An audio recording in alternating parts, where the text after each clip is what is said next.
A bright full moon hung high in the sky. In Yunhai City, inside a love hotel, Lin Chen lay on the bed and slowly opened his eyes. Gazing at his own tender, frail hands, Lin Chen frowned. This is... A heartbeat later, joy flooded his face. I'm back. I actually succeeded. Lin Chen, the strongest Immortal Venerable of the Immortal Realm, second only to the Immortal Emperors, cultivated the Tai Xuan True Canon, and his combat power alone could rival that of an Immortal Emperor.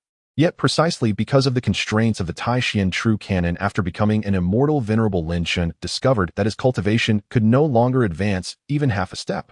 In other words, for the rest of his life, he could never become an Immortal Emperor. At that time, the three Immortal Emperors had already fixed their gaze upon him. As the saying goes, fame courts disaster. Lin Chen was reputed to be invincible among those of the same realm. Once he ascended to Immortal Emperor, what place would remain for the three Immortal Emperors to speak for the universe? Lin Chen knew full well that the three Immortal Emperors would definitely move against him. Since that was the case, why not strike first? Thus he arranged a grand scheme. A world-shaking scheme powerful enough to affect the entire universe. To set it in motion, he prepared for 8,000 years. Now Lin Chen had succeeded. Time and space reversed, and Lin Chen returned to his youth. Only by returning to his younger self and remedying the flaws of the Tai Xuan True Canon would he have a chance to ascend the Immortal Emperor's throne. Three Immortal Emperors, just you wait. In this life we shall see who tramples whom beneath their feet. Recalling scene after scene of the three Immortal Emperors ambushing him in his previous life, Lin Chen clenched his fists. An incomparably icy light flashed through his eyes, as though even the surrounding temperature dropped because of it. Suddenly Lin Chen frowned, for he had heard the sound of ragged breathing, a woman's breathing. He sat up and followed the sound with his gaze. What entered his sight was a beautiful woman with her clothes in disarray. In that instant Lin Chen remembered. In the very same instant, flames of rage blazed up within his eyes. Because this was a trap targeting him and targeting the Lin group. The stunning woman before him was named Xia Chuxue, eldest daughter of the Xia family, with a background of unfathomable depth. In his previous life, Lin Chen and Xia Chuxue had been framed and drugged, both losing consciousness, and so that night the two of them. Yet while Lin Chen enjoyed fleeting pleasure, the Lin group was utterly ruined. Xia Chuxue was the treasured eldest daughter of the Xia family. How could a mere Lin Chen dare touch her? Thus the Lin group, painstakingly founded by his father Lin Zhongxiao, disintegrated overnight and hovered on the brink of bankruptcy. Unable to withstand the blow, Lin Zhongxiao jumped to his death 3 days later. Lin Chen himself had his arms and legs broken, was crippled completely, and could only survive by begging on the streets. However, heaven never seals off all paths. Just as Lin Chen was about to end his own life, he crossed over into the cultivation world. Relying precisely on that ruthless, unyielding heart, he became the famed strongest Immortal Venerable, the foremost existence beneath the three Immortal Emperors. Xia Chushue's movements were growing ever bolder. Lin Chen snapped back to himself. In my previous life I took you, and your family destroyed mine. In this life I want to see. If I take you again, who can still dare to destroy my family? Lin Chen's eyes turned icy. He reached out and switched off the light. In the blink of an eye, midnight arrived. Though a beauty slept at his side, Lin Chen's expression remained indifferent. He stared motionlessly at the door, as if waiting for something. Finally, they're here. Suddenly Lin Chen's eyes narrowed. Under his gaze a soft electronic beep sounded, and the hotel room door was quietly opened as a skinny man slipped inside. The man held a camera in his hands. As soon as he entered, he began snapping photos wildly at the room. But just as he was admiring his shots, a calm, indifferent voice suddenly sounded by his ear. Finished taking pictures. All done. The skinny man chuckled. Yet the next instant his smile froze. A hand had already clamped around his neck, lifting his body clean off the ground. In a heartbeat the man could no longer breathe. The hand at his throat felt as strong as iron, and he sensed that in less than a minute it could easily strangle him to death. You were sent by the Qin group, weren't you? That indifferent voice sounded again in his ear. Only then did the man finally see who was speaking. It was a young man of about 20, dressed in casual clothes with rather handsome features. Yet the cold indifference on his face was utterly incompatible with his age. How could someone in his early 20s possibly be this cold? I'll ask you again, was it the Qin group that sent you? Seeing the skinny man remain silent, Lin Chen, still gripping his throat, carried him over and hung him outside the window. Cold wind howled, lashing against the skinny man's body, raising goosebumps all over his skin in terror. After all, this was the 18th floor. Even so, the skinny man had weathered storms before. His mind was tough, and he recovered his composure in an instant. A cold laugh escaped his lips. You dare let go? You dare kill me? This is a society ruled by law. If you kill me, you're finished too. His words were an obvious threat to Lin Chen. I'm a trusted aide of the Qin group. Even your father Lin Zhongxiao wouldn't dare treat me like this. And you, a snot-nosed brat, dare to. Before he could finish, Lin Chen merely shook his head. I had hoped to let you die a little more cleanly. He suddenly released his hand and punched. With a muffled bang, the skinny man's body shot out like a bullet, vanishing in an instant into the distant mountain forests. He did not even manage a single scream before he died. I've wasted another wisp of Tai Xuan true qi. Lin Chen clapped his hands lightly and let out a soft sigh. Now that he had returned to his youth, his cultivation was lost. Although there was still Tai Xuan true qi within his body, it was pitifully little, and this Tai Xuan true qi was a non-renewable resource. Every bit used was a bit gone forever. It's a pity that Earth has yet to undergo its great transformation. The spiritual energy of heaven and earth is far too thin. Otherwise, I would need only half a month to reach the awakening realm, and then could cultivate the Tai Xuan true qi anew. Lin Chen muttered to himself. Then he set the thought aside, turned around, and looked at Xia Chuxue, who had already woken, was sitting up on the bed, and whose face was filled with terror. Did you see everything? Lin Chen asked calmly. Xia Chuxue nodded, then suddenly shook her head hard. I didn't see anything.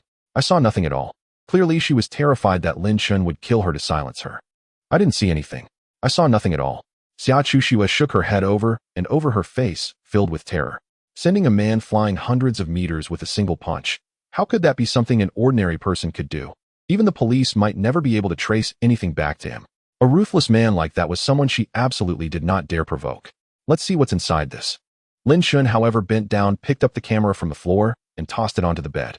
Xia Chuxue blinked suspiciously, then opened the camera and began to look through it.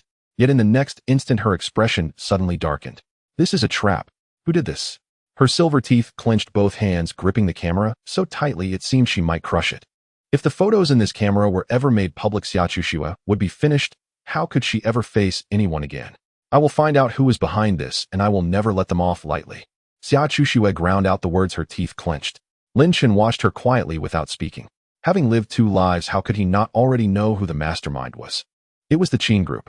The reason he did not tell Xia Chuxue was because he intended to exact revenge with his own hands.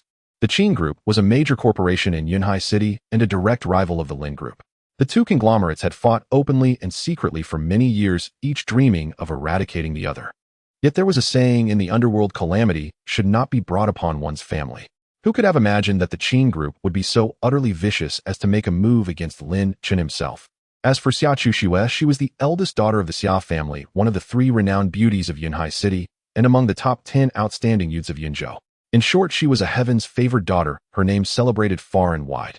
In his previous life, Lin Chen had slept with Xia Chuxue, and the leaked photos destroyed her reputation and even more the reputation of the Xia family. Although the Xia family did not move directly against the Lin group, their influence was terrifying. Without lifting a finger themselves, their lackeys had already driven Lin Chen and his father to a dead end. First, the Lin group was driven to the brink of bankruptcy overnight. Then Lin Chen's father, Lin Zhongxiao, unable to bear the blow, chose to leap from a building and end his life. In the end, Lin Chen was beaten into a cripple and could only survive by begging. A ruined family and shattered lives, nothing more than that. In truth, when Lin Chen first awakened and saw Xia Chuxue, his first impulse had been to kill her. After all, if not for her, his family would never have been destroyed.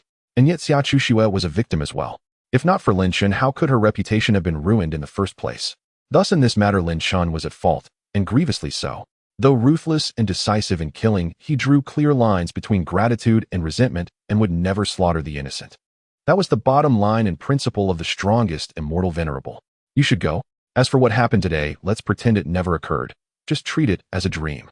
Biting her lower lip, her expression slightly dazed, and her voice faintly trembling, Xia Chuxue spoke those words.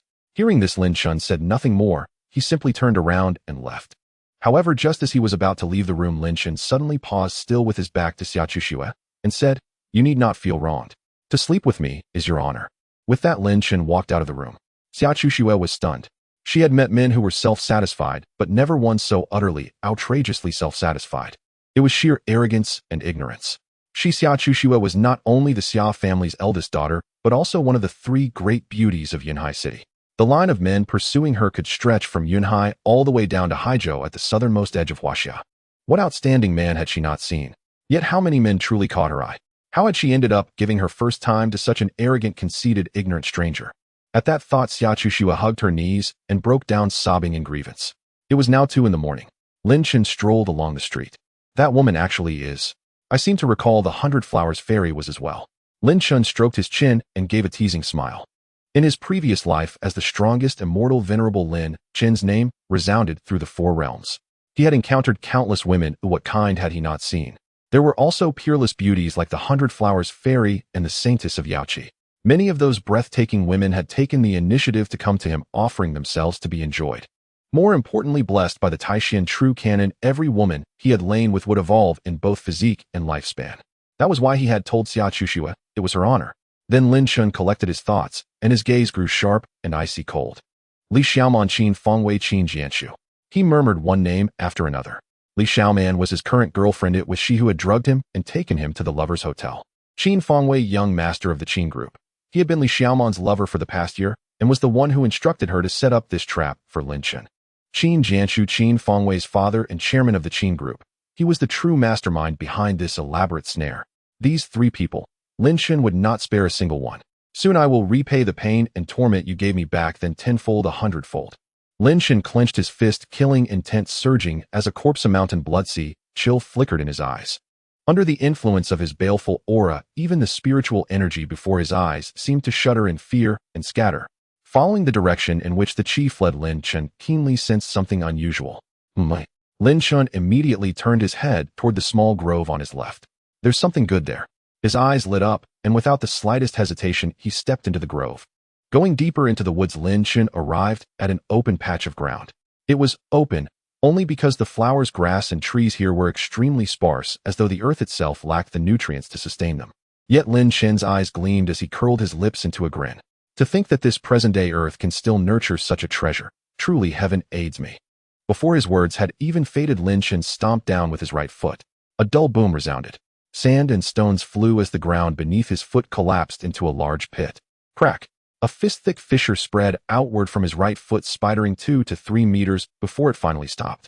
From within the fissure, a mud-covered red fruit was blasted into the air, landing steadily in Lin Chen's hand. It looked somewhat like a sweet potato. But as Lin Chen gazed at the red fruit caked in soil, he laughed. As expected, it's an innate spirit fruit.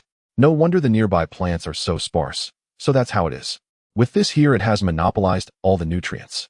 How could any of these flowers and trees compete? Murmuring to himself, Lin Chen weighed the innate spirit fruit in his hand, deep in thought. Although this fruit has not fully ripened, it should still be enough to help me break through to awakening. He rubbed his chin, pondering. Awakening was the first realm of cultivation, the lowest threshold on the path of immortality. As the name implied, it was not only an awakening of the body, but also of the soul. The awakening of the body meant the awakening of physical attributes such as speed, strength, endurance, and agility. The awakening of the soul meant the awakening of spiritual attributes like perception, comprehension, and memory. The process of awakening was a process of rebirth and transformation. Of course, for an ordinary person, even 10 innate spirit fruits might not be enough for them to awaken. Naturally, Lin Chen did not belong among ordinary people, for he possessed the Tai Xuan true canon. The difference was like that between a fine car and a broken one. With the same 100 yuan of fuel, a good car could travel 200 kilometers, while the wreck not only gulped fuel, but leaked it, managing barely 100. The Tai Xuan true canon was one of the finest cars under heaven. Without further delay, Lin Chen peeled the skin from the spirit fruit and swallowed the flesh in one gulp. Since heaven had granted him this chance, he would by no means let it slip by. Yet because the innate spirit fruit's energy was so immense, the very next instant Lin Chen became as though scalded. Every nerve and cell in his body throbbed with agony, as if attempting to tear him completely apart. Even so, Lin Chen's expression did not change in the slightest. Instead, he expelled a long, turbid breath, the corner of his mouth lifting in domineering disdain. I have walked through blades and seas of fire. Compared to that, this pain is nothing.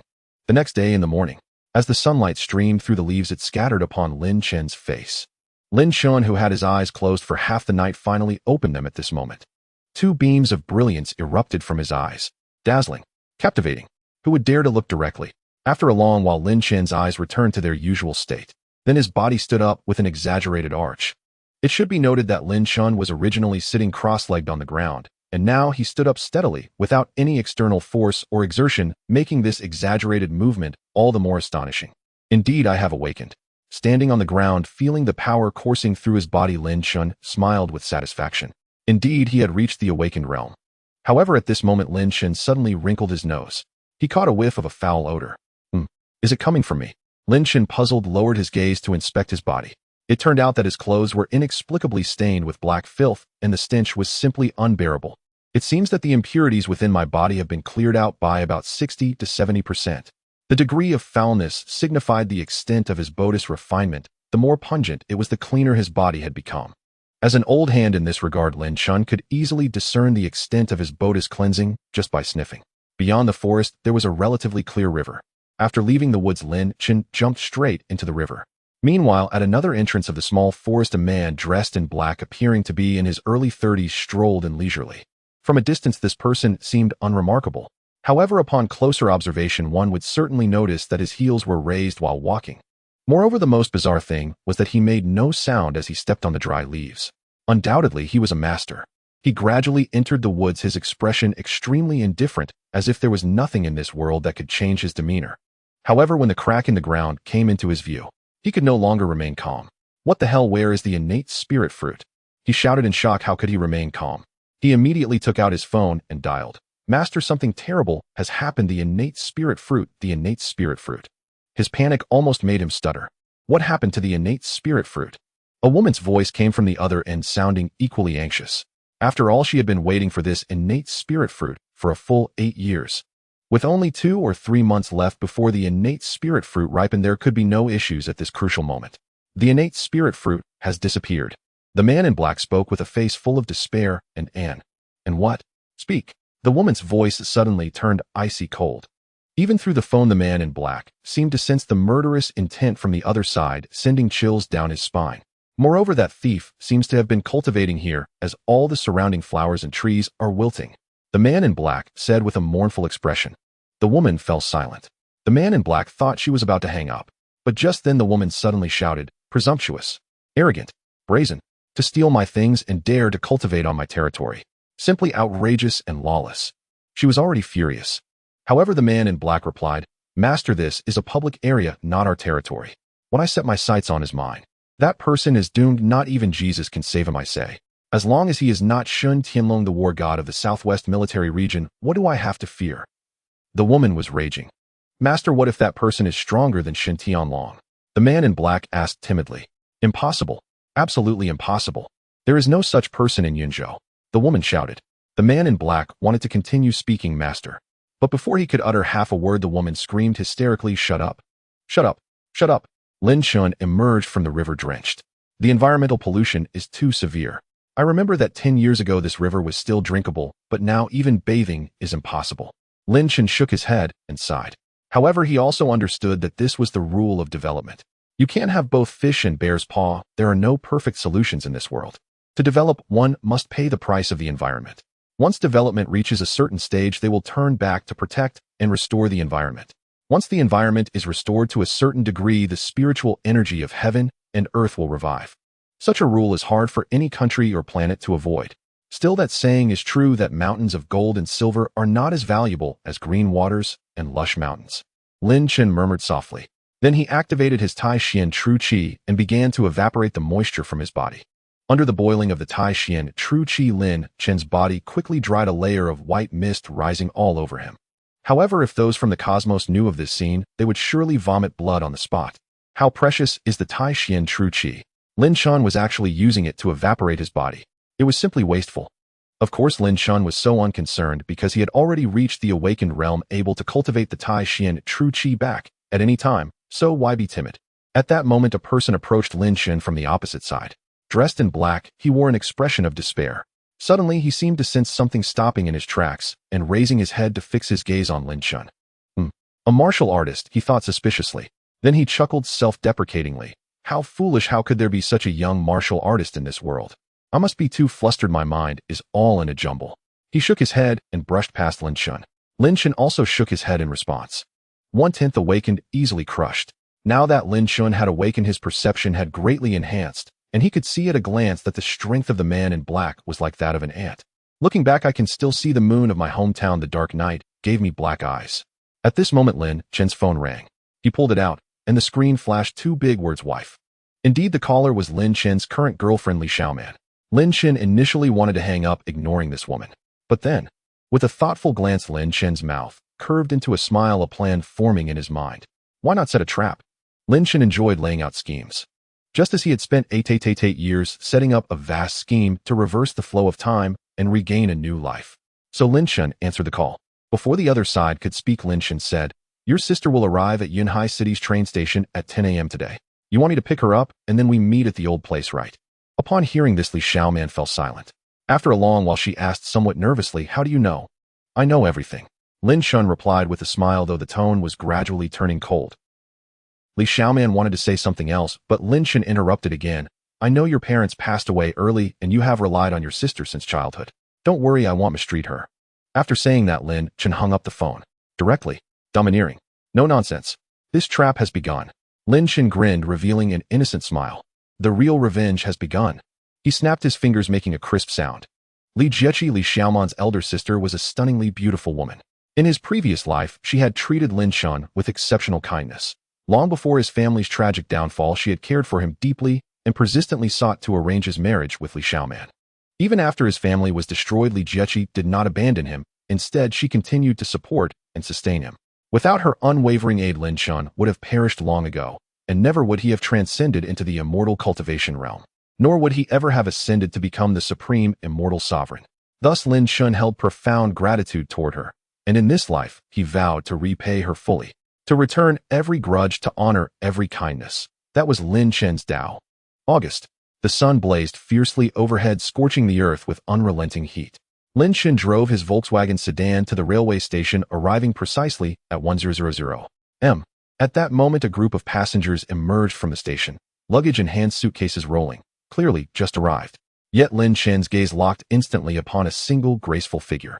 She was a woman of exquisite poise, wearing celebrity-style sunglasses, a semi-sheer, white chiffon blouse, and a form-fitting skirt that accentuated her slender, luminous thighs, radiating elegance and allure that drew covetous glances from countless men. At the sight of her, Lin Chen smiled faintly, his eyes softening with quiet nostalgia. Indeed, this beauty was Li Jieqi, Li Xiaoman's elder sister. Li Jieqi spotted Lin Chen at once and strode directly toward him. Lin Chen, I'm truly sorry to trouble you by asking you to pick me up. She removed her sunglasses, revealing large, beautiful eyes, and offered him a gentle, apologetic smile, warm and captivating. Senior Sister Jieqi, please don't stand on ceremony. I consider it a privilege to escort such a radiant beauty. Lin Chen shook his head slightly, speaking with quiet sincerity. Women naturally cherish sincere praise, and Li Jieqi was no exception. Hearing his words, her cheeks flushed delicately, and she replied with a modest, almost bashful tone. Oh dear, what radiant beauty. You flatter me too much, Lin Chen. Senior Sister Jieqi, I speak only truth. If even you are not considered beautiful, then where in this world remains true beauty? Lin Chen praised her warmly with genuine conviction, and indeed he spoke no falsehood. Li Jieqi possessed extraordinary natural grace, and as a yoga instructor who exercised daily, her physique and complexion were impeccably maintained. Altogether, she surpassed even her younger sister Li Xiaoman in refined beauty. With beauty, figure, and poise harmoniously united, how could such a woman fail to be breathtaking? You truly flatter me, Lin Chen, she murmured, her expression softening further with gentle embarrassment. Though such compliments were commonplace for her, inexplicably Lin Chen's words struck her as utterly different, free of artifice or pretense, resonating with a rare, soothing authenticity. Senior Sister Jieqi, please step into the car. With courteous precision, Lin Chen opened the passenger door for her. Thank you. She returned his gesture with a serene, elegant smile, graceful and alluring, as she settled into the front passenger seat. Lin Chen closed the door with quiet, gentlemanly care. Polite, cultivated, refined. I confess I find myself almost envious of Xiaoman. What fortunate man will ever come my way? A wry, self-deprecating smile flickered across Li Jieqi's lips. Then she gently shook her head, dismissing the thought. The car glided smoothly along the highway. Initially, their conversation flowed effortlessly, yet gradually Li Jieqi's delicate brows furrowed, for she realized Lin Chen was glancing, repeatedly, at her chest. At first she assumed she must have misread him. In her eyes, he was an upright, virtuous young man, surely incapable of such crassness. Yet reality brooked no denial. Lin Chen stared openly, unblinking, his gaze fixed upon her bosom. A wave of acute discomfort washed over Li Jieqi. Under his unwavering scrutiny, she felt utterly exposed, as though stripped bare, standing naked in open air. Even the tiny mole nestled upon her chest seemed visible to him. Her expression darkened instantly. A flash of indignation crossed her eyes as she sharply admonished, Lin Chen, focus on driving. But Lin Chen paid her no heed. Instead, he asked coolly, who gave you that pendant? Caught off guard, Li Jieqi paused briefly before replying. A close friend acquired it at great expense from a master in Changbai Mountain. It's said to ward off evil and protect the wearer. Is something wrong with it? She assumed his question was merely a flimsy pretext for his inappropriate behavior. Yes, it is dangerous. Remove it now. To her astonishment, Lin Chen nodded and immediately steered the car onto a secluded shadowed side road. Li Jieqi's face paled. In one swift motion, she unbuckled her seatbelt, one hand instinctively shielding her chest, the other gripping the door handle tightly, as she demanded cautiously, "What do you think you're doing, Lin Chen? I am Xiaoman's elder sister. You'd best behave. There can be no future between us." Before she could finish, Lin Chen seized the pendant from her neck with decisive authority and held it carefully in his palm for close inspection. Li Jieqi froze, utterly stunned. She had feared he intended to assault her, yet what he truly sought was merely a pendant. In that instant, inexplicably, a fleeting sense of disappointment stirred within her. Then Lin Chen extended his right hand palm upward, cradling the silver pendant, and commanded coldly, "Emerge." He spoke as if addressing empty air. Alarmed, Li Jieqi leaned forward, concern etching her features. "Lin Chen, are you all right?" Lin Chen ignored her entirely. His voice dropped several degrees. "I see absolute." As he fixed his gaze upon the pendant, "I grant you one final chance. Appear, or else." He paused abruptly. A palpable bone-deep chill erupted from him, so intense the very temperature inside the car seemed to plummet. Li Jieqi watched him intently. "Lin Chen, what on earth is?" But her voice died mid-sentence. For from the silver pendant resting in Lin Chen's palm, a wisp of black smoke coiled forth, not dissipating, but slowly coalescing into a single stark character. Tang. Lin Chen's right hand closed around the smoke, then opened again. The wisp had vanished as though it had never existed. It felt like illusion, yet Li Jieqi knew with absolute certainty that it was not. She had seen it clearly, unmistakably. "Lin Chen, this." Her eyes widened in awe, her lips parted, but no words came. She was utterly speechless, stunned beyond measure. "Senior Sister Jieqi, this pendant is finely crafted, exquisitely delicate." Lin Chen smiled warmly, gently tracing its surface with his fingertips before returning it to her. In truth, the wisp of black qi that had emerged was a crude, low-grade, malevolent artifice. Worn continuously, it would gradually erode health and vitality. Yet Lin Chen chose not to reveal this to Li Jieqi. Having already awakened, he feared no such petty sorcery, but she was different. Li Jieqi was but an ordinary mortal. The more she knew, the greater the danger to her. Thus Lin Chen resolved to shield her entirely from such matters. Li Jieqi was filled with confusion. "Lin Chen, what exactly is this?" Lin Chen, however, interrupted her forcefully, saying, "Sister Jieqi, as long as I'm here, no one can lay a finger on you." He was not boasting. Yet to Li Jieqi, Lin Chen's words sounded like a confession. How domineering, like a CEO. For a moment, Li Jieqi didn't know how to respond, and hurriedly accepted the silver pendant, putting it back around her neck. However, the moment she put on the pendant, Li Jieqi felt a warm current flowing through it and into her body. It felt so good. Li Jieqi almost moaned out loud. At the critical moment, she quickly covered her mouth to stifle the sound. She stole a glance at Lin Chen, her cute demeanor suggesting she was afraid of embarrassing herself in front of him. Yet Lin Chen remained unfazed, seemingly unaware of her unusual behavior. Li Jieqi let out a sigh of relief. But soon after, she began to feel extremely puzzled. What had just happened? Why did she feel so refreshed, as if her meridians had been unblocked, instantly invigorated several times over? Li Jieqi was not foolish, as she could tell that this must be Lin Chen's doing. She looked at Lin Chen with suspicion. However, Lin Chen seemed uninterested in answering her. What Li Jieqi didn't know was that just a moment ago, when Lin Chen's hand brushed over the pendant, he had infused a trace of Tai Xuan True Qi into it. Tai Xuan True Qi is the most profound power in the world. Even a single trace is extraordinary. It was precisely because of this that Li Jieqi felt so comfortable just now. The two fell into a silence. They didn't know how long the silence lasted. Lin Chen suddenly broke it, asking, "Sister Jieqi, do you have a friend with the surname Tang?" Li Jieqi instinctively wanted to answer yes, because the one who gave her the pendant was her best friend Tang Tiantian. However, in the end, she gently shook her head and said no. Li Jieqi could tell that there was something wrong with the pendant, but this was her own matter. She wanted to solve it herself and didn't want to trouble Lin Chen, which was why she answered no.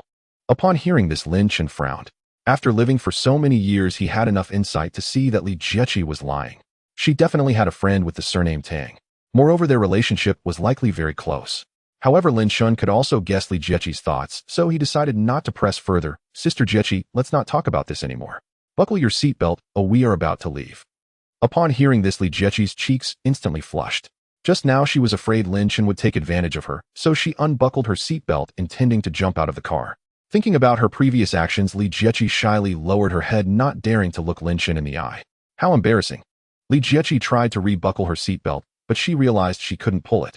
She had unbuckled it too hastily, causing the seatbelt to get stuck in the crevice of the car seat.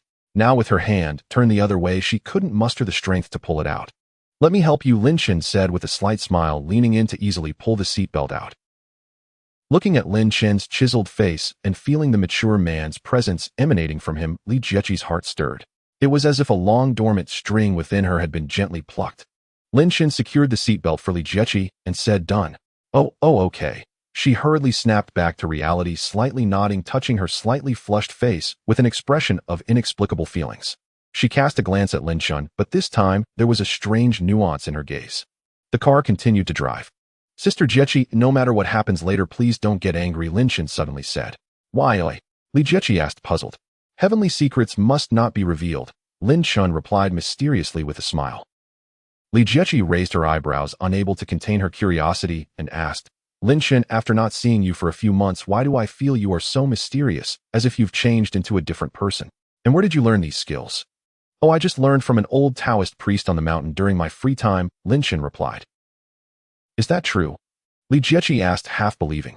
Upon hearing this, Lin Chen's lips curled into a slight smirk, and a teasing thought arose within him as he replied, "Sister Jieqi, don't worry, I will always use my little skills to protect you." Li Jieqi was taken aback for a moment, then her cheeks flushed. She lowered her eyes, fiddling with the hem of her skirt, and stammered, "Lin Chen, although I am Xiaoman's sister, you don't have to be so good to me." "Xiaoman?" Lin Chen scoffed. "Li Xiaoman. What was she worth? The reason he protected her was to repay her, not because of that little vixen Li Xiaoman." What a foolish girl, Lin Chen thought, shaking his head inwardly. In Yunhai City downtown. Starlord Cafe. It is conveniently located, bustling with commerce, and it was the place where Lin Chen and Li Xiaoman had their first date. They often came here for coffee, so it became their old haunt. A luxurious Ferrari sports car parked in front of the cafe, quite eye-catching. Inside the sports car sat two people, a man and a woman, very conspicuous. The man wore a suit, was handsome, stood tall at around 6 feet, and was quite noticeable in the crowd. The woman wore a long dress, had an oval face and cherry lips, and a delicate figure. She linked her arm with the man, looking like a little bird nestled against him. With a luxury sports car and a handsome couple, they were undoubtedly the center of attention.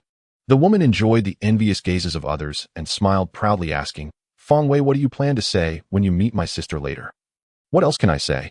Of course he'll speak the truth. Xiaoman, you must trust your sister's judgment. I am 1,000 times better than that fool Lin Chen. Even if I don't say a word, your sister can see my excellence." The man was Qin Feng Wei, who wrapped his arm around Li Xiaoman's slim waist, gently caressing her, speaking with confidence. Li Xiaoman felt a rush of electricity through her waist, her face flushed. She lightly hit Qin Feng Wei, playfully scolding, "Hey, there are so many people watching, don't mess around." However, she only said that in reality she enjoyed the caress, her eyes filled with springtime warmth. After chatting for a while, Li Xiaoman suddenly asked with some worry, "But is it really appropriate for us to treat Lin Chen this way?" There was a hint of guilt in her tone. Qin Feng Wei, however, coldly laughed, saying, "Business is like war. No pain, no gain. Those who achieve great things do not get caught up in trivial matters. In this war without gunpowder, only we can be the victors, deserving of victory. And Lin Chen, as well as the Lin family, are destined to be the losers." His tone was devoid of any remorse, filled instead with disdain and contempt. "Lin Chen is a little fool, and Lin Zhongxiao is a big fool. In less than 3 days, this whole family of fools will be utterly disgraced with no chance of redemption." Qin Feng Wei declared they are destined to fail. Li Xiaoman nodded in firm agreement. "Indeed, blame it all on Lin Chen's sheer foolishness." "Exactly, we bear no guilt. A wretch like Lin Chen was bound to fail sooner or later, we merely hastened the inevitable." At that thought, the last flicker of guilt dissolved from Li Xiaoman's heart. Simultaneously, her resolve hardened. She would sever all ties with Lin Chen, this time irrevocably. She possessed beauty, grace, and poise. Why should she waste her youth on a worthless man like Lin Chen? He wasn't even worthy of holding her shoes. Just then, Qin Feng Wei murmured, "They've arrived." Li Xiaoman turned at once. A car glided smoothly toward them and came to a halt before her. 2 figures stepped out, 1 man, 1 woman. It was Lin Chen and Li Jieqi. "The main act has finally begun," Qin Feng Wei mused, a sardonic smile curling his lips, as if he had already witnessed Lin Chen's utter ruin. Li Xiaoman offered a delicate, charming smile and greeted, "Big sister, you're finally here. I've missed you terribly." With that, she slipped her arm through Qin Feng Wei's and strode forward. "Wait." Li Jieqi raised her right hand, her expression darkening as she halted Li Xiaoman's advance. Her brows knitted into a sharp frown as she fixed her gaze upon Qin Feng Wei, still linked to Li Xiaoman's arm, and demanded, "Xiaoman, just who is this?" Li Xiaoman giggled lightly. "Sister, this is my boyfriend Qin Feng Wei." She nudged Qin Fangwei gently with her elbow, silently urging him to greet her. Yet Qin Fangwei remained rooted in place, motionless, silent, unresponsive. Li Xiaoman's brow furrowed. What on earth was Fangwei doing? Why wasn't he speaking up? Perplexed, she glanced toward him, only to find him staring blankly at Li Jieqi, eyes glazed with raw, unmasked greed, mouth slightly agape, saliva nearly dripping from his lip. Even a fool could see he'd fallen headlong for Li Jieqi. Li Xiaoman's face darkened instantly. Her voice snapped sharp with indignation. Fangwei. How could she possibly feel satisfied as his girlfriend? Startled by her sharp rebuke, Qin Fangwei blinked back to awareness, but showed not a trace of shame. Instead, he praised warmly, "Sister, you're truly stunning." Then, tossing his hair with practiced flair, he flashed what he believed to be a dazzling smile and introduced himself. "Sister, hello. I'm Qin Fangwei of the Qin Group, its sole legal heir, and Xiaoman's boyfriend." Having finished, he extended his hand confidently, certain Li Jieqi would be awestruck by his status. After all, no one refused wealth, no woman turned her back on money. But the expected awe and adoration never surfaced on Li Jieqi's face. Instead, only impatience and unmistakable disdain. Li Jieqi refused to shake his hand. Not even a glance acknowledged him. Instead, she cast a quiet, searching look toward Lin Chen. As Xiaoman's supposed boyfriend, surely he ought to react, somehow. Yet Lin Chen stood utterly unruffled, serene, expressionless, as though he hadn't heard a single word exchanged between Li Xiaoman and Qin Fangwei. Li Jieqi's brows lifted in quiet suspicion. Could he already know? Impossible. If so, why did he come to meet me at the station? Why treat me with such warmth? While Li Jieqi pondered, Li Xiaoman spoke again. "Sister, I called you both here today to tell you I no longer love Lin Chen. I'm breaking up with him." As she spoke, she shot Lin Chen a venomous glare, the word break up slicing through the air like shattered glass. "What did you say?" Li Jieqi's expression shifted instantly. Without hesitation, she raised her hand and struck Li Xiaoman hard across the face. She'd intended to stay out of it. After all, adults made their own choices, and none had the right to interfere. But the crux of the matter was this: Lin Chen remained completely unaware. He'd been betrayed. It was morally indefensible, deserving of punishment. Yet, just as Li Jieqi's palm hovered half an inch from Li Xiaoman's cheek, a voice, calm, faintly mocking, cut through the tension. "Sister, even if you're Xiaoman's elder sister, you still can't strike her. This is a society governed by law, after all." At that very moment, a broad hand shot forth like lightning, seizing Li Jieqi's wrist in an iron grip. Her palm froze midair, utterly immobile. Li Jieqi's face flushed with fury as she glared at Qin Fangwei. "Let me go? My sister committed a grave wrong. I have every right to discipline her. What business is it of yours?" Qin Fangwei shook his head with gentle condescension and smiled. "Sister, you're mistaken. This is an age of free love. Xiaoman isn't married. What harm is there in her dating me? What harm?" Li Xiaoman regained her composure, her face hardening into icy contempt as she pointed accusingly at Lin Chen. "Sister, you actually struck me, for him, a worthless man." "Silence." Li Jieqi snarled, teeth clenched. "You refuse to admit your wrongdoing. Have you forgotten everything I taught you over the years?" Li Jieqi gritted her teeth, trying to wrench her hand free, but as a young woman her strength paled beside Qin Fangwei's.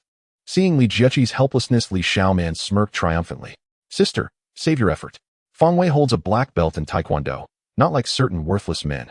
As she spoke, she cast Lin Chen a deliberately scornful glance. "Heh, how grown up you've become. Wings fully fledged. Now even a reprimand is forbidden." Li Jieqi clenched her jaw, then let out a bitter, self-mocking laugh. "Qin Fangwei, I'll count to 3. Release my wrist, or I'll beat you until you beg me to call you dad." At that moment, Lin Chen spoke. Qin Fangwei stiffened, then scowled. "What did you say? Deaf?" Lin Chen tilted his head, curiosity gleaming in his eyes. Qin Fangwei's eyes flared wide. With a roar, he hurled a full-force punch straight at Lin Chen's nose, determined to shatter it. He meant to flatten Lin Chen's nose. "Lin Chen, duck!" Li Jieqi cried out, her voice laced with alarm and concern. Li Xiaoman merely curled her lips in disdain. "Pathetic fool, just wait to be knocked flat by Fangwei." Her expression betrayed vivid anticipation, already picturing Lin Chen's bruised, swollen face. Yet Lin Chen didn't flinch. He stood motionless, face calm, posture unwavering, not even raising a hand to block or evade.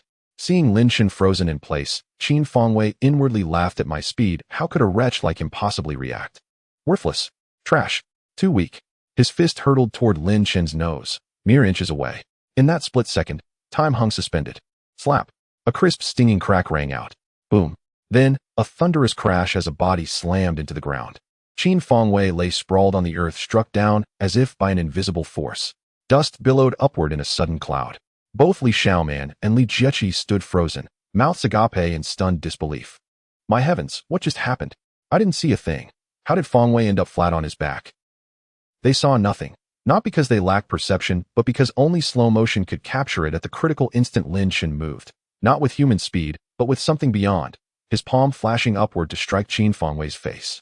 Qin Fengwei had worn that arrogant smirk right up until the blow landed. Then still wearing that same confident grin, he spat water, rolled his eyes skyward, his jowls trembling wildly as he crashed onto the pavement. He'd been obliterated, instantly. Amidst the dust, Qin Fengwei lay prostrate, hands clutching his face, unmoving. Though not yet unconscious, he was already questioning the very fabric of reality. He'd trained 8 years in Taekwondo, genuine black belt mastery. He'd tested himself, 3 strong young men couldn't even touch him. Yet this man, so formidable, hadn't even seen Lin Chen move. Not a flicker, not a shadow. It was terrifying, beyond comprehension. Then Lin Chen spoke again. Voice light, teasing, "Isn't Taekwondo about kicks? Why throw a punch? Did you buy that black belt?" Li Jieqi understood very well what the 5 words Taekwondo black belt represented. Defeating 3 opponents was no problem at all.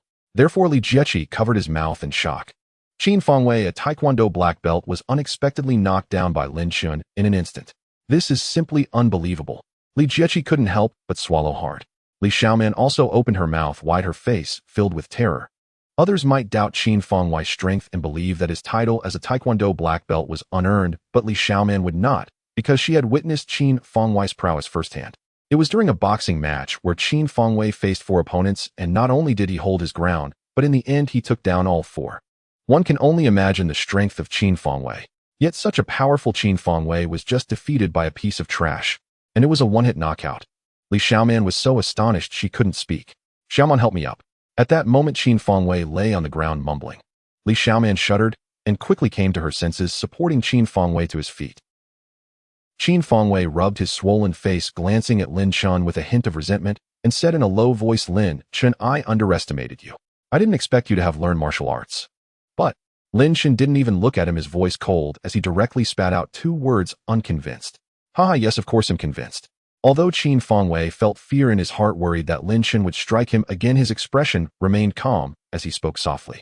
In his eyes, a man could lose anything, but he must never lose his composure and face. He narrowed his eyes at Lin Chen, thinking, "You're just a grasshopper after autumn. How long can you hop around? No matter how skilled you are in martial arts, can it save your father or the Lin family conglomerate? You're still about to meet your end. Let you be arrogant for a few more days, what's the harm? Just wait, in a few days I will return today's humiliation to you tenfold, 100-fold. A cruel smile crept across Qin Fengwei's lips as he envisioned the scene of Lin Chen being toyed with by him in a few days. At that moment Li Xiaoman suddenly spoke, pointing at Lin Chen's nose and scolding Lin Chen, "What exactly do you want? Do you want to kill Fengwei? If something happens, can you bear the responsibility? You're nothing but a muscle-bound fool, utterly useless." Li Xiaoman's insults were harsh. However, before Lin Chen could respond, Li Jieqi frowned and said, "Xiaoman, how can you say that? I, Lin Chen, have nothing to fear." Suddenly Lin Chen interrupted Li Jieqi, his tone domineering and chilling. In fact, Lin Chen's earlier slap had been restrained, otherwise he would have killed Qin Fengwei. How could the slap of the strongest immortal lord be a joke? However, Lin Chen wouldn't allow Qin Fengwei to die so easily. The real show was just beginning. How could the protagonist Qin Fengwei die? "Lin Chen, I didn't expect you to not only know martial arts, but also be a braggart." Li Xiaoman sneered sharply, mocking him. "Lin Chen, don't you even look in the mirror. What do you think you are? Do you really think that knowing some martial arts makes you impressive? Let me tell you, you're nothing but a useless waste born without a mother." Slap. A crisp sound echoed. Li Jieqi slapped Li Xiaoman across the face without mercy. Li Xiaoman was instantly knocked to the ground, blood trickling from the corner of her mouth. At that moment Qin Fengwei remained silent, merely shrinking his neck, not daring to stop Li Jieqi. Li Xiaoman sat on the ground, dazed, covering her face, and saying, "Sister, you hit me. For the sake of an outsider, you actually." Xiaoman apologized to Lin Chen. Li Jieqi said sternly, I'm just speaking the truth. Why should I apologize?" Li Xiaoman suddenly became hysterical, sitting on the ground and shouting, "Li Jieqi, don't impose your thoughts on me. You are you and I am me. I don't want to become you. You're already 26 and you've never had a boyfriend. You're so noble, so great, so impressive." After saying that, Li Xiaoman gave Li Jieqi a thumbs up. "You." Li Jieqi's anger surged, trembling with rage. "Huh." At that moment Lin Chen seemed to sense something, suddenly looking at Li Jieqi with a slight frown. "Is this a calamity from the heavens? Only those with cultivation can see it." At that moment Li Jieqi's brow darkened, her nose turned pale, and 2 spots of blood light flashed on her cheekbones. In face reading, this is called calamity from the heavens, indicating that this person is about to face disaster. At that time, Li Xiaoman continued to sneer, I don't want Lin Chen, a useless person who has achieved nothing. If you want him, you can have him, but I don't want him. Also, Li Jieqi, am not afraid to tell you the truth, am pregnant with Feng Wei's child. Upon hearing this, Li Jieqi's expression changed dramatically. What? That's right, you heard correctly. Li Xiaoman, am pregnant with Qin Feng Wei's child. Li Xiaoman enunciated each word clearly. Originally, Li Xiaoman wanted to find an appropriate time, place, and opportunity to tell Li Jieqi this matter. After all, the two sisters had relied on each other since childhood, and Li Xiaoman didn't want to shock Li Jieqi too much. But now Li Xiaoman was so furious that she couldn't care less. She just wanted to infuriate Li Jieqi. It would be better if it drove her crazy. You. Li Jieqi trembled as she raised her finger pointing at Li Xiaoman, gritting her teeth, and unable to speak, but she was so furious that her whole body shook. Suddenly a sharp pain shot through her heart. Ugh! Li Jieqi gasped, her eyes rolling back, her hands clutching her chest, as her body stiffened and fell to the ground. Li Xiaoman was stunned, blinking in confusion. Just as Li Jieqi was about to collapse, Lin Chen reached out his arm, wrapping it around her waist and catching her delicate body. But at that moment, Li Jieqi was already unconscious, her pale face devoid of any color, even her breathing was nearly gone. Sister, what's wrong? Li Xiaoman quickly stood up, asking with concern. Although she had wanted to infuriate Li Jieqi just moments ago, that was an impulsive thought. Li Jieqi had raised her since childhood, and to support the family, Li Jieqi had even given up the opportunity to attend a prestigious university. Li Xiaoman, no matter how carefree, couldn't bear to see something happen to Li Jieqi. Seeing that Li Jieqi was already unconscious, Li Xiaoman immediately lost her composure, frantically shouting, call 120, hurry, and call 120. Li Xiaoman's sharp and loud voice drew the attention of many around them. Qin Feng Wei was also panicked, spoiled all his life, he had never witnessed such a scene. Upon hearing Li Xiaoman, he hurriedly took out his phone and called 120.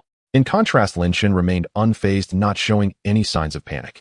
Instead, he gently embraced Li Jieqi's waist, observing her pale and bloodless face, secretly shaking his head. So, it was just an acute heart attack. I thought it was some great calamity. It turns out it was just an acute heart attack, which scared me. Lin Chen quickly put my sister on the ground. Her heart's blood supply is insufficient. She needs to lie down. If you hold her like this, you'll kill her. Li Xiaoman also guessed that Li Jieqi must have had an acute heart attack, urgently advising Lin Chen. However, Lin Chen paid her no mind. He ignored her entirely. He took a deep breath, raised his right hand, and suddenly extended his index and middle fingers. A layer of elusive power surged from the tips of his fingers. Without hesitation, Lin Chen extended his fingers and began to tap on Li Jieqi's body. With each tap, a muffled sound echoed, causing Li Jieqi's delicate body to tremble. It was evident how powerful Lin Chen's taps were. Seeing this, Li Xiaoman's expression changed drastically, and she urgently shouted, Lin Chen, what the hell are you doing? Stop! But Lin Chen completely ignored her, treating her as if she were air, continuing to tap on Li Jieqi's body. At that moment, Li Xiaoman was enraged, picking up a brick from the ground and smashing it towards Lin Chen's head, while cursing loudly, you damned waste, I told you to stop. Just as the brick was about to fall on Lin Chen's head, in a moment of peril, a delicate hand suddenly grasped Li Xiaoman's wrist. A cold female voice then rang out, laced with a hint of warning. Miss, this gentleman is saving your sister. Do not be ungrateful. Li Xiaoman was taken aback. Roar! Before she could regain her senses, Li Jieqi in Lin Chen's arms suddenly inhaled sharply, his chest puffing up as he let out a strange roar. Immediately after, Li Jieqi's breathing gradually steadied, and her pale face regained its color. Clearly she was recovering. Li Xiaoman stood frozen in place. How could this happen? It was too unbelievable. Not only Li Xiaoman, but even Li Jieqi was blinking in confusion, looking completely bewildered. What just happened? Why do I feel like I just walked past the gates of hell? And why am I now in Lin Chen's arms? However, lying in Lin Chen's arms was quite comfortable. Sir, I observed your technique earlier. May I ask if you are a descendant of the Duanmu family? At that moment, the cold female voice spoke again. Lin Chen, still holding Li Jieqi, looked in the direction of the sound. The speaker was an exceptionally beautiful woman, around 25 years old, dressed in a light blue floral dress, exuding poise. However, her complexion was exceptionally pale, and her body was extremely thin, giving her a kind of discomforting beauty. So it's this kind of illness. No wonder her complexion is so pale. Lin Chen's gaze flashed as he immediately discerned the woman's problem. Miss, you must have mistaken him. He is not a descendant of the Duanmu family. His surname is Lin, and he is my ex-boyfriend. Before Lin Chen could respond, Li Xiaoman scoffed, proudly puffing up her chest as she mentioned ex-boyfriend, displaying an arrogant demeanor. Lin, how could that be possible? His method of saving people clearly stems from the Duanmu family. The beautiful woman furrowed her brows, speaking in confusion. Are you joking? This waste can save people. Let me tell you, he is my ex-boyfriend and doesn't even have a medical license. How could he save anyone? Li Xiaoman laughed loudly, full of mockery. The beautiful woman frowned, glaring at Li Xiaoman as she whispered, "Then how do you think your sister got better? Moreover, I warn you, the descendants of the Duanmu family cannot be insulted. If you dare to speak again, do not blame me for being rude." Her voice was soft, yet her tone was as cold as frost, sending chills down one's spine. Li Xiaoman took a half step back, unable to suppress a gulp. Clearly, she was intimidated by the beautiful woman, but she could not swallow her anger and could only mutter insults. "Crazy woman, foolish woman, shameless woman. Li Xiaoman will not stoop to your level." The beautiful woman completely ignored Li Xiaoman and turned to Lin Chen, revealing a gentle smile on her exquisite face as she extended her hand. "Hello, Mr. Lin. My name is Su Mingyao. It's a pleasure to meet you." "How pleased," Lin Chen blurted out without thinking. Huh. Su Mingyao was momentarily taken aback. This was not following the usual script. "May I ask how to address you, sir?" After clearing her throat to mask the awkwardness, Su Mingyao asked softly. Lin Chen replied quietly. Su Mingyao said, "As the ancient saying goes, saving a life is better than building a 7-story pagoda. This young lady just had a heart attack, and if it weren't for Mr. Lin being present, the consequences would have been unimaginable. But I have a question in my heart, Mr. Lin. Are you a descendant of the Duanmu family?" Lin Chen shook his head. No. Su Mingyao, however, looked skeptical, her beautiful eyes fixed on Lin Chen. Under the sharp gaze of Su Mingyao, Lin Chen remained calm and unruffled, showing no signs of disturbance. Such a stable temperament. Su Mingyao was secretly astonished, finally retracting her gaze, thinking this Mr. Lin is so young yet possesses such a steady demeanor. He is certainly no ordinary person. He must be a descendant of the Duanmu family without a doubt. But why would this Mr. Lin want to hide his identity? Su Mingyao was puzzled. "Mr. Lin, could I have your contact information?" Then Su Mingyao looked at Lin Chen again, gently asking. However, before Lin Chen could speak, Li Xiaoman, filled with indignation, furrowed her brows and asked, "Who are you? Why do you want his contact information?" "Miss, if I heard correctly, you are Mr. Lin's ex-girlfriend, right?" Su Mingyao asked nonchalantly. "So what if I am?" Li Xiaoman glared at Su Mingyao, her expression unkind. "Miss, you are merely Mr. Lin's ex-girlfriend, not his current girlfriend. What does my request for Mr. Lin's contact information have to do with you?" Su Mingyao asked, composed and calm. Li Xiaoman was left speechless by the retort. Although Li Xiaoman was also very beautiful in terms of appearance and temperament, she was no match for Su Mingyao. Especially Su Mingyao kind of illness, like Shizi surpassing 3 points aura, which could easily outshine Li Xiaoman by 10 streets. To be honest, when Li Xiaoman stood next to Su Mingyao, she really felt a lack of presence. "Here is my business card." At this moment, Lin Chen handed Su Mingyao a business card with his contact information written on it. "Okay, thank you, Mr. Lin." Su Mingyao immediately accepted the card, her face beaming with joy. However, this scene fell into Li Xiaoman's eyes, and she crossed her arms, her expression filled with anger and dissatisfaction. "Lin Chen could only be my backup. He is destined to be my backup for life, and I, Li Xiaoman, will never allow any other woman to approach my backup, especially such a beautiful woman." At that moment, Su Mingyao asked, "Mr. Lin, may I ask when you are free?" However, before Su Mingyao could finish her sentence, Lin Chen coldly waved his hand, saying, "It's fine, don't contact me. If it's important, then definitely don't contact me." Upon hearing this, Su Mingyao was left speechless, opening her mouth without knowing what to say. Lin Chen's cold attitude stemmed from his realization of Su Mingyao's intentions. She wanted him to treat her illness. She had a strange illness, one that traditional Chinese and Western medical methods could not remedy, so she had been seeking ancient medical families, as only these long-standing families had the ability to cure her disease. The Duanmu family she mentioned was precisely one such ancient medical family. Lin Chen had just saved Li Jieqi's life using spiritual energy, and upon witnessing this, Su Mingyao mistakenly believed Lin Chen was a descendant of the Duanmu family, hence her desire to obtain his contact information. This woman approaching him had an ulterior motive, which was why Lin Chen maintained his indifferent attitude. Seeing Lin Chen's cold demeanor, Su Mingyao's eyes twinkled as she pulled out a golden card, saying, "Mr. Lin, there is a large medical exchange conference in Yunhai City next month. This is an entry membership card, and someone of your stature must attend to provide guidance." After speaking, Su Mingyao smiled gently as she handed the golden card to Lin Chen. However, before Lin Chen could take it, Qin Fengwei, surprised, asked, "The medical exchange conference you mentioned, is it the 18th medical conference of Yun State?" "Exactly." Without allowing Qin Fengwei to finish, Su Mingyao nodded lightly. "How could this be possible?" Qin Fengwei's eyes widened in disbelief. This medical exchange conference was enormous, rumored to even attract high-ranking officials. His father Qin Jianshu had wanted to enter this medical exchange conference, spending countless resources and time, but in the end it was all for naught. He couldn't even secure a bronze membership card. Yet the card before him seemed to be a golden membership card. Am I dreaming? It should be known that only the director of the first hospital in Yunhai City, a person of such caliber, could possess a golden membership card. Miss, let me remind you, Lin Chen is merely an undergraduate who hasn't graduated yet and does not even have a medical license. Isn't it a bit hasty to give him this membership card? Qin Fangwei said with a darkened expression, his tone tinged with jealousy. I don't need anyone to instruct me in my work, Su Mingyao replied, shaking her head directly, her voice soft, yet her tone extremely domineering. Delicate on the outside, decisive and domineering on the inside. Oh, I like this character, Lin Chen chuckled. All right, I'll accept this membership card. Then Lin Chen took the golden membership card. Seeing this, a strong sense of jealousy and resentment immediately surfaced in Qin Fangwei's eyes. Why? I, Qin Fangwei, am the main character, the genius, the focus of everyone's attention. What is Lin Chen this waste worth? Why does this waste get to steal the spotlight every time? I refuse to accept it. Everyone watched as Su Mingyao departed. Sister Jiaqing, how are you feeling now? Lin Chen withdrew his gaze and asked, noticing Li Jiaqing still nestled in his embrace. I'm fine now, thank you. Li Jiaqing's cheeks were flushed as she hurriedly stood up from Lin Chen's arms, nervously pinching the hem of her dress.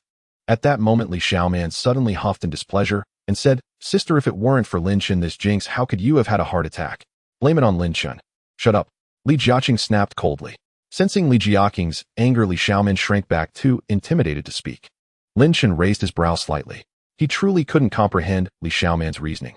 Blaming me? If it weren't for your pregnancy, how could Sister Jiaqing have been provoked into a heart attack? Is this woman out of her mind? Sighed. Li Jiaqing let out a long sigh again. She had always wanted Li Xiaoman to find a decent, reliable man, regardless of whether he was wealthy, powerful, or influential, as long as he treated Li Xiaoman well. But who would have thought that Li Xiaoman not only refused to listen to her, but was also pregnant?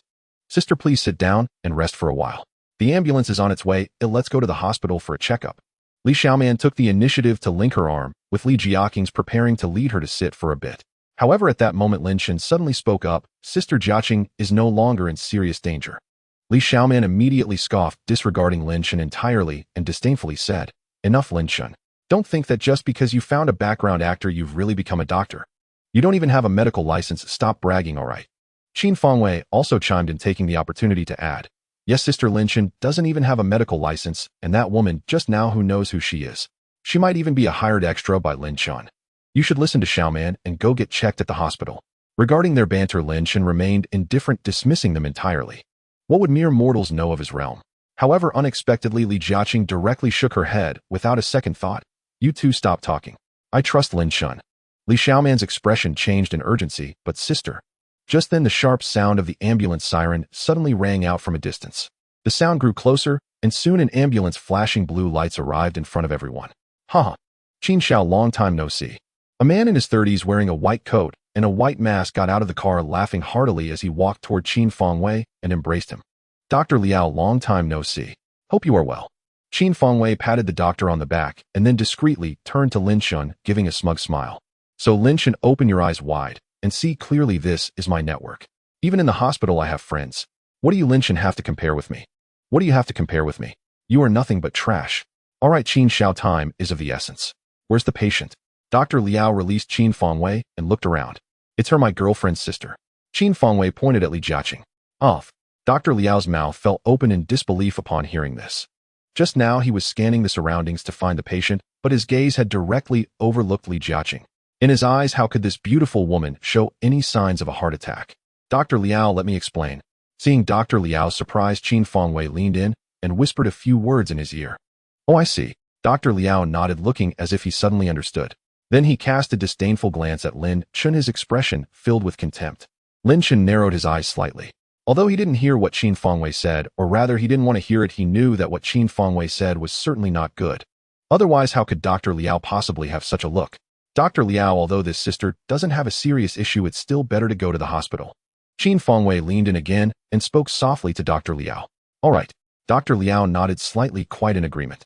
Then with a wave of his hand, Dr. Liao signaled 5 or 6 nurses to approach Li Jiaqing and assist her into the ambulance. Li Jiaqing was bewildered by so many people, unable to react for a moment. It wasn't until the ambulance door closed that she came to her senses, but she didn't know what to say. Li Xiaoman got into Qin Fangwei's luxury sports car, and as they drove up to Lin Chen, Li Xiaoman arrogantly said, Lin Chen, Fangwei is hosting a birthday party for me tomorrow night at Haidin KTV. Are you coming? Lin Chen, however, seemed to ignore Li Xiaoman entirely, treating her as if she were air oblivious to her presence, and simply turned to leave. Li Xiaoman frowned deeply. For some reason, from the first moment she saw Lin Chen today, she felt that his demeanor and expression were completely different from before, even drastically so. It was as if he had become a different person. I broke up with him, and even became pregnant with someone else's child. Shouldn't he be heartbroken, begging me not to leave, and willing to be my backup? But why is he so calm? It seems he doesn't care at all. He is just my backup. Lin Chen, remember, it was I who broke up with you. Watching Lin Chen's retreating figure, Li Xiaoman shouted. However, this time Lin Chen ignored Li Xiaoman. Oh, fine. Lin Chen turned his back to Li Xiaoman, continuing his stride, casually uttering those 3 words. Li Xiaoman felt a lump in her heart. Oh, fine. Oh, fine. You only respond with those 3 words. What do you mean? What exactly do you, Lin Chen, think of me, Li Xiaoman? You are just my backup. Li Xiaoman wanted to say more, but Qin Fengwei suddenly shot her a glare, displeased, and said, all right, you two are still going on about this, aren't you? Then the two of them started their car and followed the ambulance. Lin Chen did not go to the hospital. Because Li Jiaqing now had a full and bright complexion, according to face reading, this was a good sign, indicating she would not face any disasters in the near future. Thus, there was no need for Lin Chen to stay by her side.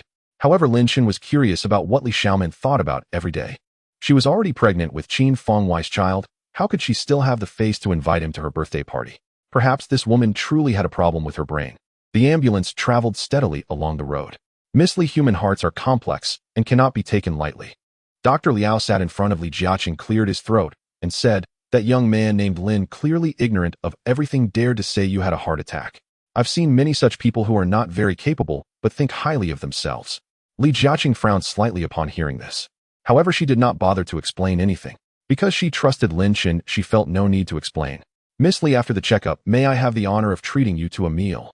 Dr. Liao tossed his hair and flashed a self-satisfied smile while asking. No time. Li Jiaqing directly refused, her tone cold. Amen. However, if it were Lin Chen inviting her, it would be a different story. Sighed. Then Li Jiaqing sighed deeply again. She knew that this time Li Xiaoman and Lin Chen were completely finished. What should I do? Although she was disappointed in Li Xiaoman was her younger sister, she couldn't truly abandon her. Therefore, she pinched her brow, lost in thought. An hour later, Lin Chen found a place rich in spiritual energy. In the wild mountains outside the city, with both good feng shui and lush vegetation, the environment was tranquil. With no one around, Lin Chen immediately sat cross-legged and began to cultivate. Now Lin Chen had just entered the awakening stage, and his strength was still unstable. Therefore, he planned to solidify his power to avoid an unstable foundation that would affect his future development. Time always flew by during cultivation. In the blink of an eye, a day and a night had passed. The next evening, Lin Chen finally opened his eyes. Huff! A puff of white vapor escaped his lips, dissipating into the air with warmth. Finally stabilized, Lin Chen clenched his hands and smiled satisfactorily. Indeed, his strength was now firmly awakened. He opened his phone.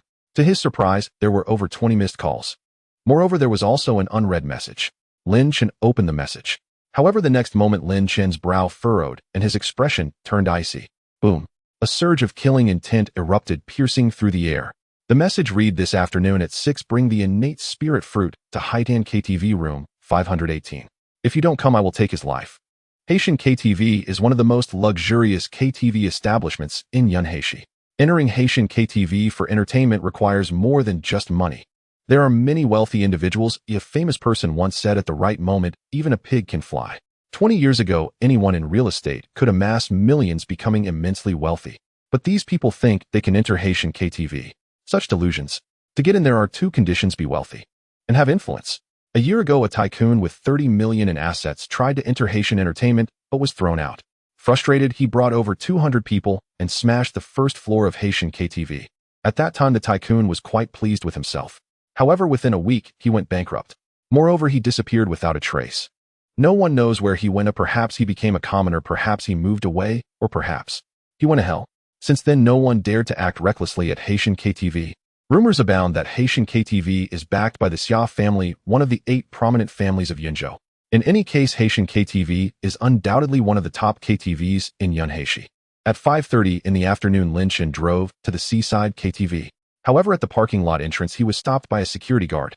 This is Haitian KTV. Regular cars are not allowed in.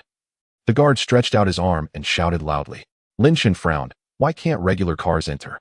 Just look at the cars inside. The guard sneered, pointing to the parking lot behind him. Lin Chen looked out. Mercedes, BMW, Ferrari, Land Rover, Jaguar, Bugatti. It was all luxury cars and sports cars. Not a single regular car in sight. Lin Chen squinted slightly. Now you understand why. The guard scoffed, waving his hand. Enough, don't embarrass yourself here. Regular cars can't enter. You should find another place to park. Just then a red Porsche drove up from behind. Charlie, what are you doing? Why are you blocking the way? Do you not want to work here anymore? A portly man got out of the Porsche, angrily shouting. The guard trembled and quickly explained, Brother Wong, let me explain. This regular car wants to enter our KTV, and I'm trying to chase him away. What? A regular car? The fat man immediately laughed disdainfully, saying, How dare a regular car show off here? What a disgrace. Hey, what do you think you're doing? Do you not know this place is not for trash like you? As he spoke, the fat man aggressively knocked on Lin Chen's car window, making loud banging sounds as he approached Lin Chen. Lin Chen did not get angry. Instead, he calmly glanced at the fat man. Oh, I thought who it was. Turns out it's the famous Lin Chen, young Master Lin. The fat man recognized Lin Chen and raised an eyebrow, saying mockingly. Lin Chen's eyes narrowed. He could clearly perceive the mockery in the fat man's words. Slap. However, before Lin Chen could respond, the fat man suddenly turned around and slapped the guard across the face without mercy. You don't even recognize young Master Lin. You blind fool. The fat man shouted. The guard nearly fell to the ground, holding his stinging face, utterly bewildered. What are you still dawdling for? Quickly let young Master Lin in. Wang Quanjin shouted again in anger, delivering another slap. The guard was knocked to the ground. The fat man's strength was clearly formidable. Yeist. The guard was on the verge of tears, trembling as he nodded, then hurried into the guardhouse to raise the barrier. Seeing this scene, a cold smirk appeared at the corner of the fat man's mouth.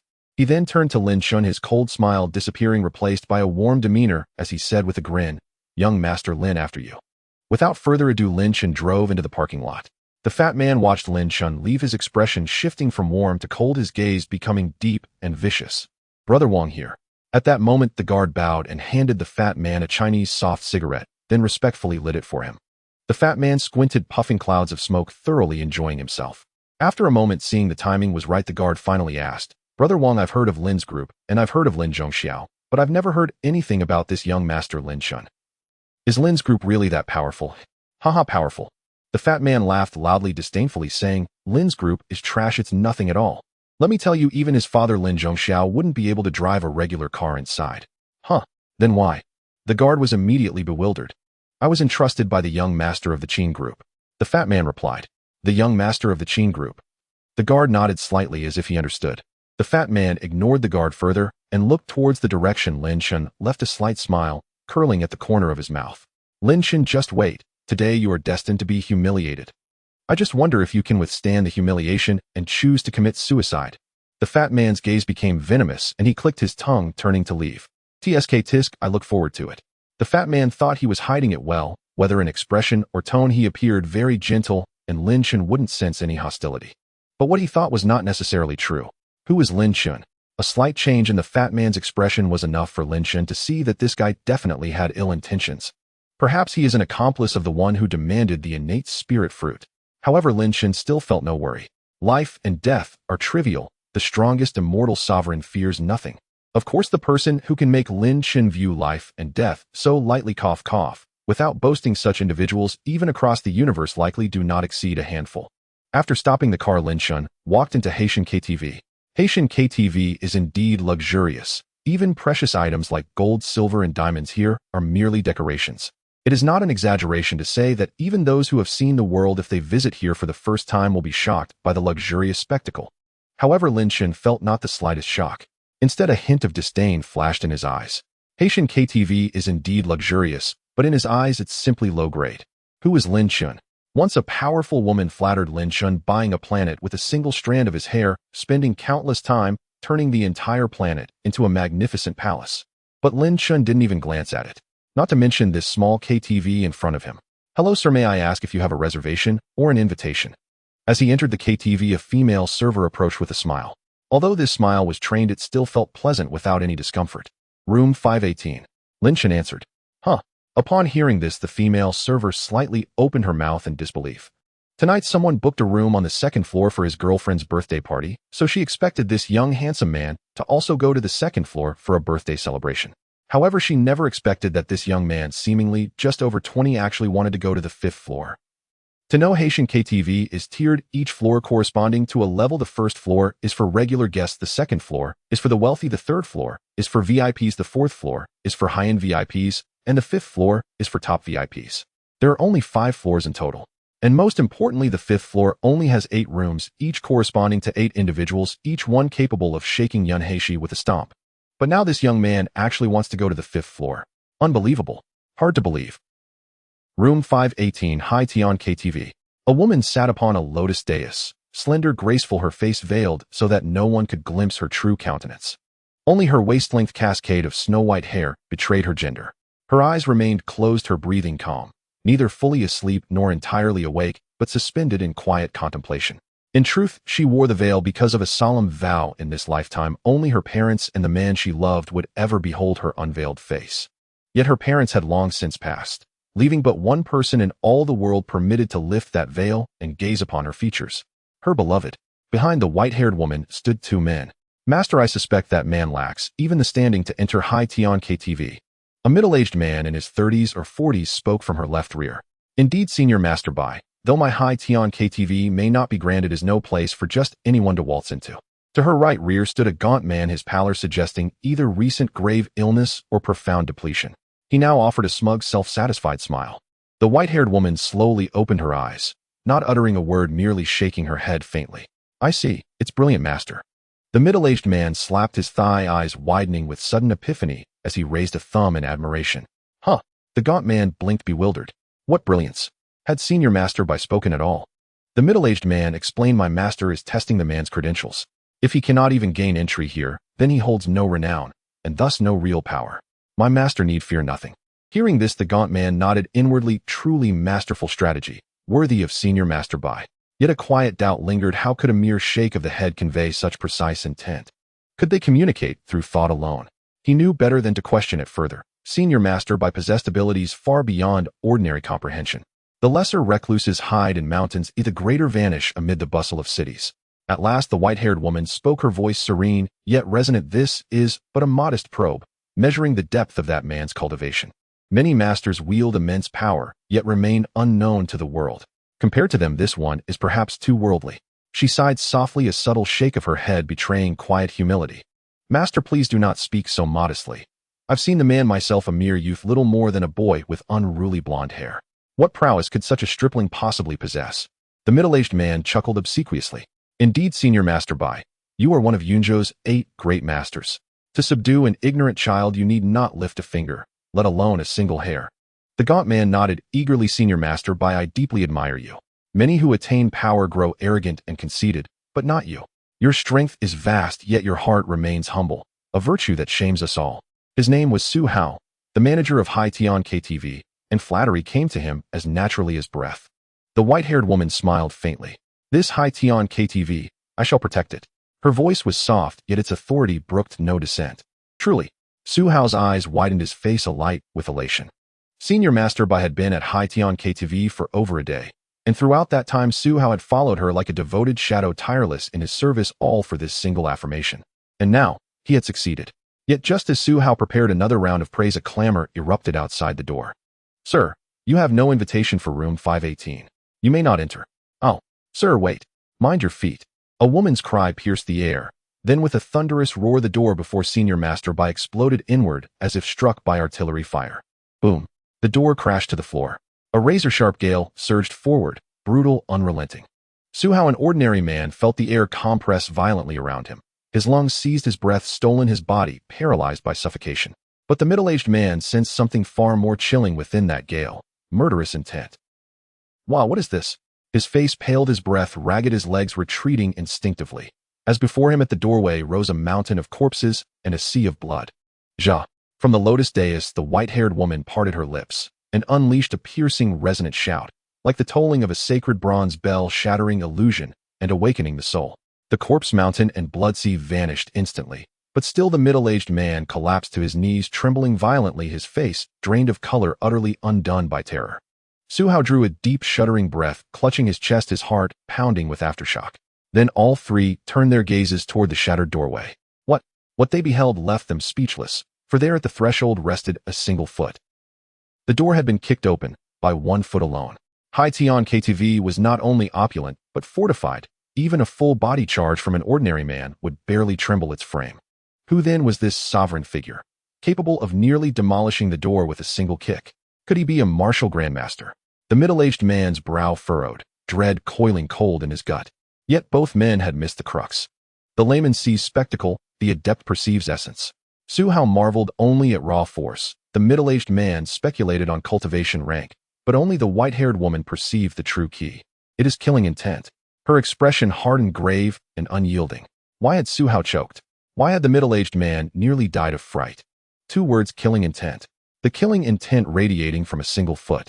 If such terrifying aura could emanate from 1 foot alone, the man himself must be unimaginably formidable. He might even surpass Shen Tianlong of the military district. In that instant, the white-haired woman's heart sank deep into icy silence. Under their collective gaze, a young man entered. Medium-length hair, casual attire, bearing the unassuming air of an ordinary student. Yet the moment he crossed the threshold, his gaze locked onto the white-haired woman, and his voice cut like frost-laced steel. 3 seconds. Remove your veil, or die intact. Ruthless. Absolute. Before the supreme immortal sovereign, no face may remain veiled, not even those of the 3 celestial emperors. 3 seconds. Remove the veil, and leave you with your complete corpse. Lin Chen's icy voice echoed emotionlessly in the room, cold and domineering. As soon as Lin Chen's words fell, the entire room fell into an instant silence. You are the first, and will be the last, to speak to me like this. The expression of the white-haired woman darkened suddenly, her gaze filled with murderous intent as she glared at Lin Chen and whispered, you are the first to speak to me like this, and you will also be the last. However, Lin Chen showed no fear under the white-haired woman's gaze and said, lightly, seeking death. The white-haired woman let out a cold shout. Boom.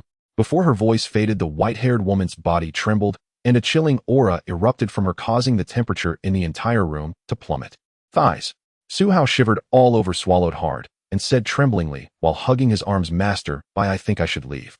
Master Bai is a person of great ability. This fact is almost known by everyone in the upper circles of Jianghai City. And this young man in black, though not very old, could kick the door open, indicating he is also someone of significant background. As the saying goes, when immortals fight, mortals suffer. Both sides possess great abilities, and once a battle begins, who suffers is still an ordinary person like him. You can stand behind me today with me here, no one can harm you. The white-haired woman sneered coldly, exuding confidence and dominance. Really? Lin Chen, however, curled the corner of his mouth into a disdainful arc and said, you the yellow-haired brat, let me tell you, my master is one of the 8 masters of Yunhai City. If you want to live, kneel down quickly and offer the innate spiritual fruit with both hands. At this moment, a middle-aged man pointed at Lin Chen and arrogantly said, otherwise I will teach you a lesson. No need for my master to take action. But before the middle-aged man could finish, Lin Chen suddenly lifted his right foot and stepped forward. Swish! He instantly appeared before the white-haired woman. The white-clad woman's pupils shrank in shock, and she hurriedly raised her palm to defend. But it was too late to dodge. Lin Chen waved his sleeve and removed her veil. Clap! Almost simultaneously, a crisp explosion sounded, and the middle-aged man behind the white-haired woman was struck in the face, as if hit hard, his teeth knocked out, and his body crashed to the ground. Lin Chen, however, moved like a ghost, already back in his previous position, as if he had not moved at all from the beginning. In front of me, no one is allowed to conceal their face. Looking at the white-haired woman, whose expression changed slightly, Lin Chen held the half-transparent veil in his hand and said coldly, you are seeking death. The white-haired woman was furious, her voice booming as she shouted every word. Boom. As the last word fell, an overwhelming chill erupted from her body. Whoosh. The cold wind howled, and the temperature in the entire room suddenly dropped. Even the windows were covered with a layer of white frost. A veil made of white frost appeared on the white-haired woman's face, concealing her features. You yellow-haired brat, you dare to!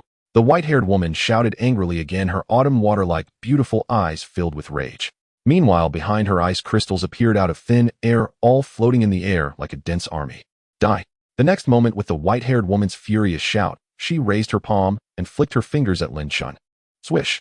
All the ice crystals shot out like a torrential rain, covering the sky and earth, their sharp ends aimed at Lin Chen, glinting coldly with a murderous intent. Thighs, this is simply a celestial technique. Seeing this spectacular scene, Su Hao almost knelt down before the white-haired woman, his expression full of admiration. Then he disdainfully glanced at Lin Chen, his eyes filled with mockery and pity. This young man's greatest mistake was provoking Master Bai. This boy is surely doomed this time. The middle-aged man, lying on the ground spitting blood, also curled the corner of his mouth, revealing a satisfied smile. Having stayed by the white-haired woman's side for many years, he knew very well that she was truly enraged. This yellow-haired brat who did not know the heights of heaven and earth was about to suffer greatly. Today this boy is destined to have no good ending. No one can save him, I assure you.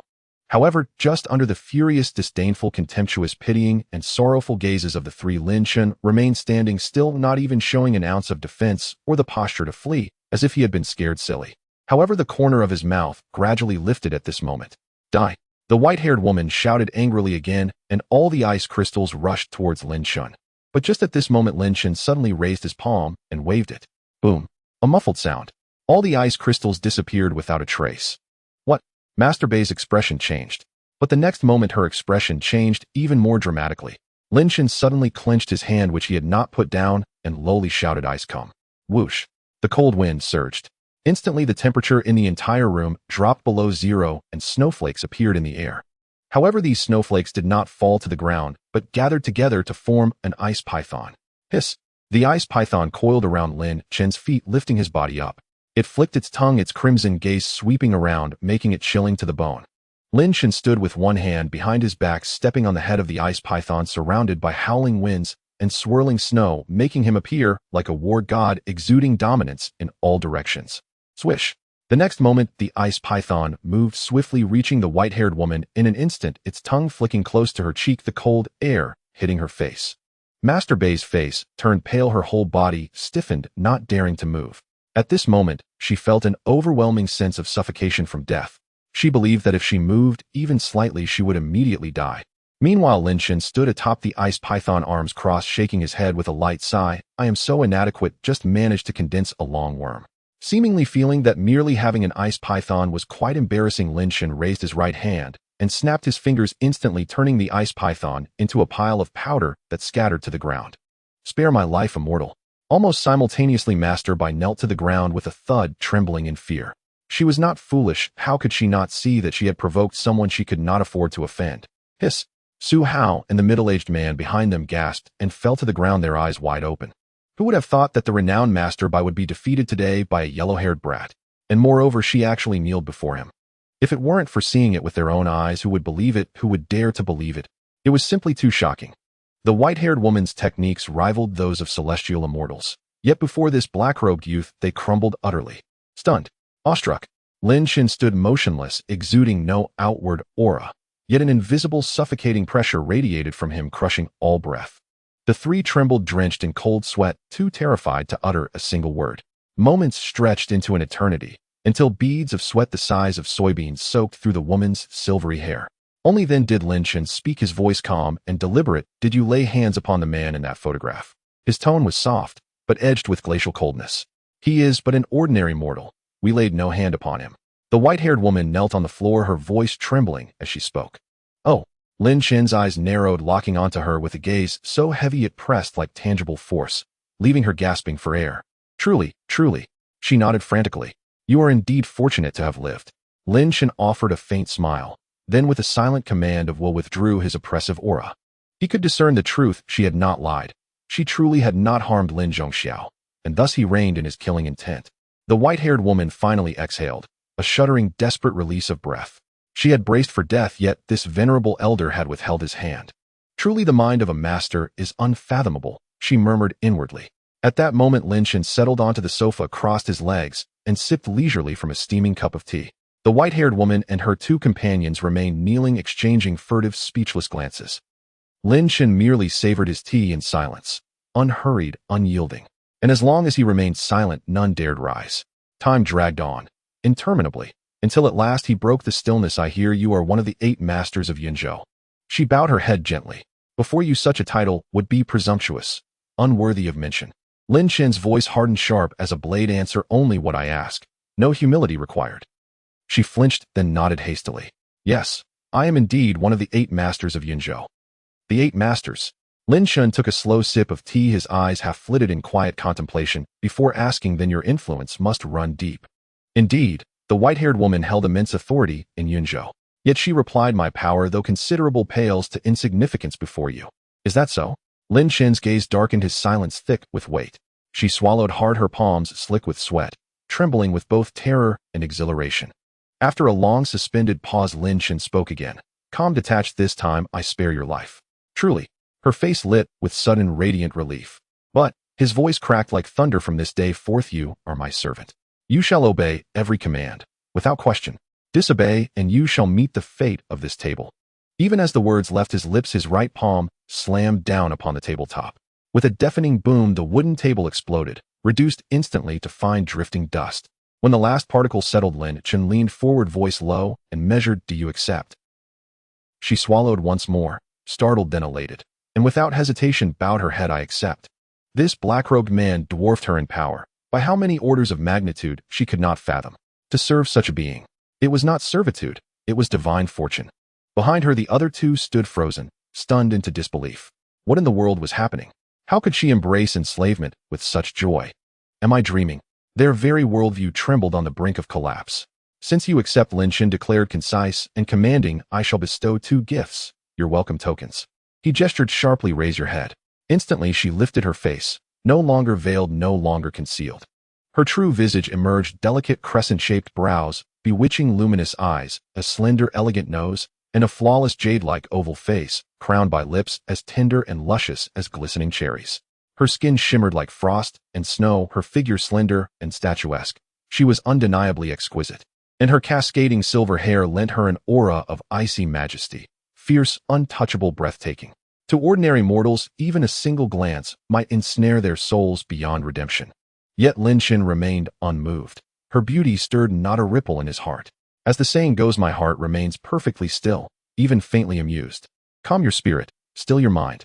Lin Chen commanded, then thrust out his finger and struck her forehead, without mercy, without hesitation. Oh, she cried out in sharp pain, her body jerking involuntarily. Yet from his fingertip flowed a thread of radiant light, streaming directly into her brow. Her eyes rolled upward, vacant, as if her soul had fled. Half a minute passed in silence. Then Lin Chen withdrew his finger. Slowly she regained awareness, dazed as if savoring some ineffable revelation, only for her expression to shift, torn between rapture and despair. At that moment Lin Chen asked, do you comprehend the 2 gifts I have bestowed? I do, she whispered, nodding, then offered a wry, bittersweet smile. The first gift brought joy, a supreme tier cultivation art, vastly surpassing anything she had ever practiced. The second brought sorrow, a binding covenant, the slave oath. From now on Lin Chen was her master, his commands were absolute, her obedience unconditional. Even commands concerning matters most intimate. At that thought, Bai Rushue stole a furtive glance at Lin Chen, finding him youthful in appearance, yet strikingly handsome, his presence a rare fusion of quiet strength and effortless charm, irresistible to any woman. At least he is not unattractive, she breathed, easing slightly, then paused, curiosity stirring. Just how old is this man? Such profound mastery of esoteric arts suggested great age, yet his face betrayed none of it. He must employ a youth-preserving technique, she reasoned inwardly. It was common knowledge across the Huaxiao lands countless cultivators walked among mortals, divided into 2 great lineages, the martial path and the esoteric path. Martial cultivators pursued Tao through physical discipline. Before attaining enlightenment, they appeared indistinguishable from ordinary people, merely stronger, swifter, more enduring. Esoteric cultivators, however, walked the Tao through arcane arts. Even before enlightenment, they stood apart, masters of spellcraft capable of preserving youth, enhancing vitality, or slaying foes unseen, across continents and beyond. Bai Rushue herself was an esoteric cultivator of the essence no affinity, and the Tang clan member who sought to harm Li Jieqi, almost certainly another esoteric cultivator. Martial cultivators differed fundamentally. Theirs was a path of latent potential. Before enlightenment, they held little advantage over mortals, and against esoteric cultivators defeat was near certain. Only after attaining enlightenment did martial cultivators reveal their terrifying, overwhelming power, their hallmark, profound accumulation, sudden transcendence. Bai Rushue had assumed Lin Chen was a formidable martial cultivator. After all, he had kicked open a steel-reinforced door with raw, shocking force, something no esoteric cultivator could achieve. Now, however, she hesitated. For Lin Chen had just displayed mastery over essence no arts of staggering potency. So, was he a martial cultivator? An esoteric cultivator? Or was he something far rarer, something whispered only in legend? A dual-path cultivator, master of both martial might and esoteric art. However, it doesn't matter whether this man is a martial artist or a sorcerer. What matters is that he has likely entered the Tao. It's important to note that Bai Rushue is already among the top 8 masters in Yunzhou, yet she has still not entered the Tao. She waited for a full 7 years hoping to enter the Tao through that innate spiritual fruit, But who would have thought that at this final moment the fruit would be snatched away? It is easy to imagine why she would be furious. May I ask how old the immortal is? Bai Ruxue then asked, voicing her greatest doubt.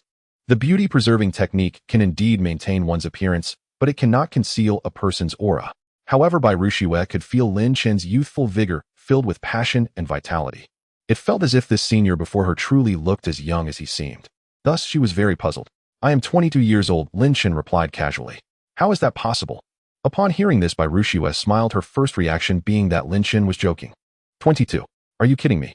Even that military god Shen Tianlong didn't enter the Dao until he was 28.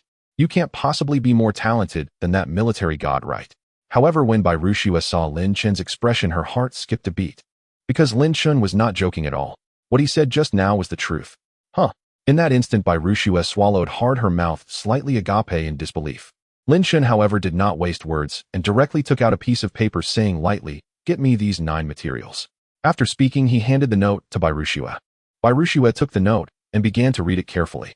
But the next moment, Bai Ruxue furrowed her brows, looking at Lin Chen and asking, I've heard of the first 7 materials, and while they are not easy to obtain, there are still methods. But these last 2. As she spoke, a hint of difficulty appeared on her exquisite face. Because the last 2 materials are respectively dragon scales and Qilin blood. These are legendary items. How could they possibly exist? Is that so? Lin Chen squinted. Given the current state of Earth, finding Qilin blood and dragon scales is indeed as difficult as ascending to the heavens. After a moment of contemplation, Lin Chen said, You only need to procure the first few materials. I have my own way to handle the last 2. All right. Bai Ruxue finally let out a sigh of relief, smoothing her proud chest. Thank goodness she wasn't put in a difficult position. Then, out of curiosity, Bai Ruxue asked, But may I ask, why do you need these 9 materials?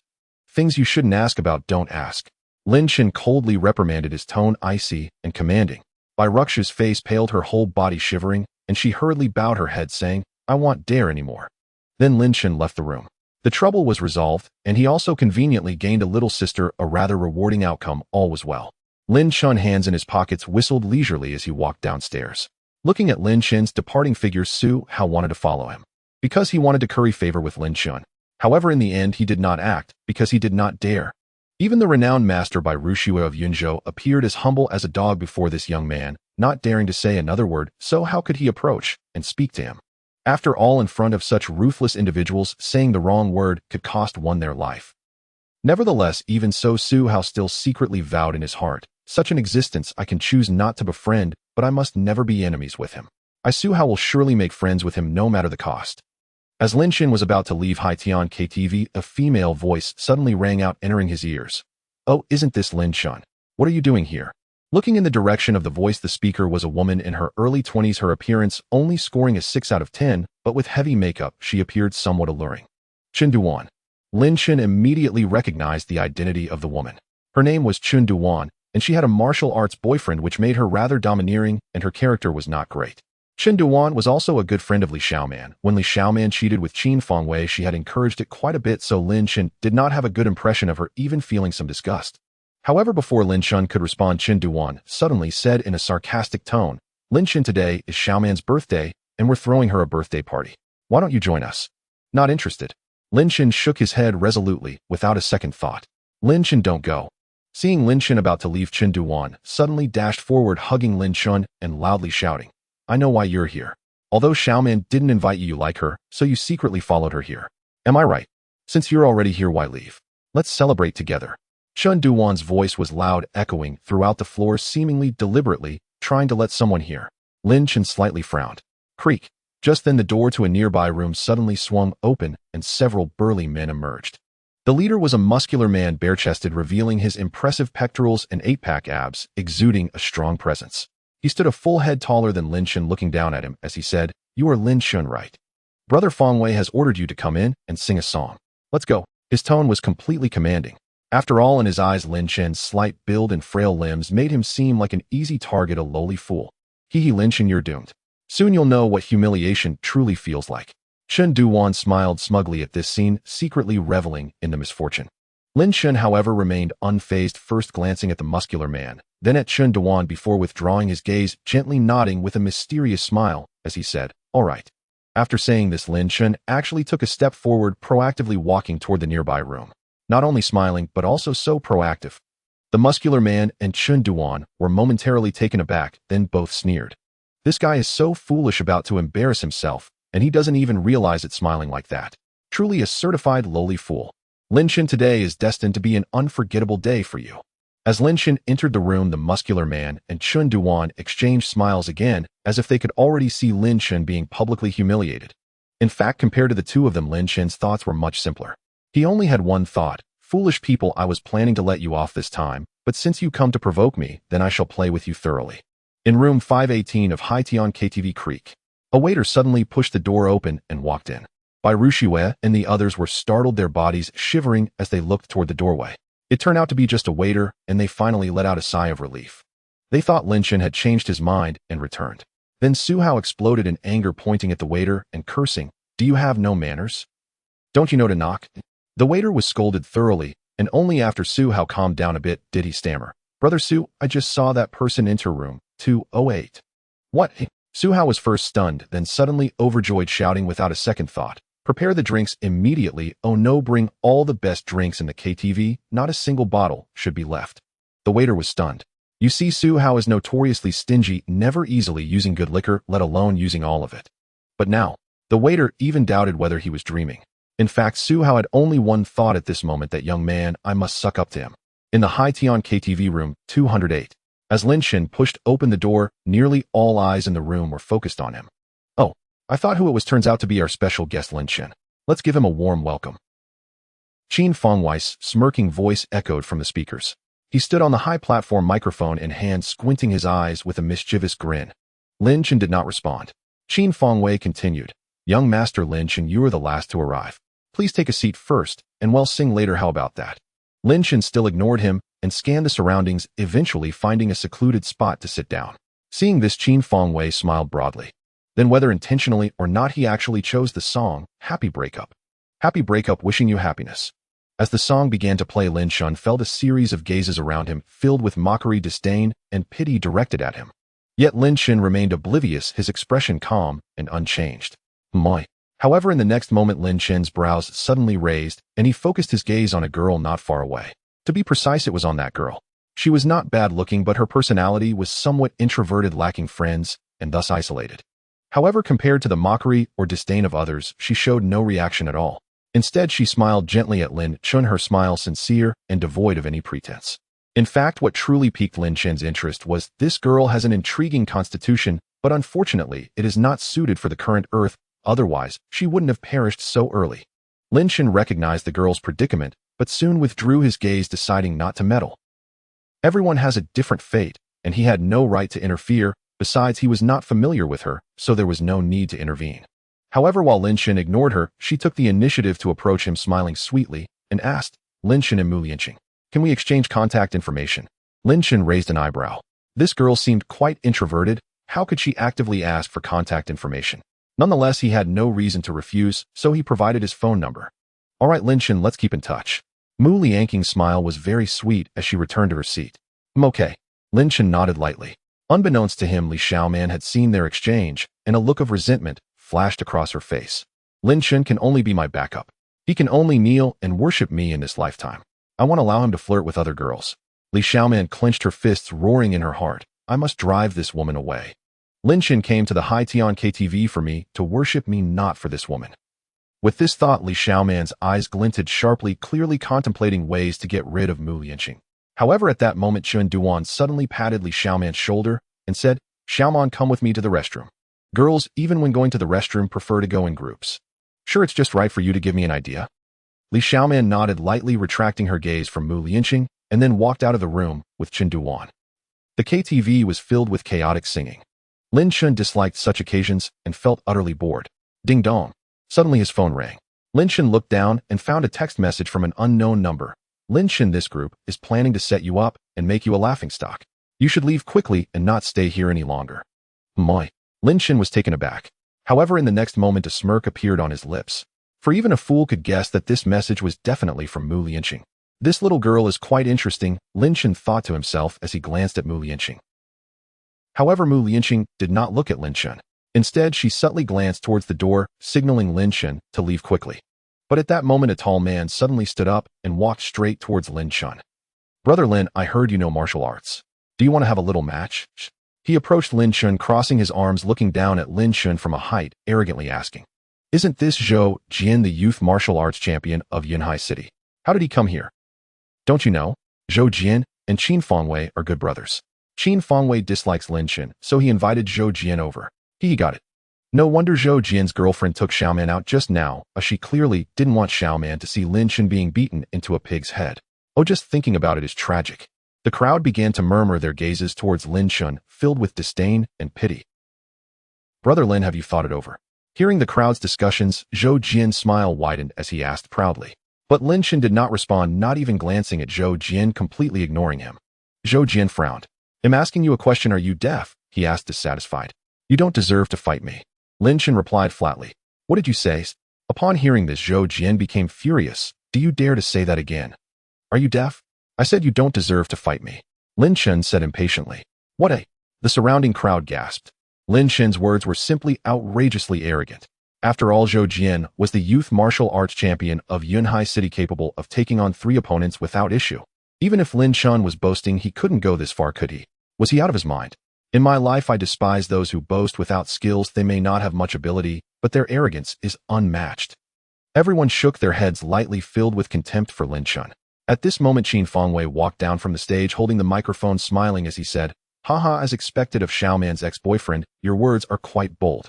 How about this'll be the host, and you two can fight for friendship? Ooh, just a friendly match, how about that?"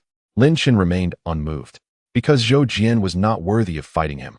However, Lin Chen's indifference was perceived by the crowd as fear and cowardice. Qin Fangwei continued to stoke the flames. "Friendship first, just a friendly match, everyone agree." "Good." The crowd nodded, speaking in unison with loud voices.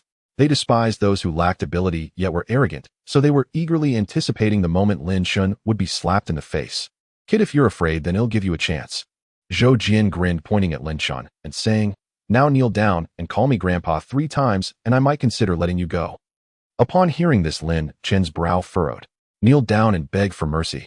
Even the 3 great heavenly emperors wouldn't have that ability. It seems this group of mortals truly doesn't know how to write the word death. Since that's the case, let me teach you. Thus Lin Chen stood up. You've taken the bait." Seeing this, Qin Fangwei's lips curled into a cold, sinister smile. "Aren't you good at martial arts? Aren't you tough? Soon you'll know that in front of my senior brother, in the face of absolute strength, you are nothing but a humble ant." Creak. Just then the door was suddenly pushed open, and Li Xiaoman rushed in, leaning against the wall, gasping for breath, crying out, "And no, it's bad. Duan has been molested. Brother Hai, I really have a boyfriend now. Please just let me go," Qin Duan said with a terrified expression, trembling with fear. Beside Qin Duan sat a rotund man in his 40s, puffing on a cigar and adorned with gold chains, clearly a man of the underworld.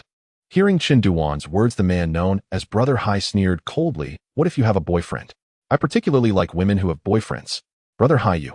Qin Duan's face turned pale at his words, but she feigned bravado, suppressing her fear as she said, "Brother Hai, my boyfriend is the young martial arts champion of Yunhai City, Zhou Jian, and he knows quite a few people." However, before Qin Duan could finish her sentence, the man slapped her. Smack! A crisp sound echoed. Qin Duan's tears were forced out by the slap, and a bright red handprint appeared on her fair face. "Are you threatening me?" Brother Hai's eyes widened in anger as he shouted, "Don't think that just because Zhou Jian is that little brat, even if his father came, I wouldn't give him face. If you dare threaten me again, I will chop off your hand." The group of Brother Hai's minions echoed in unison, their voices loud and synchronized. "Chop hands. Chop hands. I woo woo." Qin Duan, being just a student, had never seen such a scene. Upon hearing this, she was scared to tears. Bang, bang, bang. At that moment, a loud banging on the door was heard from outside.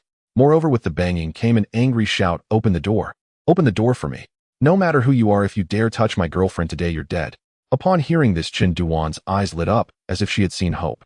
Brother Hai furrowed his brows, a hint of displeasure flashing in his eyes. He pointed to the door and said, "Open the door for him." A bunch of minions hurried forward and opened the door. "I am Zhou Jian, who dares touch my girlfriend." As soon as the door opened, the angry shout rang out again, and a tall, muscular man with hair standing on end charged in. It was Zhou Jian. Behind Zhou Jian followed a large crowd, with Qin Fangwei at the front and a throng of students behind, exuding an impressive presence. Wow, there are so many people. Is this a class reunion? Seeing this scene, Brother Hai remained unfazed, instead sitting calmly on the sofa, crossing his legs and puffing on his cigar, smiling as he asked. Zhou Jian ignored Brother Hai and turned his gaze to Qin Duan beside him. Upon seeing the handprint on her face, Zhou Jian's eyes widened, filled with fury. You dare hit my girlfriend? Zhou Jian pointed at Brother Hai and roared. Yeah, I hit her. What's it to you? Brother Hai lifted his head, slightly sneering. No matter who you are or what background you have today, I, Zhou Jian, will make you pay the price. As the last word left his mouth, Zhou Jian sprinted out like a leopard charging at Brother Hai. Wow, such speed. No wonder he is the young martial arts champion of Yunhai City. That Lin Chen earlier was just lucky, otherwise he would have been beaten to death by Zhou Jian by now. Speaking of which, today this fat guy is in trouble for provoking Zhou Jian's girlfriend. Is he looking for death? The group of students watched Zhou Jian charge out, all expressing admiration in their eyes. However, Brother Hai remained calm, seemingly oblivious to the charging Zhou Jian. However, just as Zhou Jian's fist was about to hit Brother Hai's forehead in this critical moment, kid, there are some people you can never provoke. A man in black standing behind Brother Hai suddenly stepped forward, extending his right fist, striking out like lightning. Before Zhou Jian could react, the black-clad man's fist had already landed on his abdomen. Wow. Zhou Jian was sent flying, coughing up bile with blood mixed in his saliva, his body flying 3 meters away like a lobster, finally crashing heavily to the ground. Moreover, after Zhou Jian fell to the ground, he couldn't get up again, lying there moaning, looking as pitiful as a pig or dog.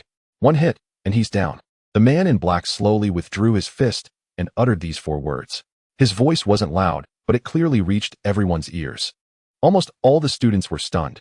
A few thought they had seen it wrong and hurriedly rubbed their eyes, but facts spoke louder than words, and even if they had 1,000 doubts, it was of no use. Zhou Jian, the young martial arts champion of Yunhai City, was truly no match for a single blow. What? Qin Fengwei's eyes widened in shock at this scene. However, unlike Zhou Jian, who was brawn over brains, he was exceedingly clever, so he knew they had definitely hit a hard wall this time. Clap, clap. Just then, Brother Hai, who had been sitting on the sofa with a smile, suddenly began to clap, the sound crisp and loud, echoing in the silence. All the students turned their attention to Brother Hai. A few of them swallowed nervously and began to step back, wanting to leave this troublesome place. Bang! But the door was suddenly slammed shut. Oh dear! At this moment, Brother Hai stood up and said with a smile, students, this is not a school. It's not a place where you can come and go as you please. So today you cannot leave. Hearing this, the crowd of students became flustered, starting to panic. Brother Hai continued, how about this? I will give you a chance. If one of you can defeat my brother here, I will let you go.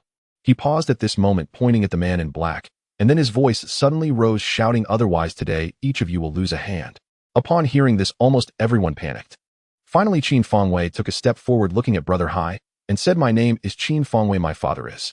But before he could finish his sentence, Brother Hai waved his hand, impatiently interrupting him. I know your father is Qin Jianshu, the chairman of Qin Group, and you are Qin Fengwei, the son of Qin Jianshu, right?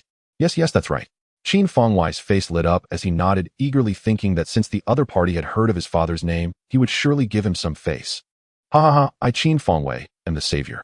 After hearing this, the other students' tense nerves relaxed. Indeed, following young Master Qin was a wise choice. He was our greatest support. However, under the hopeful gazes of the crowd, Brother Hai extended 3 fingers and said, 3 seconds, get lost immediately. Out of respect for your father, I won't chop you up. But you only have 3 seconds. 1. After saying this, Brother Hai lowered 1 finger and started counting the time. Huh. Qin Fengwei was startled and hurriedly said, Brother Hai, they are all my classmates. I hope you can give me some face. 2. However, Brother Hai still ignored him and continued counting. Brother Hai. Qin Fengwei's brows furrowed tightly. 3. Finally, Brother Hai dropped the last finger and immediately smashed the bottle in his hand. With a dull thud, the wine, mixed with glass shards, exploded everywhere, causing many students to scream in terror. Bang! A liquor bottle exploded, startling Qin Fengwei. The moment the words left his lips, the 2 bodyguards behind him stepped forward, taking positions on either side of him, clearly signaling Qin Fengwei's intent to resort to force. Hai Gu scoffed with disdain. So, you want to fight me? These people were brought here under my escort. I bear responsibility for seeing them safely out. If Brother Hai refuses to show mercy, then Fengwei has no choice but to offend you. Qin Fengwei lowered his voice sharply. His declaration moved the crowd to tears. They saw him as their savior reborn. Hai Gu threw his head back and roared with laughter. When the laughter died, his expression turned glacial, his voice icy. Very well. If you insist on standing by your word, I'll grant you this one face-saving courtesy. Truly. Qin Fengwei's face lit up with relief. Hai Gu only smirked coldly. Then you'll stay here with them. Don't even think about leaving. No sooner had the words left Hai Ji's mouth than the 2 bodyguards beside Qin Fengwei shot forward like cannonballs, surging straight toward him. Fat bastard, die. Only then did Qin Fengwei snap back to awareness. and a cruel, twisted grin curled across his lips. In truth, his unyielding stance had nothing to do with loyalty. It was all because of those two bodyguards.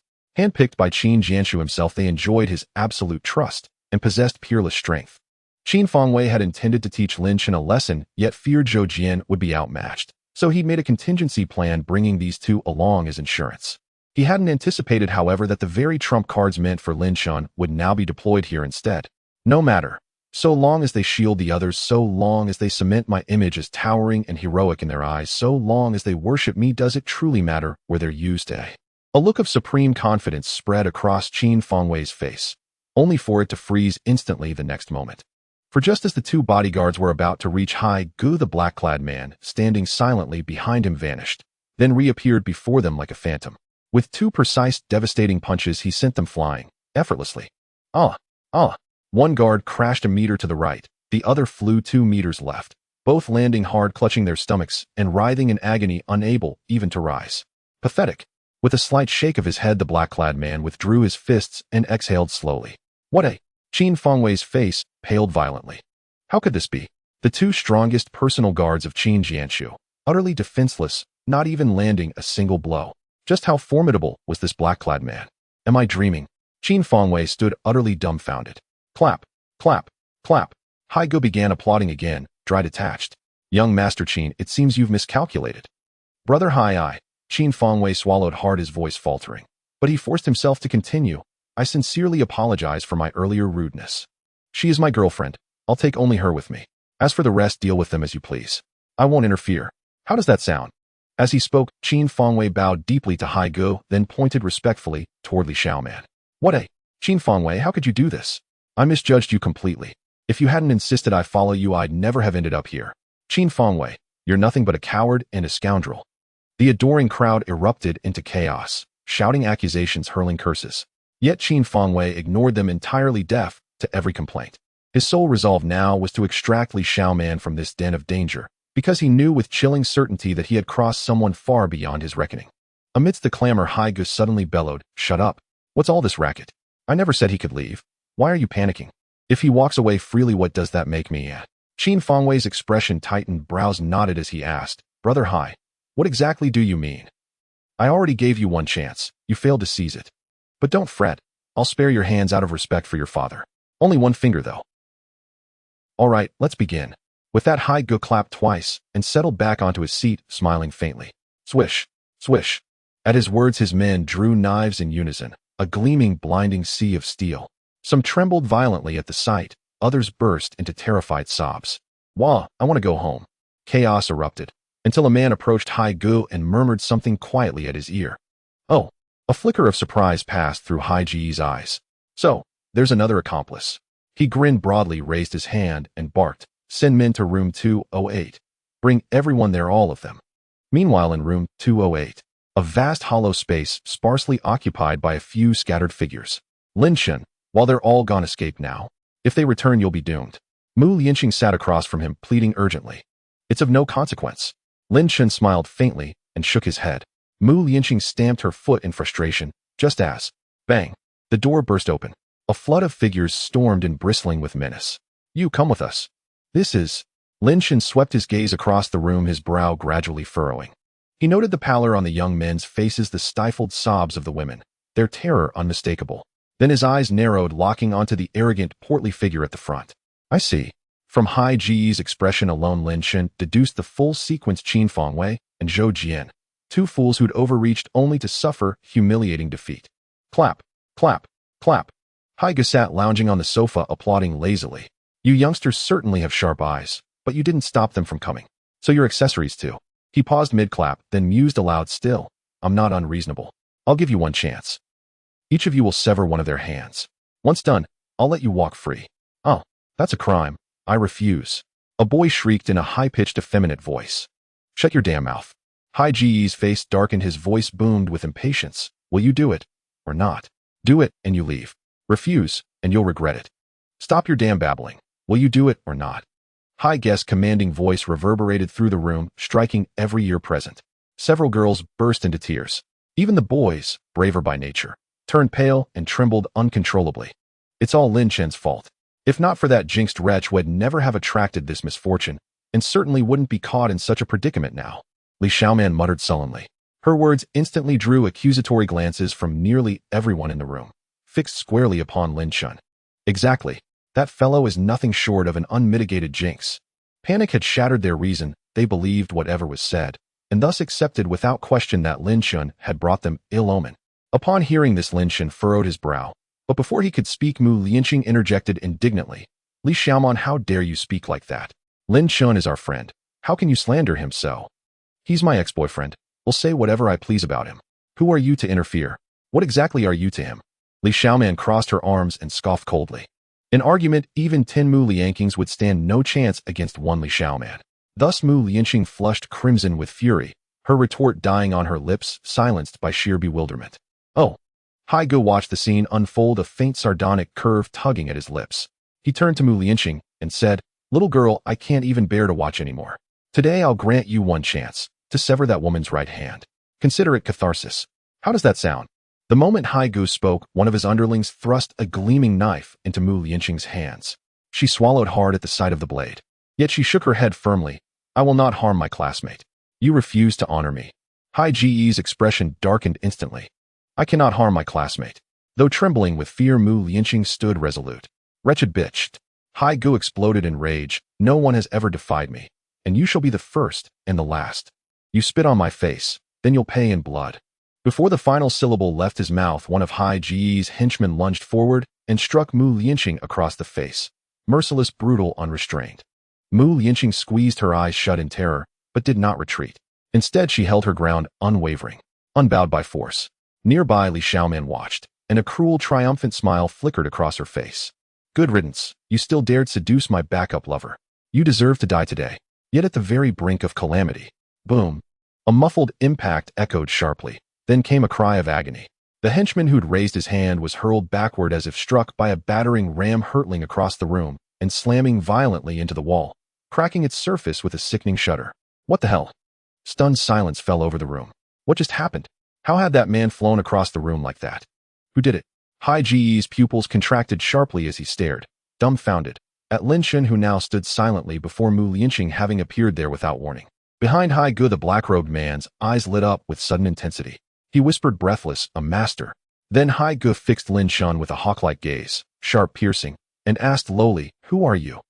Lin Chen ignored Hai Ge entirely. Instead, he turned gently toward Mu Lianqing and smiled, "Foolish girl.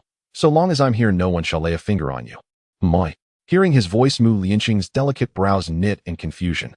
Then hesitantly, she opened her eyes. First, she saw Lin Chen's chiseled calm features. Next, she saw the man who'd moments earlier intended to strike her, now slumped against the wall, convulsing helplessly. This? She froze speechless. He says no one may touch her. Hai Ge let out a cruel, guttural laugh. "Kid, you're bold, but today I'll teach you a lesson. Arrogance demands power. Master Chen." With those 3 words, Hai Ge swept his hand forward, and the black-robed man stepped decisively from the shadows. "Master Chen, break him in 3 moves." Hai Ge's laughter deepened. Master Chen ranked among Yunhai City's 10 greatest martial artists. Youthful champions, corporate bodyguards, all were feeble pretenders before him, pathetically outmatched. Lin Chen is finished. Qin Fengwei watched, shaking his head slightly, disdain simmering beneath his thoughts. Even Qin Jianshu's 2 elite personal guards had fallen in a single blow before Master Chen. His strength was undeniable. Lin Chen, barely 20 years old with only a few years of martial training, stood no chance. "Let's see how you die." He has no skill yet plays the hero. I despise men like Lin Chen most. But he did send that man flying just now. Pure luck, nothing more. Do you actually believe he's strong? Absurd. Other students murmured amongst themselves, faces etched with doubt, few holding any hope for Lin Chen. Yet as all eyes remained locked upon them, the black-robed man did not attack. Instead, he regarded Lin Chen calmly and asked, "Young sir, you are a master. Therefore, I request a moment to prepare. May I?" His words stunned everyone, many doubting their own ears. What a... Qin Fengwei's pupils snapped wide open. What was happening? Impossible. Was Master Chen trying to lull Lin Chen into complacency? Surely not. Lin Chen was merely a youth in his early 20s. Did he warrant strategy? Even Hai Ge's expression shifted subtly, his eyes narrowing, disbelief rippling through his mind. He knew Master Chen's integrity, the man never lied. In other words, this seemingly young, quietly handsome youth truly was a master. At that moment Lin Chen spoke, calm detached. I prefer efficiency. Come at me together. I'll settle you all at once. His voice was clear, his tone utterly placid. Yet that very serenity struck Hai Gu as unbearable arrogance. Insolent, absolute, contemptuous. Instantly Hai Gu erupted, slamming his palm onto the table and roaring, "Fine. Since you beg for death, I'll grant it. Listen well, all of you. Advance with Master Chen. Kill him, and I'll shoulder full responsibility. If you kill me, you'll be responsible." Hai Gu's voice rang out resonant and deep, echoing throughout the room. Qin Fengwei smirked, his face brimming with glee. Lin Chen is simply a fool. Oh, can he not see that Hai Gu wields immense power? How dare he provoke such a person? Truly a complete idiot. Li Xiaoman's expression shifted slightly, and a hint of worry emerged deep in her eyes. Although she looked down on Lin Chen, he was her ex-boyfriend, and to speak honestly, she didn't wish for him to get into trouble. However, eventually Li Xiaoman shook her head, gently thinking, "Lin Chen, it's your own fault for being blind. How dare you provoke someone like him? You deserve to die." Mu Yinqing appeared anxious, wanting to help Lin Chen, but in the face of such a situation, she felt utterly powerless and could do nothing to assist. Among those present, only Lin Chen remained calm, his face as serene as ever, a slight smirk on his lips, appearing unfazed. "Go." At that moment, Hai Gu's expression turned grim as he waved his hand. Immediately, Master Chen led dozens of Hai Gu's henchmen to swarm in surrounding Lin Chen completely. Many quickly shut their eyes, unable to bear the sight of the impending brutality. However, 2 minutes later, Lin Chen still stood in place, seemingly unmoved. Yet Hai Gu's gang lay sprawled on the ground, arms mangled and legs broken, all wailing in agony. As for Master Chen, though he remained standing, he was panting, heavily drenched in sweat, bent over and clutching his knees, clearly exhausted. What the hell? Almost everyone was stunned. Qin Fengwei's mouth hung open in shock. Li Xiaoman's eyes widened in disbelief, as if her breath had been stolen by the astonishment. Others exchanged glances, eyes closed, seemingly unable to believe the scene before them. One punch, he only needed one punch. Not far away, Hai Gu could no longer maintain his composure, swallowing hard as the corners of his mouth twitched uncontrollably. Indeed, Lin Chen alone with a single punch had effortlessly taken down everyone. However, just then Lin Chen parted his lips, slightly looking at Master Chen and saying, "You are quite impressive. You took my punch and still stood. It seems your combat ability exceeds my expectations by a little." As he spoke, Lin Chen raised his thumb and index finger, measuring with the gap between them. As his words fell, the entire room fell into a dead silence. "Who on earth is this guy?"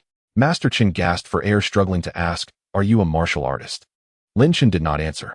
Master Chen raised his voice, asking loudly, "Why are you so strong? Who exactly are you?" Lin Chen still did not reply, but began to stride leisurely towards Hai Gu. "Master Chen, help me." Seeing Lin Chen approach, Hai Gu turned pale, retreating while screaming in terror. Master Chen furrowed his brow, wanting to intervene, but in his current state, he could hardly manage to stand, let alone help. Thus Master Chen could only say, "Young brother, spare me. If you're strong, remember, there are always stronger people out there. If you don't want to die, just shut up." Before Master Chen could finish, he was interrupted by Lin Chen. Master Chen's expression changed drastically, his back prickling with sweat, goosebumps rising all over his body. Because though Lin Chen's tone was calm, he sensed a hint of killing intent. Clearly this young man was not just speaking empty words. He truly dares to kill. Thinking of this, Master Chen couldn't help but let out a bitter laugh. Who is this young man? At such a young age he possesses such strength and temperament. Oh, I've truly kicked a hard rock this time. Hai Gu, seeing Master Chen unmoved, felt his heart sink, stuttering, "Don't come over. If you do, I will call the police." Lin Chen chuckled upon hearing this. The famous Hai Gu, the underground king of Yunhai City, who feared nothing and commanded respect, would actually call the police. If this got out, it would surely make countless people laugh to death. Yet Lin Chen did not stop, instead walking straight up to Hai Gu and delivering a slap. Smack. Opt. With a crisp sound, Hai Gu let out a miserable scream, his body sent crashing onto the sofa. Lin Chen smiled gently, innocently asking, "So are we talking while you sit and I stand?" No, you sit while I stand." Hai Gu hurriedly stood up, covering his stinging face, speaking in fear. Lin Chen, however, did not sit down, but extended his palm, gently patting Hai Gu's face, making crisp sounds of pop, pop, pop. Hai Gu did not even flinch, allowing Lin Chen to slap him, enduring the pain without dodging.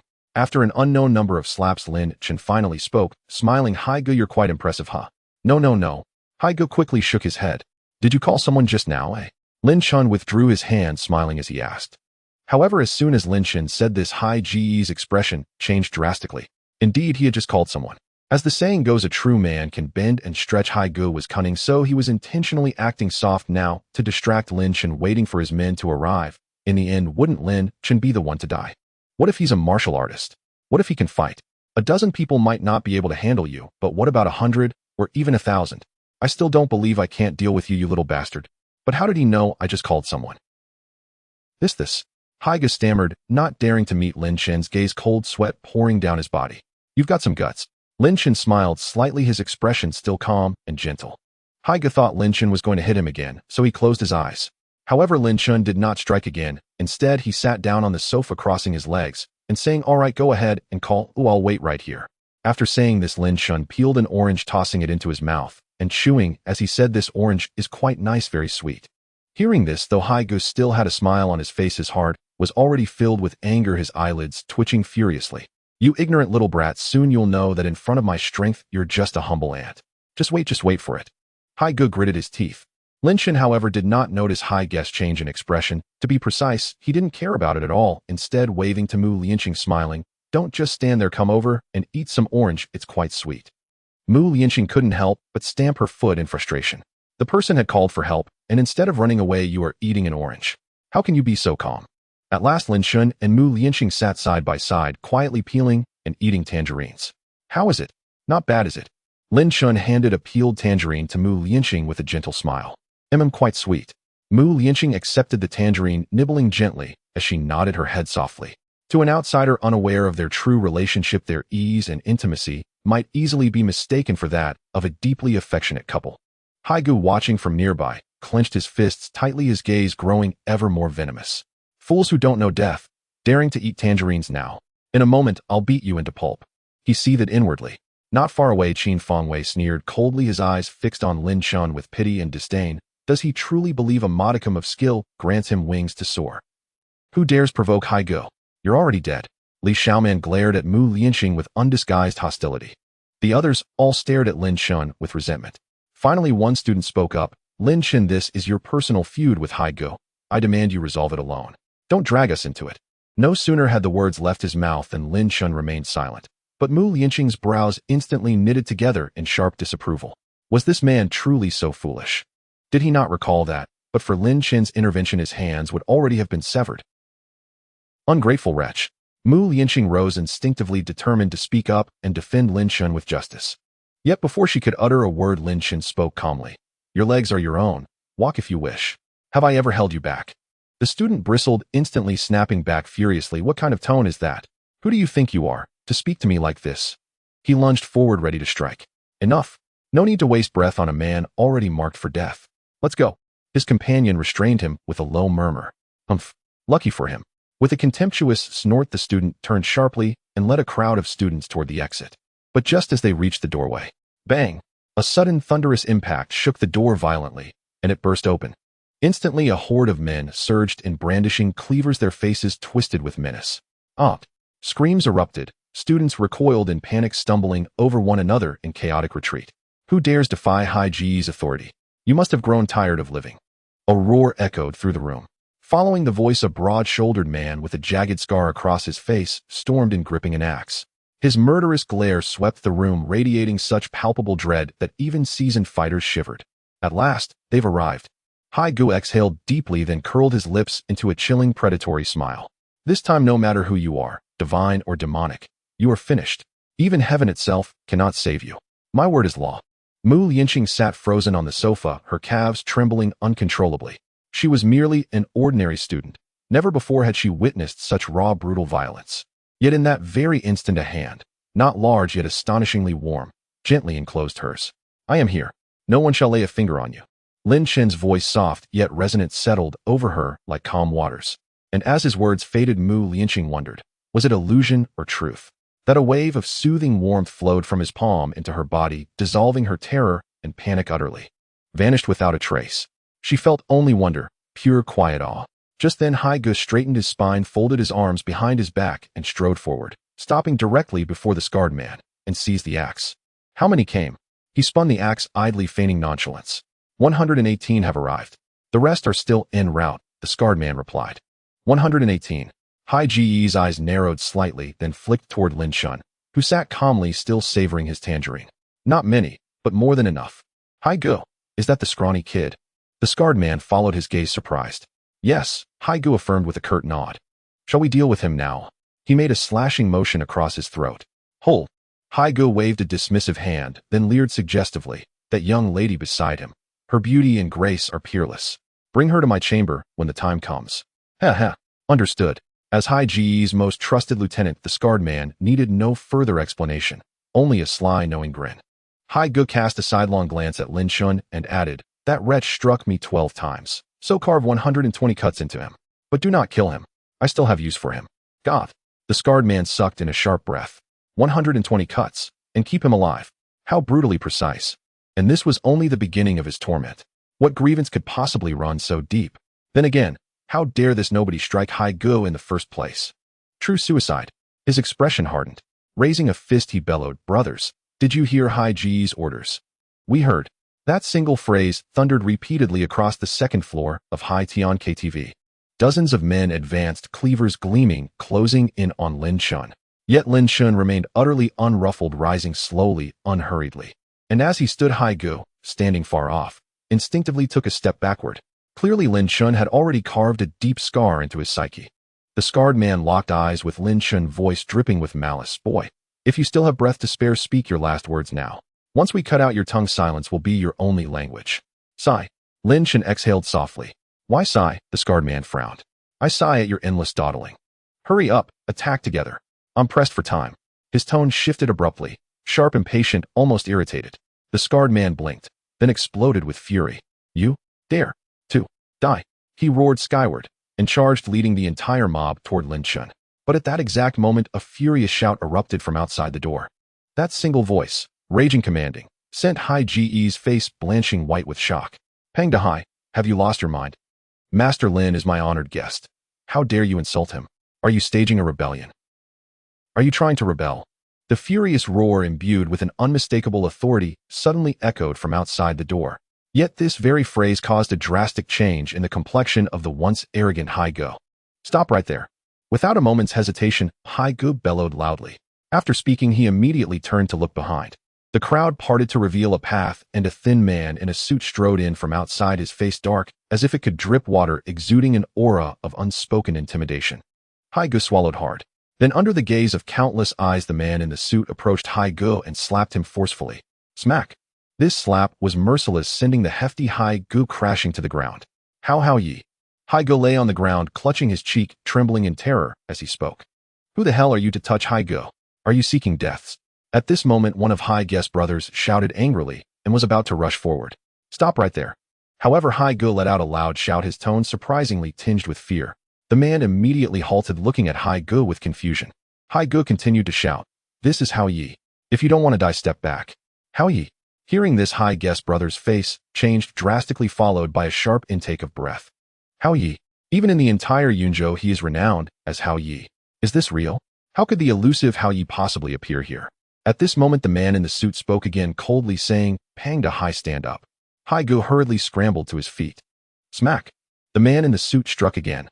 With a loud crack, a bloody palm print appeared on the other side of Haigu's face, creating a symmetrical effect. This time, however, Haigu's brothers did not dare to utter a single word. If I hit you, can you accept it? The man in the suit stared at Haigu, asking in a low voice. I can accept it, I can accept it. Haigu nodded vigorously like a chick pecking at rice. This Mr.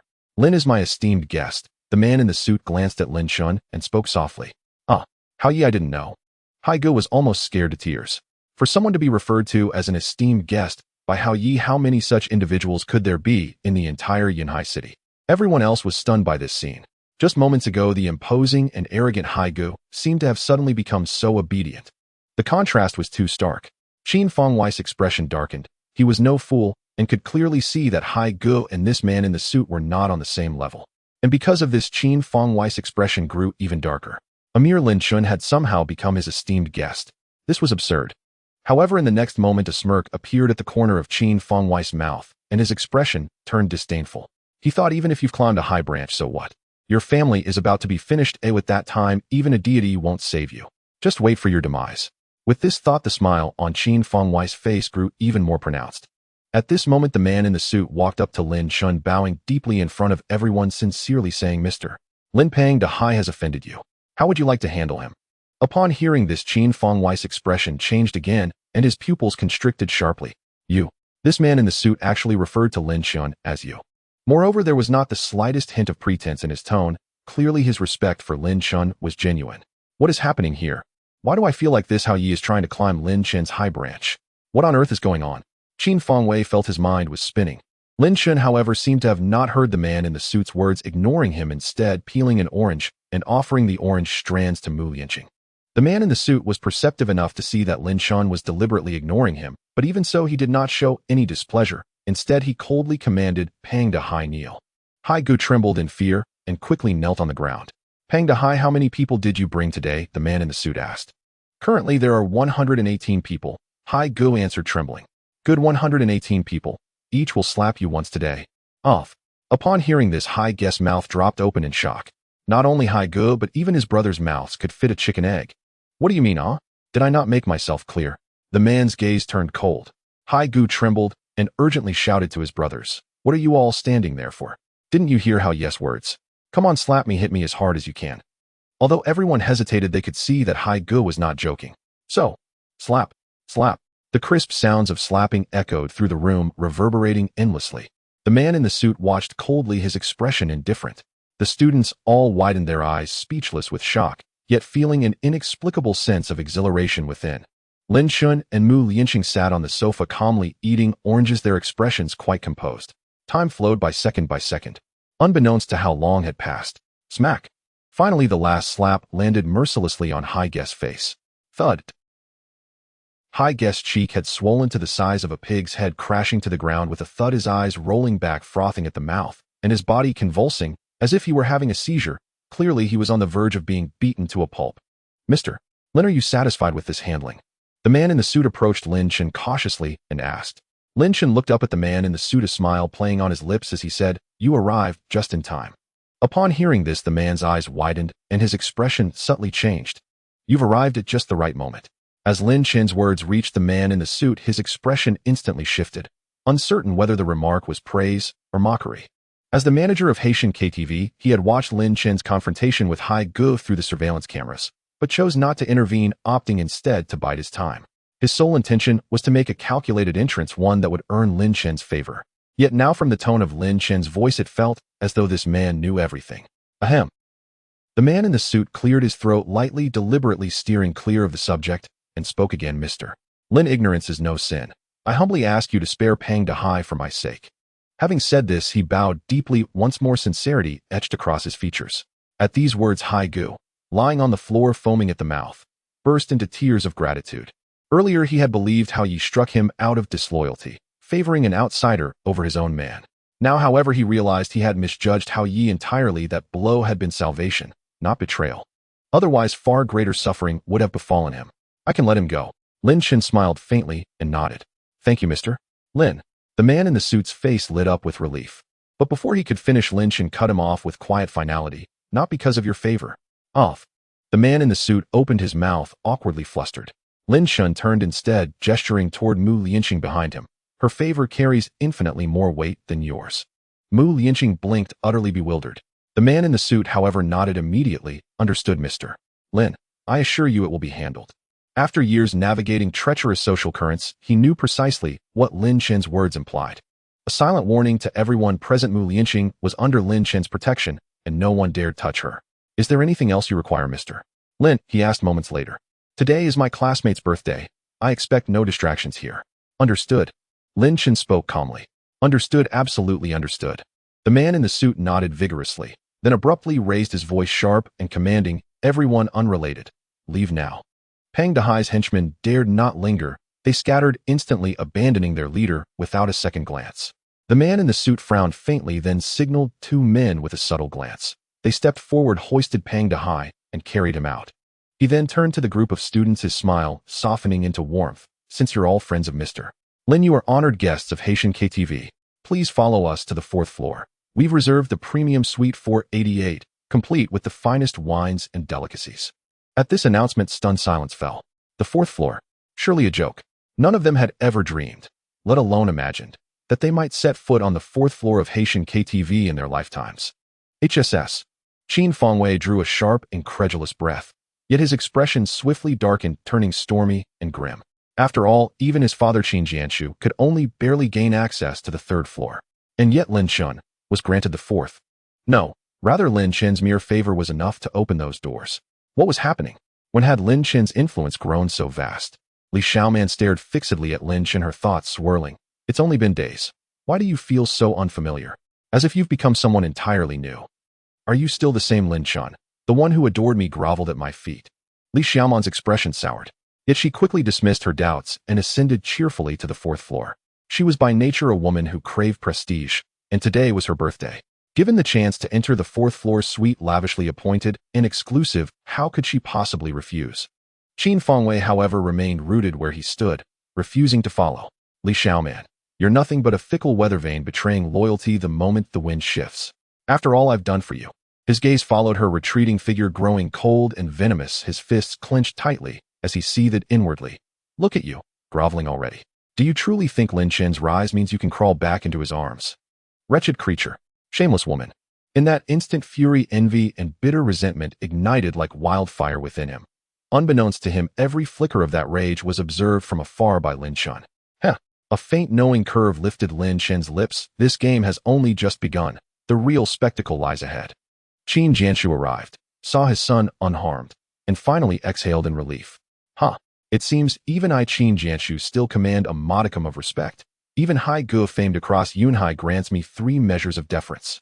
With a triumphant grin, Qin Jianshu strode forward and embraced Qin Fengwei warmly. Qin Fengwei frowned, baffled. What exactly was his father so pleased about? And why so smugly? He asked nothing and left without delay. He had no desire to linger any longer in this den of chaos.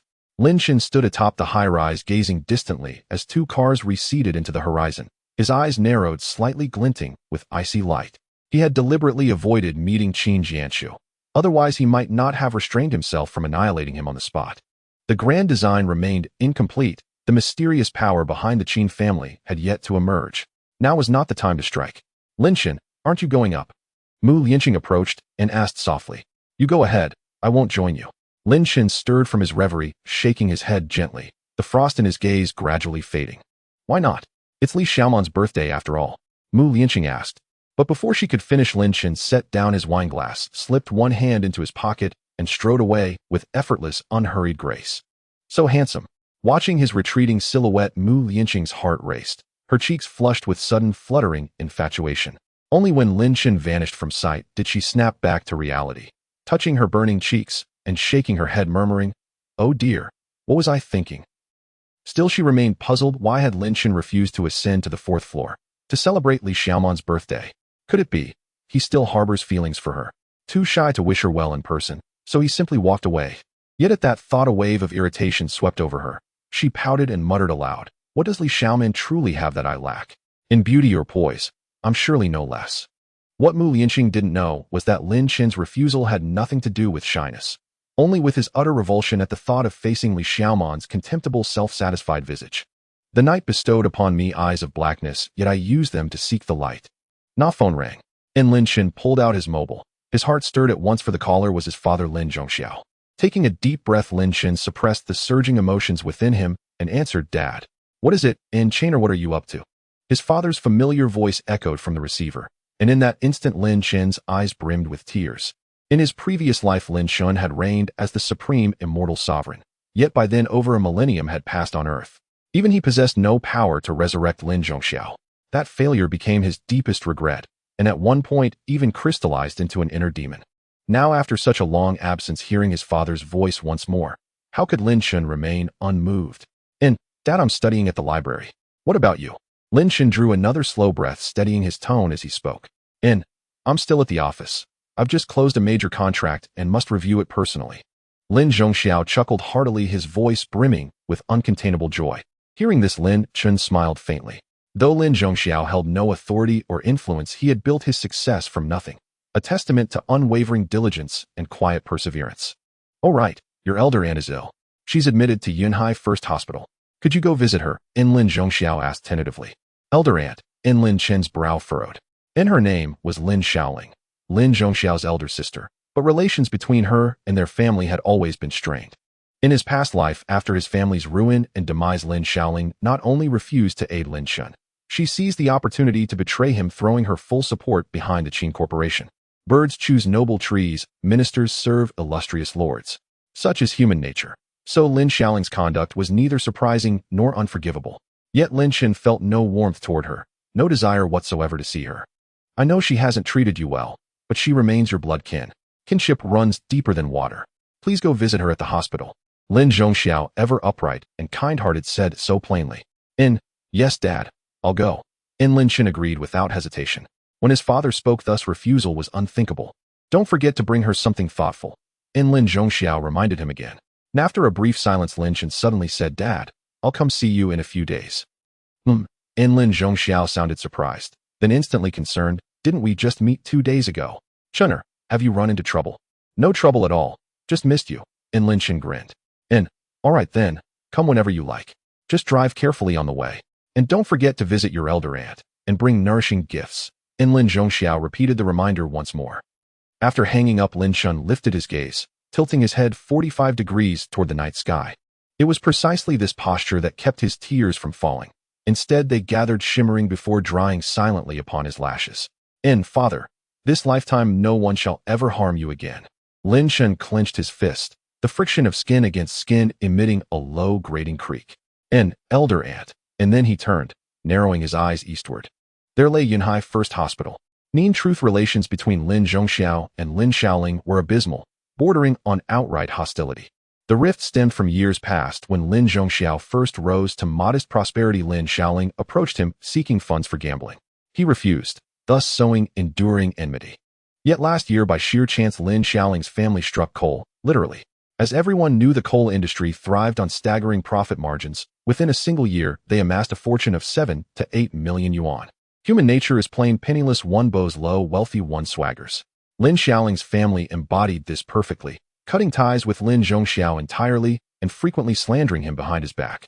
And had Lin Zhongxiao not insisted, Lin Chen would never have visited her, not even if boredom drove him to madness. At 8 p.m., Lin Chen purchased a basket of fruit and drove to the hospital. In room 516. Carrying the fruit, he ascended to the 5th floor, searching room by room.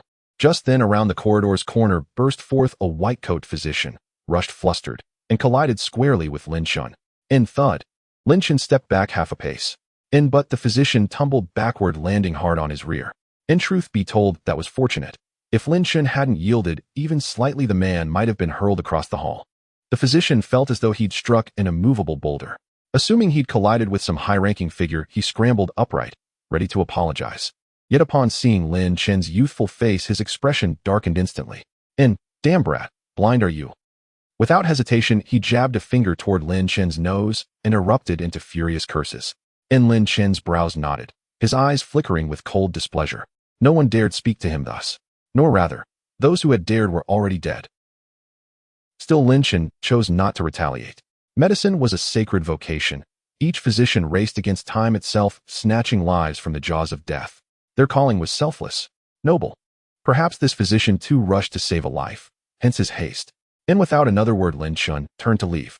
You're not getting away. The physician roared, then lunged, gripping Lin Chen's shoulders and driving upward with both legs, attempting a brutal shoulder throw.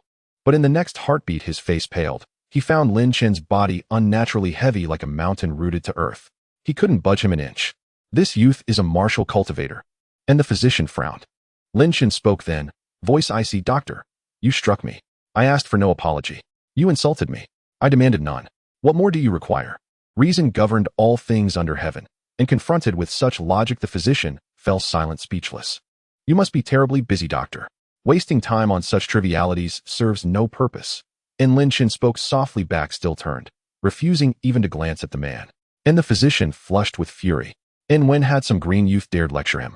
Yet rage alone could not refute Lin Chen's words, so he merely snorted in indignation and stormed off. Utterly uncivilized. Lin Chen smoothed his clothes and shook his head slightly. A physician's heart mirrors that of a parent. Were all doctors like this one, it would be a profound tragedy for medicine itself. Room 516 was a luxurious private ward, designed for a single patient. Knock knock. Lin Chen tapped lightly at the door. Who is it? A woman's voice emerged from within. The door opened, revealing a naturally beautiful woman unadorned by makeup standing before Lin Chen. Oh, cousin Lin Chen, How thin you've grown. And she blinked in surprise, then broke into delight, reaching forward to pinch Lin Chen's cheeks. Second elder sister. And Lin Chen let her squeeze his face, smiling wryly as he shook his head. Her name was Zhou Yutong, daughter of Lin Chen's second aunt. Though her mother passed early, Zhou Yutong matured swiftly, excelled academically, and after graduating from Yunhai University, joined a multinational firm, drawing countless admirers. Coming quickly, Zhou Yutong grasped Lin Chen's right hand and led him into the hospital room. "Auntie, look who's here." She smiled as she gazed at the woman lying on the bed. Lying on the bed was a woman in her early 60s, slightly plump in build, none other than Lin Chen's paternal aunt Lin Xiaoling. Yet even after Lin Chen entered and sat down, Lin Xiaoling did not so much as turn her head to glance at him. "Auntie, look who's here," Zhou Yutong repeated. Only then did Lin Xiaoling slowly turn her head and cast a fleeting glance at Lin Chen. "Oh, it's Lin Chen." Her tone was neither warm nor cold. "Auntie, look, this is your nephew's gift, fresh fruit." Zhou Yutong lifted the wicker basket brimming with fruit before Lin Xiaoling and giggled. "You've come all this way, why bring fruit?" Lin Xiaoling replied flatly, dismissively. "It's only proper," Lin Chen murmured, shaking his head slightly. An awkward silence settled over the room. Standing beside Zhou Yutong were two men, one elderly, one young, Lin Xiaoling's husband and elder son, the very same Lin Chen's paternal uncle and cousin. Yet from the moment Lin Chen entered, neither had deigned to meet his eyes. Finally, Lin Xiaoling broke the silence, asking softly, "How is your father lately?" "He's been well lately," Lin Chen replied. "Oh, good enough," she said, and closed her eyes. At that moment, his cousin stepped forward, clapped Lin Chen's shoulder, and spoke with condescending authority. "Cousin, mother's tired. You may leave now." "All right." Lin Chen wasted no words, rising immediately and striding toward the door. He had no desire to linger in this place. "Ah." Zhou Yutong tried to call him back. Hadn't they barely begun speaking? Why depart so soon? Yet Zhou Yutong was no fool. She could plainly read the family's disdain toward Lin Chen. Though deeply reluctant, she said nothing more. Lin Chen reached the doorway and raised his hand to open it. Creak. Just then the door swung open from outside. A white-coat physician entered, holding a medical chart, glancing down at it as he asked, "Are you all the patient's relatives?" "Yes." His cousin answered, first nodding faintly. "Good. Please step outside. I need to speak with you."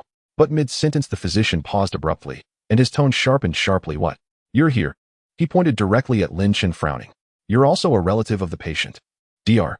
Zhang, he's my aunt's nephew. May I ask what's wrong?" Zhou Yutong stepped forward and inquired. "Humph. So you're a relative too? How convenient." The physician let out a cold, mirthless laugh. Lin Chen's brows knitted faintly. "I refuse to treat this patient. Never again." With a sudden roar, the physician hurled his medical chart to the floor with a thunderous thud. The sudden outburst stunned everyone present. "Lin Chen, have you offended Dr. Zhang?" His uncle's face darkened instantly as he fixed Lin Chen with a low, accusing gaze. Lin Chen apologized to Dr. Zhang immediately. "He's the finest orthopedic surgeon in this entire hospital." His cousin snapped, voice laced with irritation. Before Lin Chen could utter a word, Dr. Zhang sneered him. "No use saying anything now. I won't treat any of you. It's that simple. Goodbye." And with that, Dr. Zhang turned on his heel and strode out. His cousin rushed after him, gripping his arm desperately. "Dr. Zhang, we don't even know this man. We never invited him. He came unbidden, acting entirely on his own. Please, sir, be magnanimous. Don't lower yourself to quarrel with such trash." "Humph. Indeed, he is trash. And precisely because he is trash, I refuse to treat the trash as kin." Dr. Zhang remained resolute in his departure, until Lin Xiaoling, still lying motionless on the bed, suddenly bellowed, "Lin Chen, kneel down and beg Dr. Zhang's forgiveness." Her command sent ripples across the room. Dr. Zhang's lips curled into a faint, self-satisfied smirk. His cousin and uncle locked their glares onto Lin Chen, eyes burning with reproach, silently demanding his submission. Zhou Yutong's expression shifted subtly. She glanced at Lin Chen with quiet concern, opening her mouth as if to speak. Yet before she could, Lin Chen spoke calmly. "Who is he exactly? Worthy of my apology." His voice was soft, but its unyielding arrogance hung unmistakably in the air. "Excellent. Outstanding. Magnificent." Dr. Zhang erupted in fury, shouting 3 times in rapid succession, then roared, "I'd rather die than treat her. Now get out of my way." Before the final syllable faded, he shoved his cousin aside, yet the younger man clung fiercely to his waist, refusing to release him. At that moment, Lin Chen's uncle advanced step by heavy step, his face livid, and bellowed, "You ill-omened wretch, do you take pleasure in killing your own aunt? Kneel down now." As he spoke, he raised his right hand and swung a slap toward Lin Chen. Yet Lin Chen did not flinch or evade. Just then Zhou Yutong darted forward like an arrow, seizing her uncle's wrist and demanding, "Uncle, Lin Chen is your nephew. As an elder, how dare you strike a junior?" His face twisted. The delicate hand gripping his wrist felt like iron crushing with unbearable force. "The night gave me black eyes. I used them to seek the light." Lin Chen's phone rang. He pulled it out. The screen displayed an unknown number. Assuming it was spam, he rejected the call without hesitation. Yet the phone rang again, immediately. Lin Chen frowned, hesitated a moment. "This isn't spam." He answered. "Hello, is this Mr. Lin?" A woman's voice came through, urgent, breathless. "Hello, I am." Lin Chen nodded faintly. Hello, Mr. Lin, where are you right now?" She pressed anxiously. "And who might you be?" The voice was utterly unfamiliar. Lin Chen couldn't place it, so he asked, "Oh, forgive me. I forgot to introduce myself. I'm Assistant Xiao Chan to Miss Su Mingyao." Her tone was crisp, efficient, then instantly urgent again. "Dr. Lin, Miss Su has suffered a sudden episode. Where are you? Can you come immediately?" So it was that woman's assistant. Lin Chen nodded silently. He was aware that Su Mingyio's condition was peculiar. Once it flared up, she wouldn't die, but would suffer immensely, wishing for death. "But I'm afraid I can't get away right now," Lin Chen said. "Mr. Lin, are you in trouble? Where are you now?" "Yinhai First Hospital," Lin Chen replied. "Yinhai First Hospital. Understood, Mr. Lin, please wait a moment. I'll come to pick you up right away." Lin Chen was taken aback, and before he could respond, the assistant hung up the phone decisively. "Oh, what's this, making a call to someone?" Dr. Zhang turned around, glanced at Lin Chen, who had put away his phone, and immediately sneered. "Who doesn't have someone? Today I want to see whose people are more formidable, yours or mine." After saying this, Dr. Zhang took out his phone and sent a message. Lin Chen raised his eyebrows, slightly looking at Dr. Zhang with curiosity. This guy, could he be out of his mind? Who called for help? If I wanted to fight you, would I need to call anyone? Perhaps it was because I mentioned Yinhai First Hospital that he mistakenly thought I was calling someone to deal with him, Lin Chen pondered inwardly. "Yutong, it hurts, let go of me." At this moment, the uncle cried out in pain and hurriedly said, "Zhou Yutong," then released her small hand. The uncle withdrew his wrist, moving it around with a slightly awkward expression. As a grown man, he was unexpectedly hurt by a fragile girl. If this got out, how would he face others? Lin Chen looked at Zhou Yutong in surprise. From Zhou Yutong's delicate form, he sensed a faint, peculiar energy, and it was precisely because of this energy that Zhou Yutong was able to easily subdue her uncle. Could it be that my cousin is also a cultivator? Lin Chen's eyes flickered slightly as he thought to himself, but then shook his head. No, cultivators on Earth are divided into technique cultivators and martial cultivators, and my cousin is neither. This energy within her is quite intriguing. Lin Chen, not one to hesitate, reached out his palm towards her to diagnose the situation. However, at that moment, the door was suddenly kicked open with a loud bang, and over a dozen fierce-looking individuals surged in. "Dr. Zhang, which dog bastard wants to hit you?" As the low shout rang out, the crowd parted to form a passage, and a burly man stepped forward, his muscles so developed that an ordinary person would feel intimidated just by looking at him. "Brother Ping, it's this brat." Dr. Zhang pointed at Lin Chen with an extremely arrogant expression. Upon hearing this, Brother Ping fixed his sharp gaze on Lin Chen and asked in a low voice, "You little brat, who do you belong to?" "I don't belong to anyone," Lin Chen replied calmly, neither servile nor overbearing. "Oh, this little brat has quite a bit of courage." Seeing Lin Chen so composed, Brother Ping was somewhat surprised, but then a sinister smile appeared on his lips as he asked, "Kid, do you know who I am?" "I don't know, nor am I interested in knowing." Lin Chen shook his head. "Let me tell you, I own this territory." Before his voice even faded, Brother Ping pointed to his own nose and stomped on the table with a loud bang. "Oh, all right." Lin Chen responded nonchalantly with an "oh." Brother Ping felt Lin Chen's disdain and immediately became furious, gritting his teeth as he shouted, "Brothers, teach him a lesson on how to behave." "Yes." As soon as Brother Ping's words fell, over 10 men charged towards Lin Chen. "What do you want?" "This is a society governed by law. If you dare to hit me, I will call the police." Zhou Yutong hurriedly stood in front of Lin Chen, spreading her arms and shouting, "If you have the guts, go ahead and report it. Let's see if the police dare to intervene with me." Brother Ping sneered dismissively, his tone extremely arrogant. Zhou Yutong's brows furrowed deeply, but the next moment her brows relaxed and she sighed lightly, saying, "Sigh, it seems that sometimes using violence to counter violence is the best solution to a problem." "What do you mean?" Brother Ping narrowed his eyes. For some reason, after hearing this, an ominous premonition arose in his heart. However, Zhou Yutong did not answer Brother Ping. Instead, she slowly closed her eyes, her body moved, and her aura changed like a sword being drawn from its sheath. Then she suddenly opened her apricot eyes, and a golden light flashed deep within them. "Oh!" Lin Chen noticed the change in Zhou Yutong's aura and couldn't help but be surprised. "Hit him." At this moment, Brother Ping waved his hand. The dozen or so men surrounded Lin Chen and Zhou Yutong, their momentum fierce. However, at this moment, Zhou Yutong moved. Whooshed. Slap. Opt. No one saw how Zhou Yutong moved, as she was already in front of a man delivering a slap that echoed with a loud bang and a scream. The man's body spun 3 times in the air before crashing down. After taking down one person, Zhou Yutong did not hesitate at all. She pointed her toes and charged towards the next one. After some time, perhaps just 30 or 40 seconds, all the burly men were lying on the ground wailing. Brother Ping was already trembling in fear, breaking out in a cold sweat. Who would have thought that this seemingly delicate and weak beauty was actually a martial expert? And not just an ordinary martial expert. The next moment, Brother Ping began to tremble violently all over, as he saw Zhou Yutong's fierce gaze approaching him step by step. 2M telling you this is a society governed by law. You better not act recklessly or 'twill call the police. Brother Ping stammered, suddenly subdued. But Zhou Yutong did not stop her steps. Rather, her pace quickened, inching closer to Brother Ping. Lin Chen frowned slightly. Is she possessed? Lin Chen's perception was sharp. He could feel that Zhou Yutong was exhibiting signs of losing control. Cousin, this is a hospital. You can't act recklessly. At this moment, the older cousin approached Zhou Yutong, trying to grab her. However, Zhou Yutong simply waved her arm and sent the older cousin flying. He fell hard to the ground, his eyes wide with terror. How could such a small girl have such strength? Zhou Yutong, stop. Lin Shaoling, lying on the hospital bed, suddenly shouted in a feigned authoritative tone. However, Zhou Yutong merely glanced at her, and she immediately wilted, closing her mouth tightly, no longer daring to speak. From Zhou Yutong's gaze, she saw a murderous intent. Zhou Yutong sneered disdainfully, her smile extremely enchanting, then turned her head and continued walking towards Brother Ping. Brother Ping swallowed hard. He felt that what he faced was not a pretty girl, but a beast, a bloodthirsty beast. However, before he could run away, Lin Chen suddenly appeared in front of Zhou Yutong. Without saying a word, Zhou Yutong raised her hand to slap him, wanting to send Lin Chen flying just like she had done to her older cousin. But Lin Chen easily grasped Zhou Yutong's small hand. Cousin, how about I treat you to some fox meat tonight? Lin Chen said with a hint of a smile. Cousin, shall I treat you to fox meat tonight?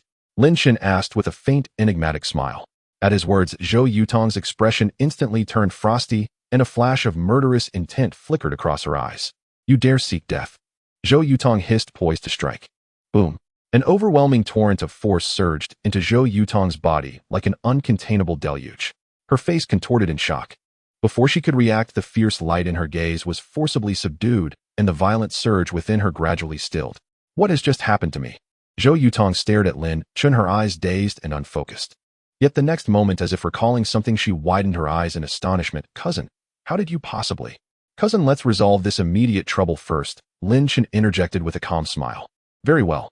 Zhou Yutong gave a slight, graceful nod, then her gaze hardened as she turned sharply toward Ping Gu.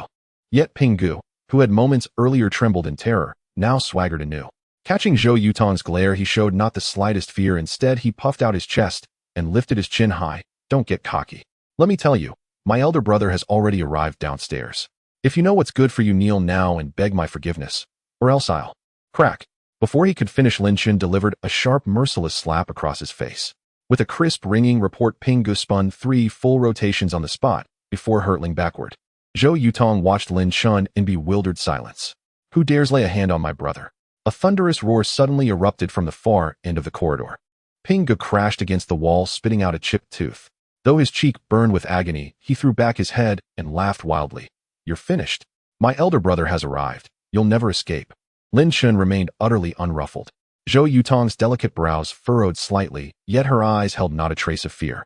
Elder cousin exploded with panic and fury, jabbing a finger at Lin Chen. Lin Chen, the harbinger of misfortune. Do you even know who Ping Ji's elder brother is? Do you have any idea what kind of being you've just provoked? Lin Chen, this is your own doing. Call your father immediately. We're washing our hands of this. Don't drag us down with you. Uncle barked in a hushed, commanding tone. Humph. So this is family.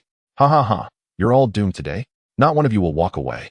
And if I refuse to treat her, then across Yunhai City, and indeed throughout all of Yunzhou, I challenge anyone to find another physician capable of healing her. Dr. Zhang declared with contemptuous laughter. Upon hearing this, Lin Shaoling's expression on the hospital bed darkened. Do you truly believe your medical skill is unmatched under heaven? Lin Chen asked coolly. At least in orthopedics, if I rank second in all of Yunzhou, no one dares claim first. Dr. Zhang boasted proudly. Humph. Lin Chen sneered lightly. What are you laughing at? Dr. Zhang's brow furrowed deeply.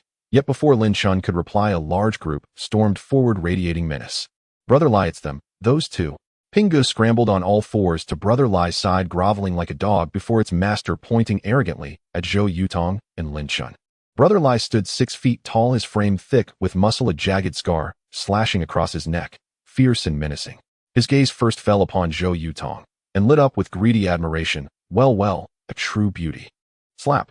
He struck Pingu hard across the head and roared, "Can't even handle a woman. You shame me." Yes, I'm useless. I've shamed you, Brother Lai." Pingu stammered submissively. Then Brother Lai turned his gaze toward Lin Chen. But Brother Lai's pupils contracted violently, and his entire body began trembling as though he'd seen a specter. Why does Brother Lai look like that? Pingu frowned, utterly baffled by the shift in expression. Swallowing hard, Brother Lai seemed to gather his courage before asking respectfully, "Might I inquire, sir, your esteemed name?" As he spoke, Brother Lai bowed deeply with clasped hands, an astonishing display of deference. What's gotten into Brother Lai? He never asks names before beating someone. All present were left mystified. Lin Chen, he replied simply. Thud. Brother Lai dropped to his knees instantly. Whoa, Brother Lai, what's wrong? Are you ill? Ping Ji's eyes bulged. He rushed forward, reaching to lift Brother Lai up. Don't touch me, Brother Lai bellowed. Startled, Ping Gu jerked his hands back. Gu zipping, you kneel too. Ping Gu gaped, stunned and paralyzed. Kneel, Brother Lai thundered again. Thud. Ping Ji's legs buckled, and he collapsed to the floor. He wasn't foolish. He knew with chilling certainty that he had just stumbled into grave peril. Everyone stood frozen in disbelief. Thud, thud. Then exchanging glances, they too sank to their knees, one after another. When the two leaders knelt, how could their underlings dare remain standing? In moments, dozens knelt in unison, a breathtaking, awe-inspiring spectacle. The sight left everyone present speechless, with one exception, Lin Chen. Even Zhou Yutong stood dumbstruck. Slap, slap, slap. Brother Lai slapped his own cheeks fiercely, then stammered, trembling. Master Lin, I am blind and ignorant, unworthy of your presence. Please, in your boundless magnanimity, spare my life. Yet Lin Chen's response left every soul present choking with disbelief. Who are you? He tilted his head, genuinely puzzled. Arrogant, reckless, utterly without mercy. He offered not even a sliver of dignity to save face. Brother Lai, however, took no offense. Instead, he beamed with obsequious delight. Master Lin, you oversee countless affairs daily. How could you possibly recall a lowly wretch like me? My name is Luan Lai. I serve under Brother Hai and currently oversee operations in the Old Town District. Or rather, I work in the Old Town District, haha. At the last moment, Luan Lai hastily corrected himself, chuckling awkwardly, his expression tinged with embarrassment. Everyone present was utterly astonished. They thought that with Luan Lai's arrival, Lin Chen would be doomed. But who could have imagined that things would turn out this way? Shocking. Ping Gu was drenched in cold sweat, regretting it, as if his intestines had turned green. Had he known that this seemingly young lad in his early 20s possessed such great power, he would never have dared to provoke this formidable figure, even if it meant facing death. Ping Gu looked again at Dr. Zhang. In an instant, his gaze turned venomous, wishing he could devour him whole. It was all this scoundrel's fault. If it weren't for him, how could I have possibly entangled myself with such a devil? Damn it. Dr. Zhang was equally terrified and at a loss. Though he had never seen Luan Lai in person, he had certainly heard of him. He was well aware of the name Luan Lai, a prominent figure in the old city, one of the strong arms under Pang Dehai, and certainly not someone who could be dismissed lightly. And now this renowned figure had actually knelt before a mere young lad. Am I seeing things? Am I not dreaming? It seems my cousin is not as simple as I had imagined. The elder aunt's family exchanged glances, astonished at what was unfolding before them. Mr. Lin, please have mercy and don't hold it against us small fries. At this moment, Luan Lai spoke again, his voice filled with a tone of pleading. How do you know me? Lin Chen felt a hint of confusion. His conflict with Pang Dehai had only just occurred. How could a subordinate of Pang Dehai recognize him? Mr. Lin, it's like this. Just now we all received a text from Brother Hai, which contained your photo. Luan Lai explained. Brother Hai said that if we were fortunate enough to meet you, we must treat you with respect and honor you as a distinguished guest. Upon hearing this, Lin Chen nodded slightly. That fat guy was rather interesting. All right, you may rise now. He then waved his hand and said indifferently, Thank you, Mr. Lin Chen. Luan Lai stood up. Ping Gu beside him also stood up. Luan Lai slapped Ping Gu on the head, furious, and shouted, You better kneel properly. Ping Gu hurriedly knelt down again, trembling in fear. Remember, if Mr. Lin doesn't allow you to rise, you will kneel here for the rest of your life. Luan Lai slapped Ping Gu's face again, speaking in a low voice. Yes. Ping Gu nodded submissively, no longer possessing any of his previous arrogance. Young Master Lin, what exactly happened? Could you tell me? Then Luan Lai cautiously asked. He had knelt before Lin Chen without fully understanding the situation, so he still had no idea what had transpired. Let him speak. Lin Chen pointed at the kneeling Ping Gu. Speak. Luan Lai kicked Ping Gu's side, commanding him. Ping Gu immediately began to speak. Moments later, damn it, what a death-seeking fool. Even Brother Hai must show Mr. Lin some respect. Oh, what do you think you are? Luan Lai kicked Ping Gu in the head without mercy, knocking him to the ground. Then he turned and walked straight towards Dr. Zhang. Seeing Luan Lai approach, Dr. Zhang was instantly terrified, hurriedly backing away, panic-stricken, as he said, what do you want? This is a hospital. I warn you not to come near me, or I'll call the police. But Luan Lai did not stop, instead calmly walking in front of Dr. Zhang. Dr. Zhang thought he was going to be beaten and quickly shut his eyes, trembling in fear. However, Luan Lai did not hit him. Instead, he patted his shoulder and smiled, saying, Hee, Dr. Zhang, if you can cure Mr. Lin Chen, I won't touch you. The smile was very cold. Of course. Dr. Zhang nodded, repeatedly forcing a smile that looked more like a grimace. He glanced at Lin Chen, his face full of regret. Who would have thought that a young man in his early 20s could be so formidable? The elder aunt's family also gaped in astonishment. They were in the coal business and were quite well informed, so they had long heard of Luan Lai. But how could this big shot in the old city be so humble today? It was unbelievable. What did Lin Chen's father do? When did he become so powerful that even Luan Lai has to give him face? The elder uncle's eyes darted deep in thought. The elder cousin, however, clenched his fists, filled with rage and jealousy, roaring in his heart, why don't I have such a good father? Why do all the good things fall on this useless person's head? Damn it, why can't I accept this? The elder aunt, however, was beaming with joy. But amidst her happiness, she was also pondering, no wonder Lin Chen was so unafraid earlier. It seems my fifth brother has been doing well these past years. It's worthwhile to build a good relationship with him. The elder aunt's family all believed that this matter was the result of Lin Chen's father Lin Zongxiu's efforts. Mr. Lin, do you have any further instructions? At this moment, Luan Lai approached Lin Chen, asking with a flattering smile. You did well. Lin Chen said indifferently, then added, tell Pang Dahai what I just said. Upon hearing this, Luan Lai was momentarily taken aback. Then his face lit up with joy. As a capable subordinate of Pang Dahai, Luan Lai certainly knew that the words of this young man who appeared to be in his early 20s carried great weight. Thank you, Mr. Lin. Luan Lai was overjoyed, nearly bowing down to worship.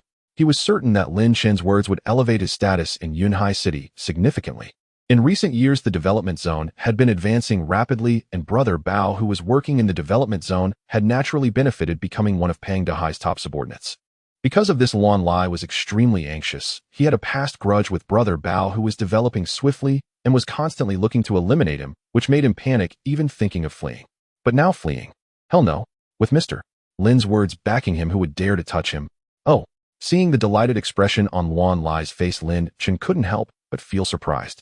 Then he secretly smiled. It seems that the big shots in Yunhai City are not as united as I had imagined. Interesting. The condition of this lady stems from her bones. It is not something that can be cured in a short time and requires rest. Well, I have other patients to attend to, so I must leave. Dr. Zhang dared not stay here any longer. He quickly found an excuse and left in a hurry. Lin Chen did not stop him. In fact, he had noticed his aunt's ailment as soon as he entered. It was merely an injury to her spine, not a serious illness. If conventional medical methods were employed, it would take at least 6 months for her to be able to walk again. Injuries to muscles and bones require 100 days to heal, let alone an injury to the spine. Moreover, even after recovery, she would not be able to engage in strenuous activities or heavy labor for 3 years. However, if Lin Chen were to use Tai Xuan True Qi to treat her, 10 days, and there would be no side effects. Tai Xuan True Qi, one of the most miraculous powers in the world, is not a name to be taken lightly. Previously, out of familial affection, Lin Chen had intended to treat her. But now 2 words, ha. Though Lin Chen was broad-minded, he was no pushover. Given how his aunt's family treated him, having made him kneel earlier, he had already shown enough kindness by not holding them accountable. There was no way he would treat her now. The most powerful immortal renowned across the world, even the 3 great emperors dared not insult him to his face, let alone make him kneel. Mr. Lin, how should we handle this? At this moment, Luan Lai pointed at the kneeling Ping Gu and asked, you decide for yourself. Lin Chen replied nonchalantly, all right. Luan Lai nodded, slightly waved his hand, and instructed someone to take Ping Gu away. Then he asked, Mr. Lin, do you have any other instructions? It wasn't me who summoned you here. What do you want me to instruct you to do? Lin Chen asked with a hint of a smile. True. Luan Lai scratched his head and smiled awkwardly. Mr. Lin, do you have anything else? If not, I'll take my leave. Seeing Lin Chen silent, Luan Lai cautiously inquired. Go ahead. Lin Chen nodded slightly. All right, goodbye, Mr. Lin. Luan Lai bowed deeply to Lin Chen, showing great respect. Before long, the previously crowded corridor became empty again. Lin Chen also stepped out. However, just then his aunt suddenly spoke calmly, saying, "Lin Chen, you are just a student. Do not associate with these social scoundrels, or you will become just like them without any prospects." Her voice was soft, but her tone was commanding. Lin Chen paused slightly, but remained silent. "Yes, Lin Chen, your aunt is right. You must not be so impulsive in the future. Although your father has done well in recent years, there are always bigger fish in the sea. This is just Liao Gu. He is not a significant figure. But if it were Hai Gu or Tian Gu true big shots, then it would be a major problem. Dad, what if that Dr. Zhang refuses to treat my mom?" His elder cousin asked. After speaking, he turned to Lin Chen, his expression darkening, and directly reproached him. "Lin Chen, all of this is your fault. If Dr. Zhang refuses to treat my mom, I will hold you responsible." Zhou Yutong wanted to say something in Lin Chen's defense. However, before she could speak, a graceful woman in a professional OL outfit and sexy high heels suddenly rushed in. Upon seeing Lin Chen, her eyes lit up. "Mr. Lin, I've finally found you. Who are you?" Lin Chen inquired. "Mr. Lin, I am Miss Su's assistant. My name is Li Jingxian." The graceful woman took a breath and handed Lin Chen a business card. Lin Chen accepted the card, which carried a faint fragrance not from any perfume, but from Li Jingxian's own scent. "Mr. Lin, I heard you were in trouble, so I hurried over. I know some people in this hospital and should be able to help you." "No need." Having resolved the matter, Lin Chen naturally shook his head. Bang! Suddenly the door was kicked open. Dr. Zhang stormed in with a dark expression. "You little brat, you think you're tough? I, Zhang Li, have never endured such humiliation in my life. Let me tell you, I will never treat her even if you kill me." As soon as he entered, he pointed at Lin Chen and yelled. Lin Chen frowned slightly. It seems this Zhang, not one to be pushed around, returned after seeing Wan Lai and the others leave, wanting to vent his frustrations. "Lin Chen, you are just a jinx. Look at the mess you've caused," his elder cousin reproached angrily. His uncle also spoke softly. Lin Chen quickly apologized to Dr. Zhang. "Your father is, after all, just a businessman, not a figure in the underworld. Liao Gu might give you some face, but you cannot command him. He will not help you nor threaten Dr. Zhang. Your aunt's illness is critical. You must prioritize the situation." Lin Chen apologized to Dr. Zhang. His aunt, lying on the hospital bed, also impatiently ordered. Dr. Zhang wore a satisfied expression, smiling with pride. "How about that? In the end, didn't I win? If you want me to treat her, then apologize to me. Hurry up." Lin Chen smiled slightly, but the smile was a bit cold. Pushing one's luck, taking advantage of kindness. He was not a bodhisattva. How could he not be angry? However, before Lin Chen could explode, Li Jingxian suddenly spoke up next to him, frowning. "Doctor, seeking personal revenge is a grave sin in a hospital. I make the rules here, and which of your eyes saw me seeking personal revenge?" Dr. Zhang puffed out his chest and disdainfully asked. Upon hearing this, Li Jingxian's eyebrows furrowed even tighter as she said softly, "I will file a complaint against you." "Oh, you want to complain about me?" Dr. Zhang laughed immediately. He laughed with great disdain. "This is my professional license, Kier. Take it. Feel free to file your complaint." Dr. Zhang took out his professional license and tossed it to Li Jingxian, smiling. Li Jingxian's face turned furious at this sight. Too arrogant, too presumptuous, too dismissive of others. Did he really think this hospital belonged to him? In truth, Dr. Zhang was so arrogant because the vice president of this hospital was his brother-in-law. With such backing, what did he have to fear? "In this Yunhai First Hospital, I Zhang Li am the law. No one can touch me." Unfortunately, this time he guessed wrong. Li Jingxian was furious. She had never in her life encountered such audacious arrogance. Without hesitation, she pulled out her phone to make a call. Yet at that very moment, her elder cousin stepped beside her and said, "Young lady, let it go. Dr. Zhang's maternal uncle is the deputy director of this hospital. Lodging a complaint against him would be futile." As he spoke, he deeply inhaled the delicate fragrance wafting from Li Jingxian's body, licked his lips, and wore an expression of raw, unmasked greed. Upon hearing his words, Dr. Zhang puffed out his chest, radiating smug pride. "That's right. The deputy director is my elder brother-in-law. Here, who dares touch me?" "The deputy director." Li Jingxian blinked faintly, as if momentarily bewildered. Seeing her expression, Dr. Zhang assumed she had been intimidated, and grew even more triumphant. But instead of fear or hesitation, only serene composure settled upon Li Jingxian's face, followed by a single quiet word, "Oh." Her voice was utterly flat, laced with unmistakable disdain. Dr. Zhang frowned, irritated, and opened his mouth to retort, only for Li Jingxian to already have dialed a number and activated speakerphone. "Such a stunning young lady. You must be an actress or a model. Oh, I see, it's clear now. You're Lin Chen's plan, aren't you? No wonder your performance is so convincing." Her elder cousin stroked his chin thoughtfully, his tone dripping with contempt for Lin Chen. "So this fellow hired a plant just to show off. How utterly shameful." Lin Chen apologized to Dr. Zhang. "Don't make me repeat myself a third time." Lin Xiaoling lay on the hospital bed speaking with palpable impatience.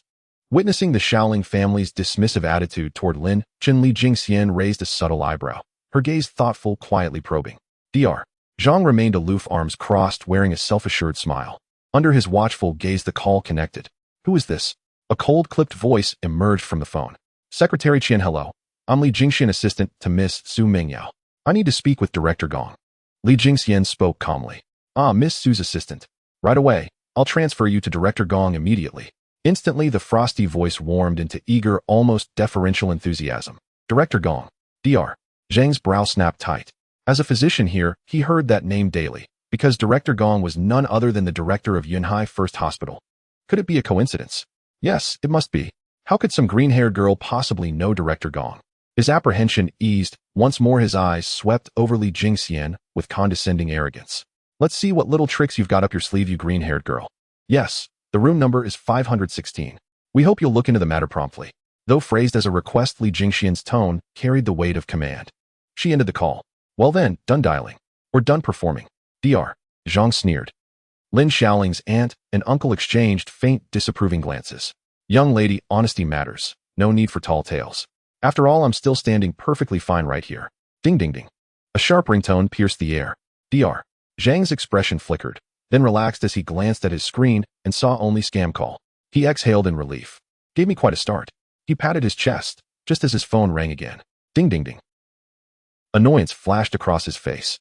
Without hesitation, he snatched up the phone and roared, if you dare call me again, I'll break your damn legs. Get lost. He slammed the call shut, pocketed his phone, then froze. His eyes widened. The caller ID hadn't read scam call, but just 2 characters. He yanked out his phone. Ding ding ding. It rang once more. 2 bold characters pulsed on the screen. Brother-in-law. The deputy director of Yunhai First Hospital. A jolt of dread crashed over him like thunder. Trembling, he pressed answer. Brother. He barely uttered the first syllable before a furious bellow erupted from the receiver. Zhongli. You want to die? Go ahead, but don't drag me down with you. Beep beep beep. The line went dead. Zhongli stood stunned, yet cold sweat glistened on his forehead. Mr. Lin, since the matter has been resolved, shall we depart? Miss Su cannot wait much longer. Li Jingxian asked softly. From her expression, Lin Chen knew she had summoned someone formidable. Very well, he murmured, nodding gently in assent. Lin Chen stepped out of the room. At the doorway, Li Jingxian paused, turned, and addressed the empty air. Some truly fail to recognize a mountain when they stand before it. The finest physician stands right before them, and yet they scorn him as though he were dog dung. How tragic. What do you mean? Lin Xiaoling's face darkened. Exactly what it sounds like, Li Jingxian replied, coolly, casting her a brief, indifferent glance. Haha. Lin Xiaoling laughed, a laugh laced with biting scorn. Yes, Lin Chen's family holds influence, but does Lin Chen himself possess medical expertise? Why not claim he cultivates the down next? Young lady, stay grounded. Don't mistake a phone call for real authority. Beauty, I'm increasingly convinced you're Lin Chen's plant. Lin Xiaoling's aunt and uncle chimed in one after another. Li Jingxian shook her head, not offering further explanation. She knew well talk without proof is hollow theater. Only truth speaks louder than rhetoric. You'll soon find out whether I've spoken empty words. With that, she walked out, her stride confident, her posture effortlessly elegant. These days women will do anything for money. How pitiful. Her elder cousin stared fixedly at her retreating figure, feigning sorrow. Dr. Zhang, please be magnanimous. Don't stoop to quarrel with such a fool. He turned toward Dr. Zhang, then faltered, his brow furrowing. For Dr. Zhang's face had gone deathly pale, his brow slick with sweat, his entire frame trembling faintly, utterly unmoored, adrift in panic. What on earth is wrong? Before he could ask, a deafening crash echoed. The door burst inward. A heavy-set figure charged in. Under everyone's stunned gazes, he delivered a brutal kick, sending Dr. Zhang flying across the room. There was no mercy, only raw, searing pain in the impact. You wretched Zhongli, you've ruined me. The man paced like a caged beast, frantic and sweating, jabbing his finger at the dazed doctor sprawled on the floor. All we can hope now is that the esteemed gentleman shows mercy and doesn't hold your folly against us. Otherwise, we're both finished. Prosperity, Grand Hotel. Mr. Lin, you've arrived. Su Mingyao lay in bed, her face pale and her voice faint and breathless. Miss Su was shopping with me just moments ago when she suddenly fell ill. I had no choice but to bring her here to this hotel. Li Jingxian explained. Lin Chen remained silent, sitting beside the bed and extending his right hand to take Su Mingyao's pulse. He closed his eyes. The room fell into absolute silence. Li Jingxian dared not even draw a breath, fearful of disturbing Lin Chen. No one knew how long passed. Lin Chen slowly opened his eyes. Mr. Lin, how is it? Li Jingxian asked anxiously. Truth be told, she held little faith in Lin Chen, but Miss Su had insisted upon summoning him, leaving her bewildered as to what extraordinary ability this young man might possess. Her condition can no longer wait, Lin Chen stated calmly. Li Jingxian blinked in astonishment. Then her face lit up with sudden elation. If Lin Chen spoke thus, then Miss Su still had hope of recovery. Yet precisely for that reason, she found it utterly astonishing nearly every physician had declared Su Mingyao's illness incurable. Yet this young man, from the very tone of his words, seemed to hold a solution. Mr. Lin, can you truly heal Miss Su? Li Jingxian asked tentatively. Lin Chen gave no reply. Instead, he extended his right hand and gently clasped Su Mingyao's palm. With a subtle shift of intent, a thread of spiritual energy flowed from his fingertips into Su Mingyao's body. Su Mingyao had been racked with agony, every breath a torment. Yet the moment Lin Chen's spiritual energy entered her, she felt as though bathed in a gentle spring breeze. Her pain receded swiftly. The deep furrow between her brows gradually eased, replaced by a profound sense of ease and serenity rippling through her limbs. Su Mingyao stared in quiet wonder, but before she could speak, Lin Chen's palm swept softly across her eyes. Rest now. His touch held an uncanny power. Her eyelids fluttered shut, and she slipped effortlessly into slumber. Lin Chen rose to his feet. Is that all? Li Jingxian stood nearby, mouth slightly agape in disbelief. She knew all too well that once Su Mingyao's illness struck, the pain became unbearable. Even breathing grew arduous, let alone falling asleep. Yet here she was, deeply asleep, peacefully still. It defied belief. Suddenly Lin Chen's eyes narrowed. He glanced down at Su Mingyao once more, because a violent, unanticipated backlash surged forth from within her, fierce and overwhelming. Oh! Lin Chen raised a brow in mild surprise. He had used only a sliver of spiritual energy to forcibly suppress her ailment, never expecting her condition would strike back with such force. How intriguing. Su Mingyao's delicate brows knotted again, her complexion paled anew. Clearly the resurgence of her illness had plunged her once more into excruciating pain. Mr. Lin, this. Li Jingxian's voice trembled with urgency. Lin Chen remained unruffled. He reached out and lightly tapped her forehead with his fingertip, whereupon her brows relaxed once more and she sank deeper into tranquil sleep. Li Jingxian watched spellbound. Was that truly all it took? Truly miraculous? What she did not know was that Lin Chen had employed the technique of transferring blossoms and grafting branches, drawing the violent backlash from Su Mingyao's body directly into his own. That surging force, unstoppable within Su Mingyao's fragile frame, instantly wilted upon entering Lin Chen's body. It was as if a frail, ailing mouse had stumbled upon 10,000 ferocious wild cats. No wonder it cowered. An awakened cultivator remains untouched by disease and impervious to poison, not mere boastful rhetoric. Mr. Lin, is this merely a temporary reprieve or a permanent cure? Li Jingxian whispered softly. A temporary reprieve. The first method is cultivation training. If she awakens, she shall naturally become invulnerable to all malevolent forces. Yet this path holds scant hope. Earth has not yet undergone its great transformation, and spiritual energy remains dormant. By the time Su Mingyao might awaken, her illness would likely have already consumed her. The second method is transferring blossoms and grafting branches. In other words, shifting her affliction onto another person's body. However, this technique is both labor-intensive and perilous, carrying grave risk of lasting side effects. In his past life, Lin Chen had known a peerless physician whose medical mastery echoed across the cosmos, the divine pharmacist. Compassionate and kind-hearted, the divine pharmacist once saved a woman using this very technique, yet it left behind severe complications. To heal them, he was compelled to consummate their union in the ancient rite of Zhougong. Later, that woman became his wife, and thereafter the divine pharmacist became a devoted husband, instituting 3 sacred precepts: never accept female disciples, never befriend women, and never treat any maternal being. Truly tragic. Thus, unless absolutely unavoidable, Lin Chen would never lightly resort to this method. You hold her hand. Lin Chen turned to Li Jingxian without further hesitation. Li Jingxian paused, startled. Only then noticing that although Su Mingyao slept soundly, her small hand clung tightly, desperately to Lin Chen's. How profoundly insecure she must feel. Li Jingxian's eyes welled with tears. Mr. Lin, leave it to me. She hurried forward and gently took Su Mingyao's hand from Lin Chen's. Mr. Lin, what should we do once Miss Su awakens? Li Jingxian asked again. Her illness will not recur within 10 days. Lin Chen replied coolly. Then glancing once more at Su Mingyao's peerless beauty, he added, when she wakes, tell her 2 paths remain open. One demands immense hardship and unwavering effort. The other may leave lingering consequences. Let her choose. Yes. I shall relay your words to Miss Su exactly as spoken. Li Jingxian bowed her head gracefully. Seeing Lin Chen prepare to depart, Li Jingxian said warmly, "Please go at your leisure, Mr. Lin. Miss Su must not be left unattended. I regret I cannot escort you out." "No matter." Lin Chen paid no mind to such formalities. As he reached the door, he paused suddenly. If her condition flares again and cannot be suppressed, apply acupuncture with 3 tons force at the Shinting point and 7 tons force at the Renning point. That will preserve her life. With that, he opened the door and strode away with effortless poise. Li Jingxian stood frozen in place. Shinting point, Renning point. Weren't those two among the most lethal acupoints? Surely she hadn't misheard. Needling those points would surely result in instant death. The following morning at dawn, Lin Chen sat cross-legged upon his bed and slowly opened his eyes. Exhale. A wisp of white turbid qi drifted from his lips into the air. He lowered his gaze to his hands, then gently clenched them, only to let out a soft sigh. After an entire night of cultivation, my cultivation base has advanced by but a sliver. Truly, Earth today is no land suited for cultivation. I wonder how well Bai Xiao has prepared. Lin Chen's eyes narrowed slightly as he recalled Master Bai. Even gazing back, I still see the moon above my homeland. His phone suddenly rang. He retrieved the device and glanced at the bold characters displayed on its screen. His lips curved faintly upward. "Truly speak of the devil, and the devil appears."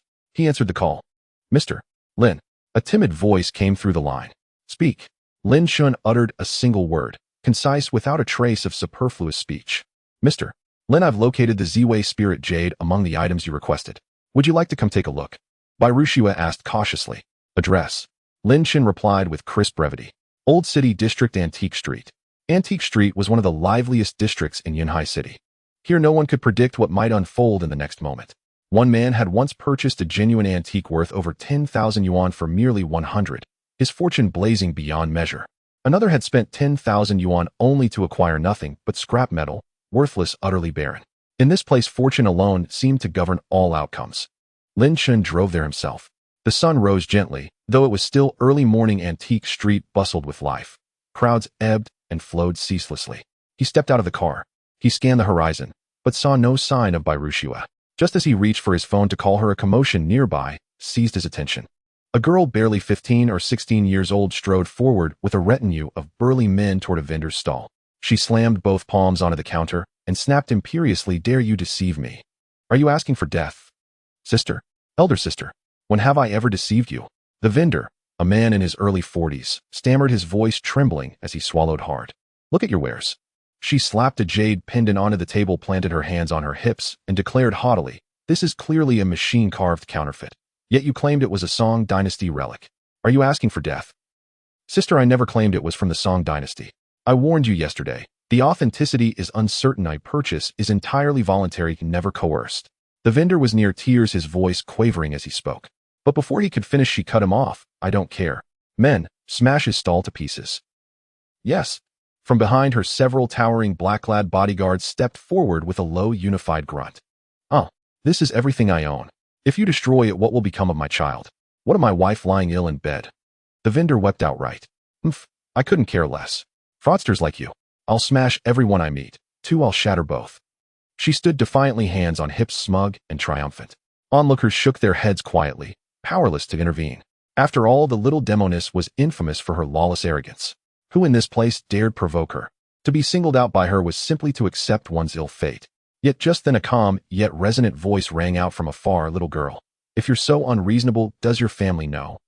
"My." At once the girl whirled around, her sharp gaze locking onto the left rear quadrant, where a handsome young man in black athletic wear stood, hands clasped behind his back, expression serene. "What did you just say?" Her face darkened as she demanded. "You're not deaf. Surely you heard me?"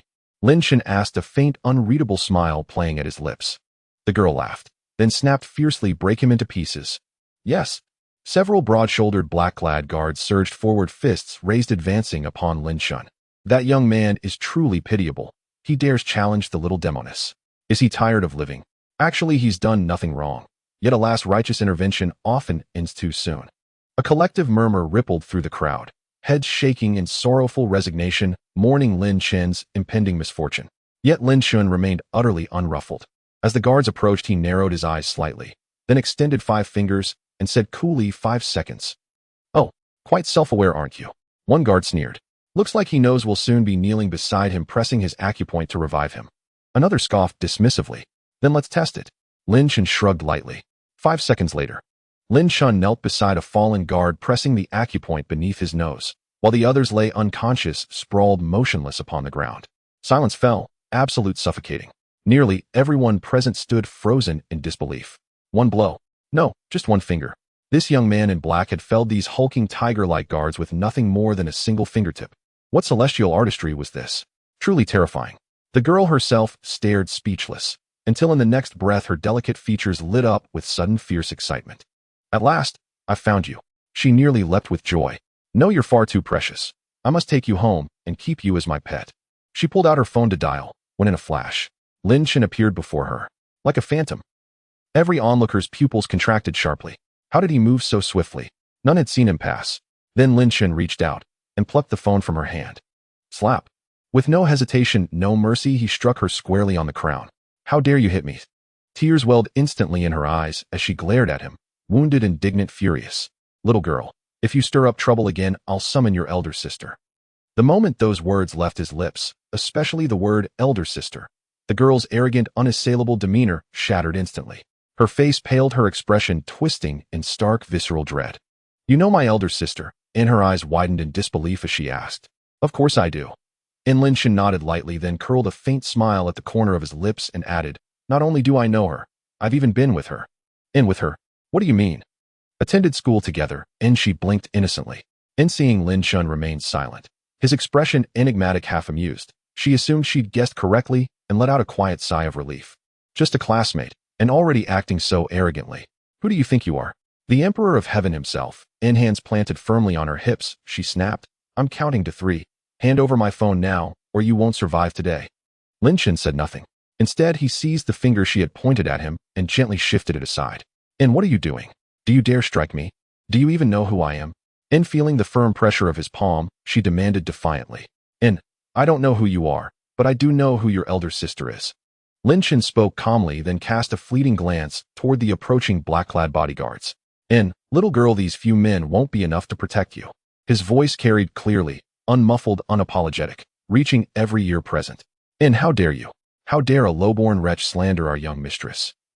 A black-clad guard roared in fury and lunged forward with a thunderous punch. But before his fist could graze a single strand of Lin Chen's hair, he was struck with invisible force, hurtling backward in a rigid arc and collapsing unconscious onto the ground.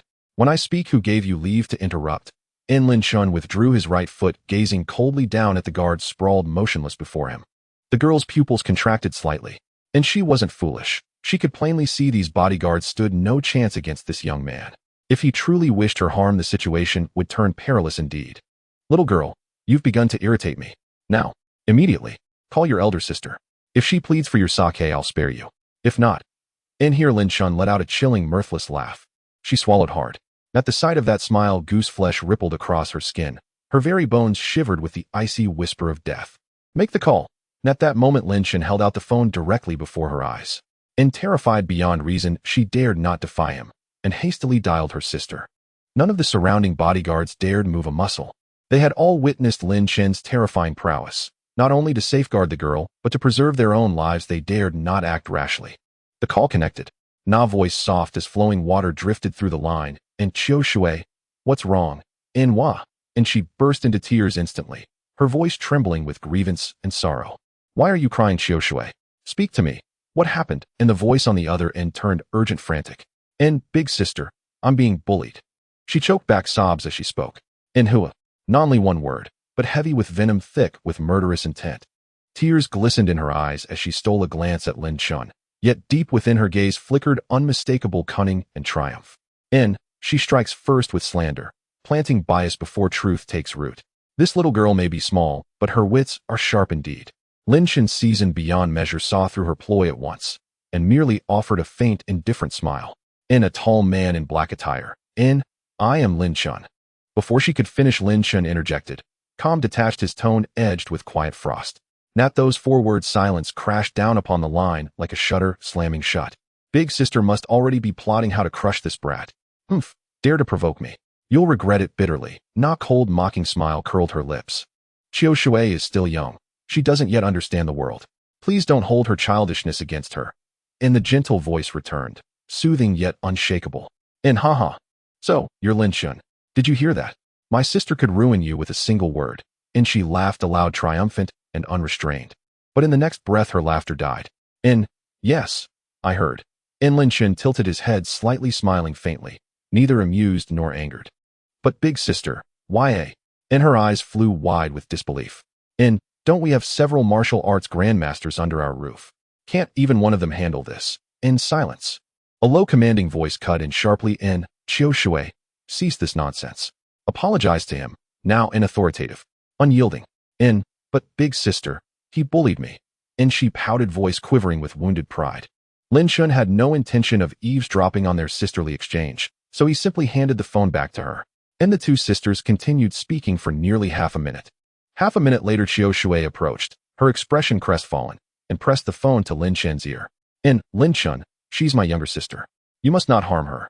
A voice came through the receiver.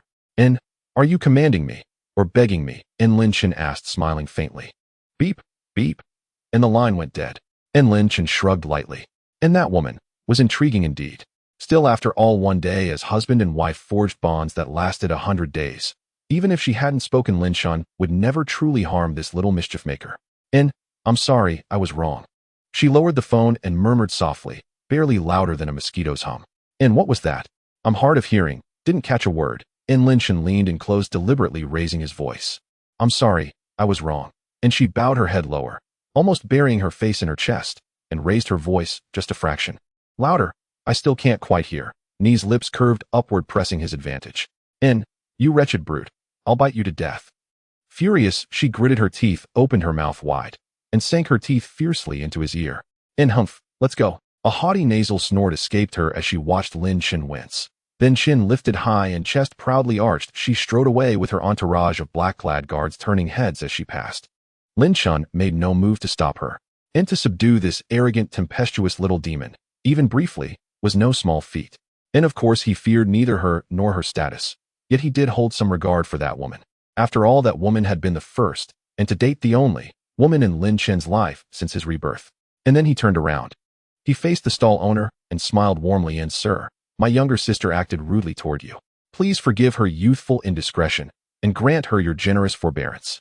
Huh? And the vendor's jaw dropped open, his expression frozen in utter disbelief. Did I hear that correctly? Am I dreaming?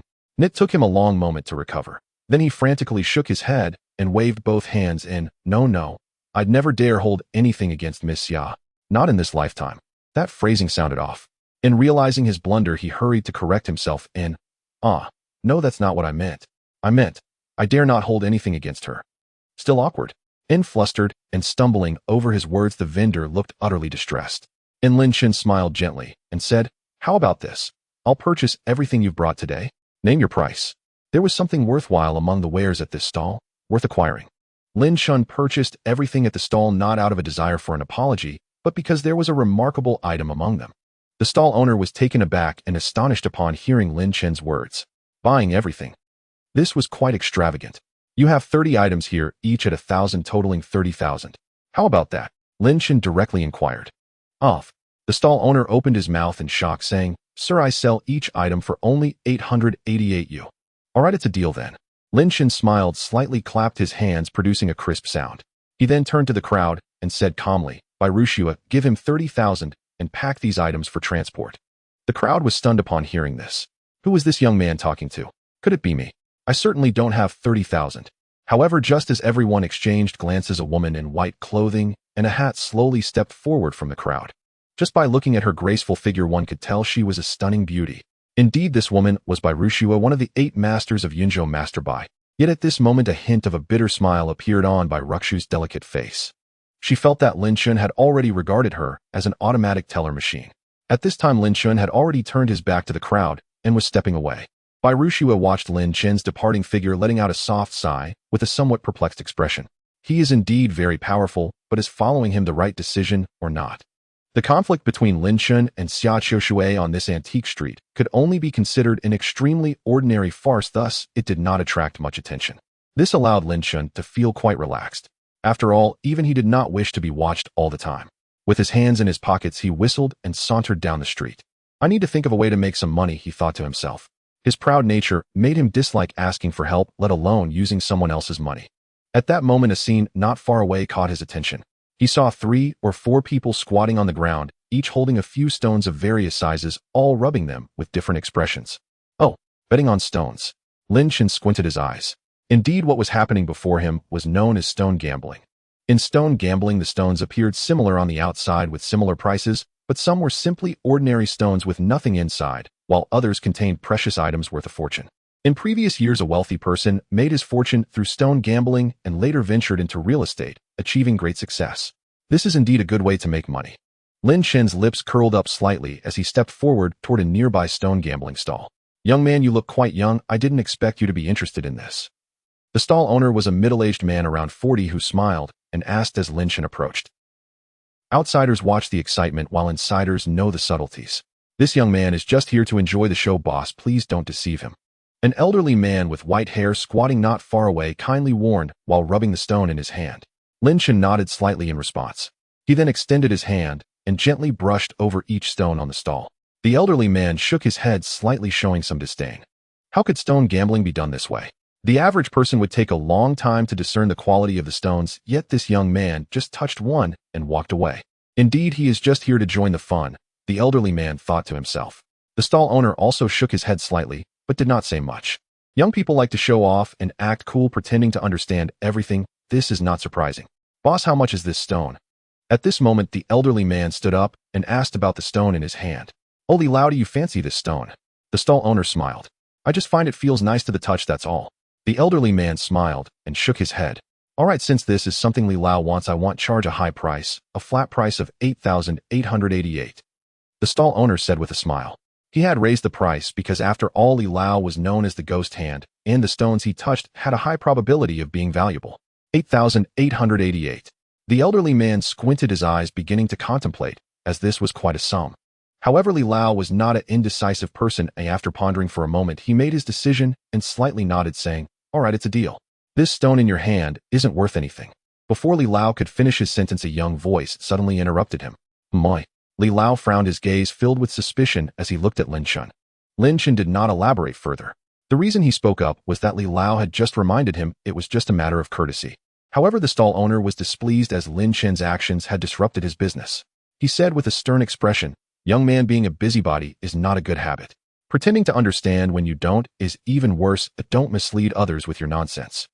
Since you say this stone in my hand isn't worth anything, which stone here is the most valuable? Li Lao also asked. Lin Chen did not respond, but squatted down, casting his gaze over the stones before finally picking up a rather inconspicuous one. Although this stone was of a decent size, it was not heavy. Logically, stones like this should be hollow with nothing inside. Seeing this, the stall owner immediately scoffed and disdainfully asked, Kid, are you sure? Li Lao also blinked slightly, somewhat taken aback. He initially thought Lin Chen understood some stone gambling techniques, but he never expected Lin Chen to choose this worthless stone. Pretending to understand when you don't, sigh today's youth. Li Lao secretly shook his head, letting out a silent sigh. It's a gift for you. At that moment, Lin Chen spoke up and tossed the stone in his hand to Li Lao. Li Lao caught the stone but found himself at a loss for words, unsure of what to say. After all, this stone definitely wasn't worth anything. The stall owner let out a cold laugh, looking at Lin Chen, and pointed a finger, saying, the price of my stone is calculated by weight. This stone is about 4,000. How about this? I won't charge you 4,000. I'll only ask for 1,000. He had already concluded that the stone Lin Chen chose was absolutely worthless, meaning this $1,000 was assured profit. Before Lin Chen could say anything, Li Lao suddenly burst into laughter, patting his chest and saying, actually, young people should be like this, fearless of tigers, undeterred by the road ahead or the consequences. Young brother, I have faith in you. I'll pay that 1,000 for you. Upon hearing this, the stall owner's mouth curled into a sneer, his heart filled with disdain. If this stone turns out to be a treasure, then I'll eat dung on the spot. Then I shall cut this stone open right before everyone's eyes. The stall owner glanced at Lin Chen and spoke with a sly, smiling air. This brat has disrupted my business. Today I'll make sure he's utterly humiliated and left with no way to save face. Elderly, however, gave a slight shake of his head. No need. I've purchased this stone. I'll take it home and cut it myself. He found Lin Chen rather agreeable and wished to spare him public embarrassment. Moreover, he was reluctant to wound the youth's pride. After all, today's young people possessed notoriously fragile self-esteem. Elderly, when you buy stones from me, don't you always cut them here? Enough. I'll cut it for you free of charge, no fee required. The stall owner feigned magnanimity, grinning broadly. Elderly furrowed his brow, preparing to decline the man's so-called kindness. But before he could speak, Lin Chen interjected calmly, "Cut it here." Elderly's expression shifted instantly, and he urgently intervened. "Young sir, absolutely not. Elderly, the young man has already agreed. Please don't refuse me." The stall owner extended his palm toward Elderly with an easy smile. "Well, very well." Elderly sighed softly and placed the stone into the stall owner's outstretched hand. "Truly a calf unafraid of tigers. This stone I've examined myself, hollow and worthless with nothing valuable inside. Could this lad be a plant hired by the vendor himself, a fraud designed solely to swindle money? No, nothing show off. Youths like this are utter wastes. How could they ever achieve greatness?" A hush fell over the crowd, and every onlooker cast Lin Chen a look steeped in disdain and contempt. A confident curve lifted the corner of the stall owner's mouth. Without hesitation, he seized his crude cutting instrument and slashed violently into the stone. Not a shred of delicacy or restraint. Yet in jade gambling, such precision is paramount. One misjudged cut could destroy whatever treasure lay concealed within. Halfway through the cut, the stone's interior remained unchanged, pale, dull, lifeless. Just another worthless lump, nothing precious inside. The crowd shook their heads in unison and turned away, their attention withdrawn. With the outcome seemingly certain, what further purpose could watching serve? Yet at that very moment, the whirring of the cutter ceased abruptly. HSSSS. A sharp collective gasp tore through the air. The stall owner's face paled dramatically. He stared downward as if beholding a specter. His breath quickened, his shock absolute. "What's wrong? What's happening?" The crowd sensed something amiss and surged forward. "Spirit cerulean stone." The stall owner cried out in disbelief. At those three words, nearly every face in attendance flickered with involuntary astonishment. Even Elderly, standing some distance away, widened his eyes in incredulity. "Spirit cerulean stone? Impossible." He rushed forward, glimpsed the vivid emerald green hue embedded within the stone, and his expression twisted between awe and elation. "By the heavens, it is spirit cerulean stone. Impossible. It must be fake. How could this stone possibly contain spirit cerulean stone?" Gritting his teeth, the stall owner's face hardened with fury, and with a final decisive motion, he sliced the stone clean in two. He refused to accept defeat until the truth lay fully exposed. Yet the next instant, despair flooded his features, because reality brooked no argument. This youth's luck is truly celestial. He struck spirit cerulean stone. Conservatively valued, this piece fetches at least 30,000. Pity, the vendor cut too hastily, damaging its integrity. Its worth may drop several thousand. Murmurs rippled through the crowd, and every gaze now fixed upon Lin Chen, filled not with scorn, but with raw envy and begrudging admiration. Who would have thought the boy's gamble would actually pay off? Lin Chen, however, remained perfectly composed. He extended a finger toward the flaw at the stone's cleavage point and remarked coolly, "Vendor, you owe compensation." "Huh?" The vendor gaped, crestfallen. That flaw was unmistakably his doing. Surely he'd have to pay several thousand in restitution. Suddenly the stall owner's eyes gleamed with cunning, and without warning, he snatched the stone back. "I'm not selling this after all." At once protests erupted. "Refusing to sell now? That's outright thievery. A complete scoundrel. I'll never buy from him again." Voices rose in condemnation from all sides. Yet the stall owner dismissed their outrage with indifference, wearing instead a smug, self-satisfied smirk. "It's my stone. I sell it or not as I please. None of you have any say." Elderly frowned deeply, clearly displeased, but after a quiet sigh, he yielded to helplessness. Though the vendor's conduct rankled him intensely, what recourse did he truly possess? Surely not physical force. His aged bones could scarcely bear such turmoil. Meanwhile, Lin Chen betrayed no emotion whatsoever. Instead, he crouched down and selected another stone from the stall. "How much for this one?" he asked. 10,000 yuan. Take it or leave it," the stall owner snapped without a moment's hesitation. "Agreed." Lin Chen accepted instantly, and without turning added quietly, "By Ru Shui, give him 10,000 yuan." At his words, a stunningly graceful woman emerged from the crowd, holding a thick stack of crimson banknotes. She tossed them onto the stall with effortless authority. "Keep this 10,000 safe. Should the stone yield something valuable, you may not renege on our agreement," Lin Chen murmured. "Agreed." The stall owner assented eagerly. He was utterly certain this stone held nothing of value. Besides, fortune had its limits. If the youth had struck gold, once a second success was unthinkable. Otherwise, he'd eat his own excrement on the spot. A wave of nausea washed over him, because that was precisely what he'd just been thinking. "Thank the heavens I kept that vow unspoken. Otherwise, I'd be utterly disgraced today." Privately relieved, the stall owner allowed a confident smile to return. This time, he was certain Lin Chen's choice held no hidden treasure. "Before we cut this stone, young man, shall we wager?" Placing the stone onto the machine, the stall owner's eyes twinkled with guile as he smiled sweetly. What kind of wager? Lin Chen asked directly. The stall owner replied, if its value exceeds 10,000 yuan, you win. If not, you lose. What's the stake? Lin Chen asked bluntly. The stall owner's lips curled upward, and with deliberate emphasis he enunciated two thunderous syllables, eat. Shit. Glaring at Lin Chen, he silently swore vengeance. This insolent pup had ruined his trade, shattered his dignity, and tarnished his reputation. This humiliation demanded repayment, and today he would have it. Your taste is rather unique, Lin Chen teased with a smile. So kid, do you dare to take this bet with me? The stall owner asked confidently. No backing out, right? Lin Chen inquired. That's right, no backing out. The stall owner nodded confidently. What if you back out? If you back out, it's 100,000 yuan, the stall owner replied with a smile. If you back out, you owe me 100,000. If I back out, I owe you 100,000. What if I can't come up with that much money? Lin Chen asked with a smirk. If you can't come up with that much, then you will work for me, or rather for the other party, until you've earned enough to cover that 100,000. That's right, the stall owner said. Lin Chen chuckled and replied, you really have this all figured out. So do you dare to bet with me? Let me think, Lin Chen said, stroking his chin in contemplation. Little brother, don't agree to him. He's just a swindler trying to trick you. Yes, kid, think of yourself. You absolutely must not agree to him. The crowd urged Lin Chen to reconsider. However, Old Li approached Lin Chen and whispered, little brother, how confident are you? Not too much, not too little, Lin Chen replied with a mysterious smile. Old Li furrowed his brow, thinking only 50% confidence. But then he gritted his teeth and said, little brother, I can't stand this boss either. You just go ahead and bet him. If you lose, I will cover the 100,000. Lin Chen was taken aback and glanced at Old Li, thinking, it seems this old man doesn't understand my meaning, or what I meant was not too much, not too little, exactly 100% confidence. In that case, I accept this bet. These people are all witnesses, and if I lose, I cannot back out. Lin Chen then smiled slightly and nodded in agreement. Great, whoever backs out is a little dog, the stall owner readily agreed. A smug smile crept across his face, as if to say, kid, this time you're done for. Half a minute later, the stone was cut open. The stall owner was dumbfounded.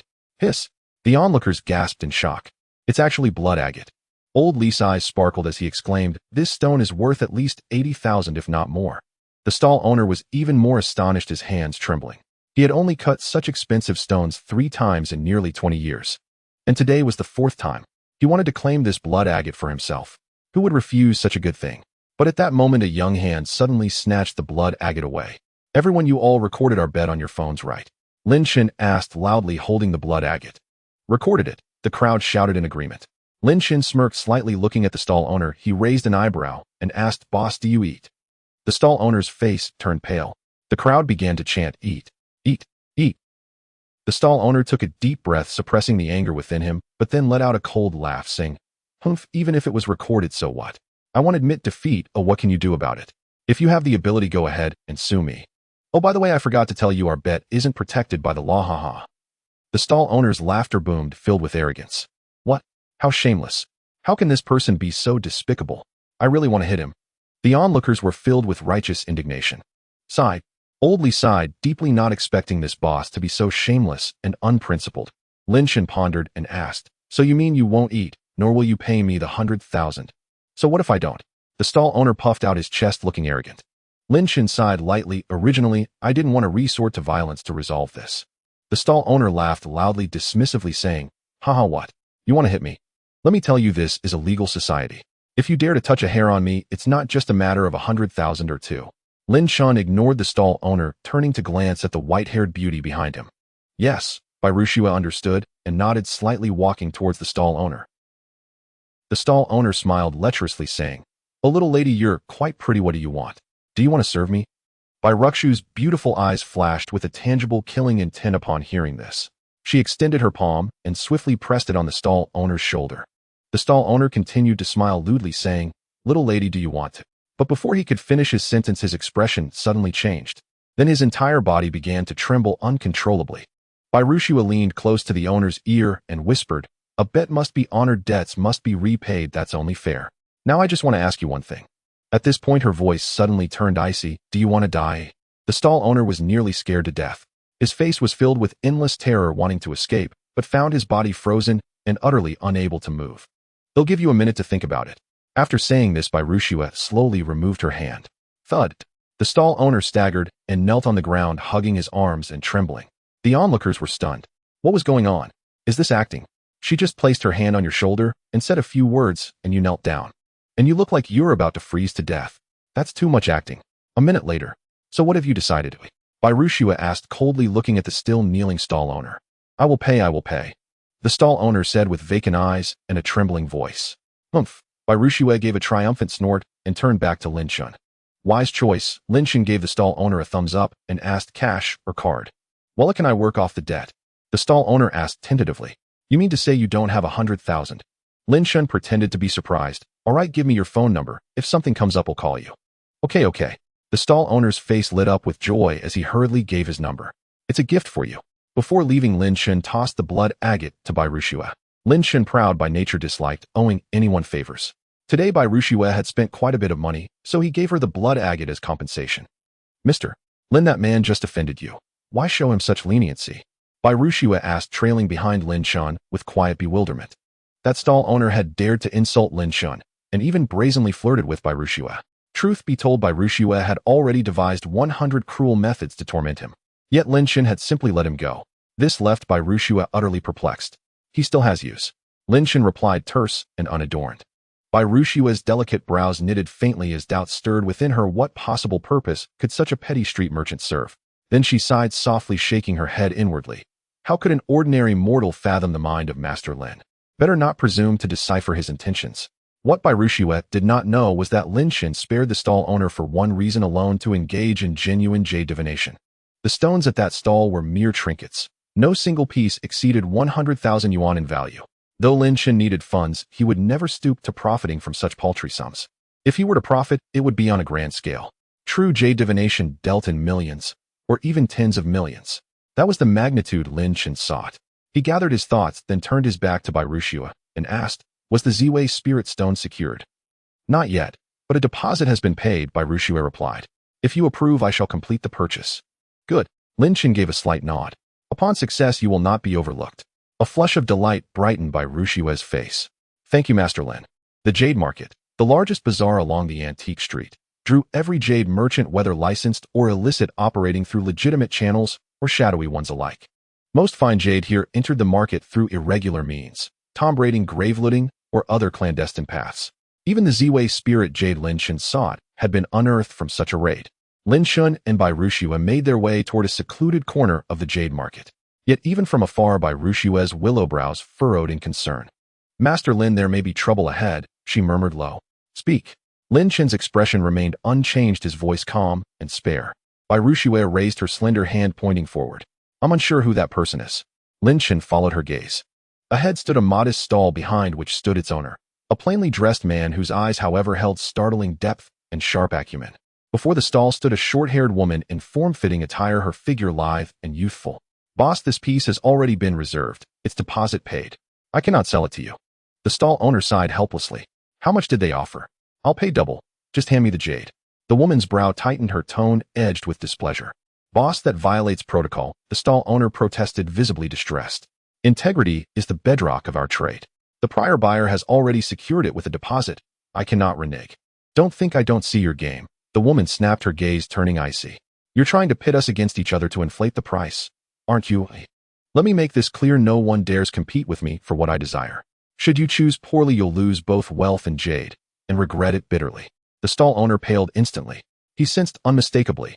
This short-haired woman was no ordinary buyer. She wielded real power. Just as he wavered, on the verge of capitulating, his eyes suddenly lit up. There, he's arrived. He pointed into the distance, elation breaking across his face. My. The woman frowned, turning sharply. Lin Chen and Bairushua approached side by side, unhurried and serene. Where did this country bumpkin crawl from?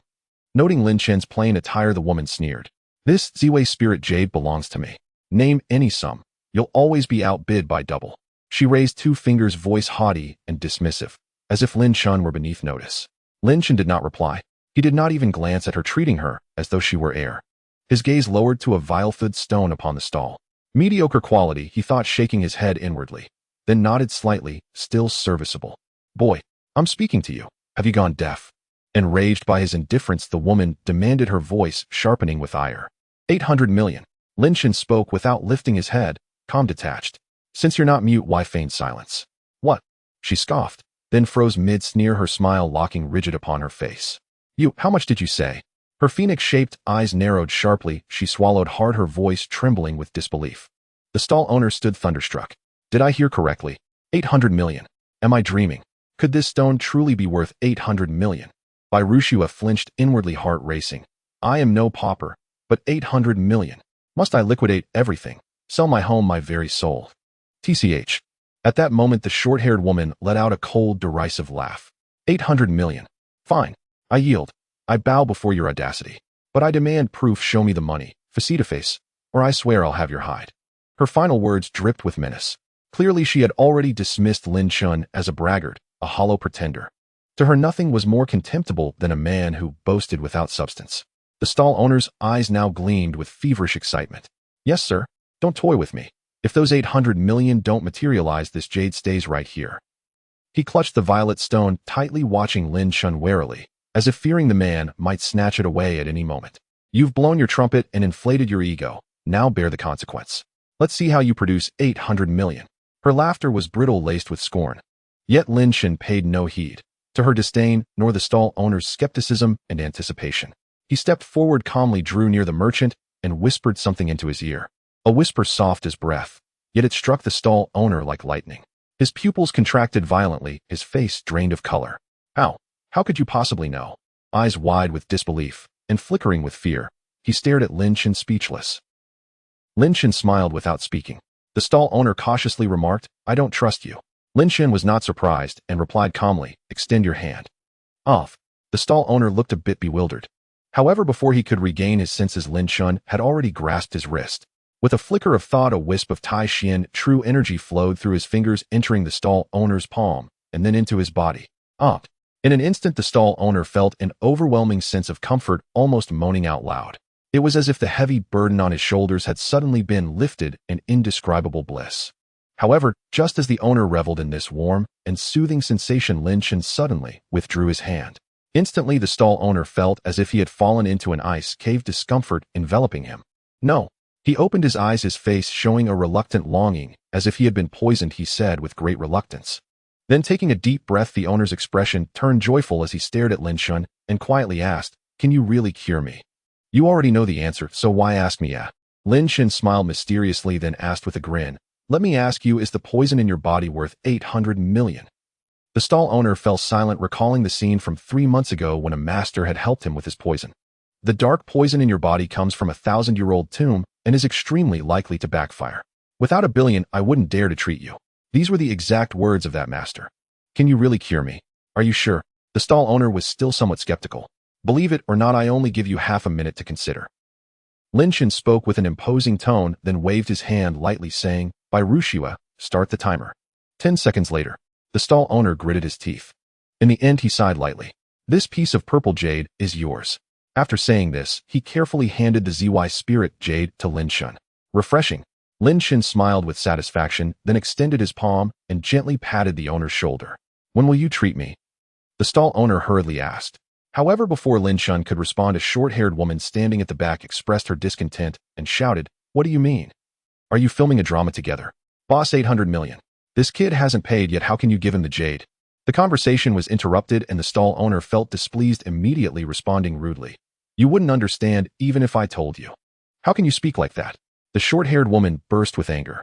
The stall owner ignored her and turned to Lin Chen, flattering him. Brother, oh no, master, when will you have time to treat me?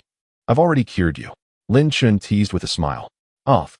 The stall owner's mouth fell open, eyes wide in shock. Then he helplessly said, Master, jokes are fine, but this isn't something to joke about. My poison. Are your limbs still numb? Lin Chen interrupted the owner with a calm question. The stall owner moved his limbs and suddenly froze, saying blankly, Not numb anymore. Is your head still dizzy?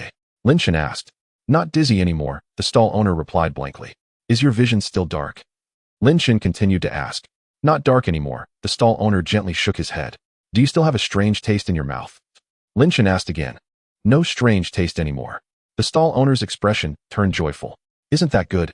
Lin Chen shrugged. The stall owner was completely bewildered, both surprised and delighted. This. Really healed. My waist doesn't ache, my legs don't hurt, I feel better than ever. However, I must remind you, with your constitution, you cannot engage in tomb raiding again within a year, or you might not live long. Lin Chen added. In fact, the poison in the owner's body wasn't exactly poison, but something similar to a form of karmic burden. He had engaged in tomb raiding for many years, accumulating karma that resulted in profound karmic burdens, and due to the heavy yin energy in the tombs, it led to dark poison. This dark poison involves karma, and ordinary people have no means to deal with it. Even for cultivators at the awakening realm, it cannot be completely cured in less than 7 or 8 months. But Lin Chen was no ordinary person. The Tai Xuan true energy, the supreme power that is the most young, rigid, and fierce in the universe, is the natural nemesis of this dark poison. Lin Chen had merely used a wisp of Tai Xuan true energy to completely eradicate the dark poison in the stall owner's body. However, since the stall owner was not a cultivator, the rapid eradication of the dark poison left him with some aftereffects. Thus, Lin Chen reminded him not to engage in tomb raiding again within a year, or he would face life-threatening risks. Am I healed? The stall owner finally came to his senses, his face filled with ecstatic joy. He had thought that the dark poison would leave him with only a few years to live, but unexpectedly this young man had cured him in the blink of an eye. Incredible, no? Too amazing, right? At this moment, he felt that all those so-called masters and Taoists he had sought before were nothing but nonsense. This young man before him was the true expert. However, the owner, after years of wandering, had a very meticulous mind, so amidst his joy, he began to feel suspicious. What if this young man had only temporarily suppressed the dark poison and had not truly eradicated it? Thus he thought for a moment and said with a flattering smile, "Master, could you leave a phone number? More friends means more paths to take. Bai Ruxue, give him your phone number." Lin Chen said without turning his head, speaking casually. Bai Ruxue was somewhat unwilling, but since it was Lin Chen's order, she exchanged phone numbers with the stall owner. Lin Chen walked ahead holding the purple jade, deep in thought. The ZY spirit jade was nearly the size of an adult man's head, heavy and of substantial quality. Although the surface appeared disordered, it was actually sharply defined, quite profound. Moreover, this piece of purple jade was only purple on the surface, the inner layer was light blue, while the innermost layer was green. Currently among the jades on Earth, the ZY spirit jade is probably the only one that is both affordable and can withstand my Tai Xuan true energy, Lin Chen pondered. Bai Ruxue followed closely behind Lin Chen, very well behaved and silent. You did well this time, Lin Chen said, retracting his thoughts. He then asked, have you found the other items? I have news about 2 items, Bai Ruxue replied. Gathering her courage, she curiously and doubtfully asked, but Mr. Lin, can you tell me what you need these items for? Lin Chen did not hide this time. With a smirk, he enunciated 6 words clearly, Tai Xuan Gathering Spirit, Great Formation. The Tai Xuan Spirit Gathering Formation. Bai Ruxue blinked her beautiful eyes. Evidently, she had never heard of this formation before. Yet, as one of the 8 masters of Yunzhou, she was certainly familiar with spirit-gathering formations in general. She paused thoughtfully, then asked, Mr. Lin, are you planning to deploy a certain spirit-gathering formation? Precisely. Lin Chen nodded lightly. The Tai Xuan spirit-gathering formation was indeed a variant of spirit-gathering formations, and among the most supreme such formations in all of heaven and earth. At that very moment, a sharp, youthful voice suddenly rang out from behind. Hey brat, stop right there. A short-haired woman dashed up before Lin Chen, spread her arms wide to block his path, and declared imperiously, I'm giving you 2 choices. First, hand over the jade stone, and I'll guarantee your safety. Second, I'll take option 2. Lin Chen cut her off mid-sentence, smiling amiably. What a... She froze for a beat, then flared with fury, hands on hips. I haven't even told you what the second choice is yet. Lin Chen merely chuckled unfazed, then drew forth the Z-Way spirit jade and held it aloft. Is this the jade stone you want? Her eyes lit up instantly. Oh, she nodded vigorously. Yes. Yes. No. Lin Chen retracted the Z-Way spirit jade and replied coolly. Then name your price. I'll buy it from you. Her expression darkened as she lowered her voice. Not for sale. Lin Chen shook his head and turned to leave. Wait.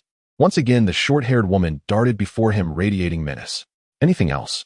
Lin Chen's patience waned, while a faint crease appeared between his brows. Just wait. You'll see my brother any second now. She sniffed haughtily. Your brother? Lin Chen raised an eyebrow, puzzled. Who is he? Do I know him?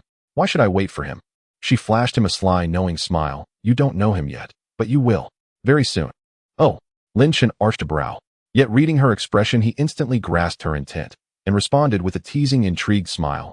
Aw, I see. You're trying to rob me. So what if I am? She planted her hands on her hips, defiant and proud. If you've got the nerve, stand right there and wait for my brother.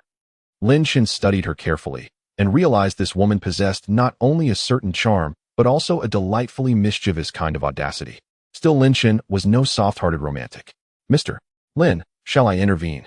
Bai Ruxue stepped beside him, miming a swift slit across her throat and whispering into his ear. No need. Lin Chen shook his head gently, a faint, enigmatic smile playing on his lips. You're a master. Why waste energy on a mere girl? She strayed astray, misled by her own privileged background. Let us indulge her, for now. Bai Ruxue paused, startled, then swiftly understood his deeper intention. Reverence welled within her. Mr. Lin seeks not to punish, but to redeem, to guide her back onto the righteous path. Such profound compassion surpasses my own. I stand humbly instructed. She offered a slight, graceful bow, then retreated silently to stand once more behind Lin Chen. What are you two whispering about? The short-haired woman thrust her hands onto her hips and barked. Let me make one thing clear. No clever tricks will save you. Before absolute power, every stratagem is mere glittering illusion. My brother arrives any moment now. He'll show you what true unassailable power looks like. Lin Chen nodded thoughtfully. Your first half was spot on. Then shifting tone he asked, by the way, what's your name? I'm Zhou Ru. She puffed out her chest proudly. And my brother is the legendary. He's here. Before Zhou Ru could finish, she shrieked with excitement. From the far end of the street around the corner surged a large group. Fear-seed, menacing, radiating raw intimidation. Yet their leader stood in stark contrast, a man swathed head to toe in bandages, leaning heavily on attendants just to walk, a figure oddly at odds with the ferocity of his entourage. One last chance. Surrender the Jade Stone now, or you're finished. Zhou Ru instantly swelled with arrogance, shouting triumphantly. Lin Chen didn't even glance her way. A thunderous roar erupted from afar. With me here, who dares lay a hand on my sister? The voice was commanding and chillingly familiar. Lin Chen's brow lifted. That voice. Big brother, you're finally here?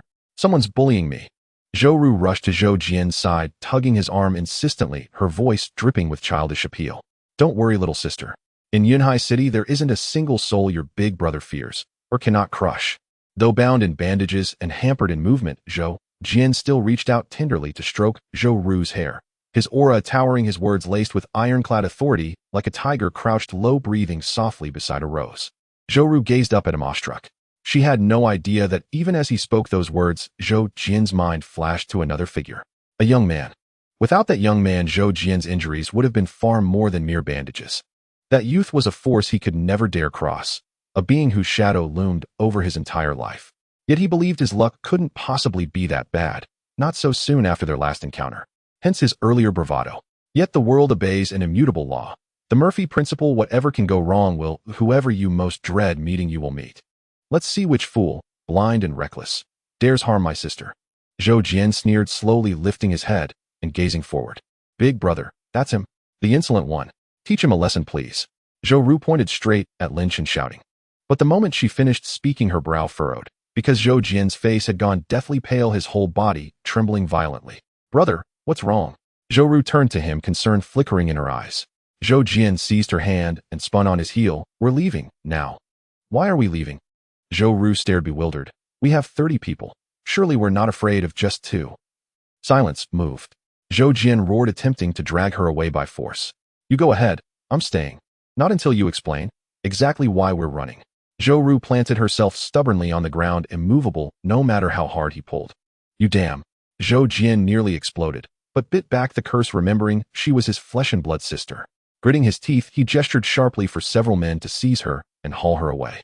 Just then a calm, ageless voice sounded from behind, still as a deep, ancient well. Yet that very stillness turned Zhou Jian's face ashen and set his limbs shaking uncontrollably. You arrive when you please and depart as you wish. Zhou Jian, do you truly believe I'm beneath your notice?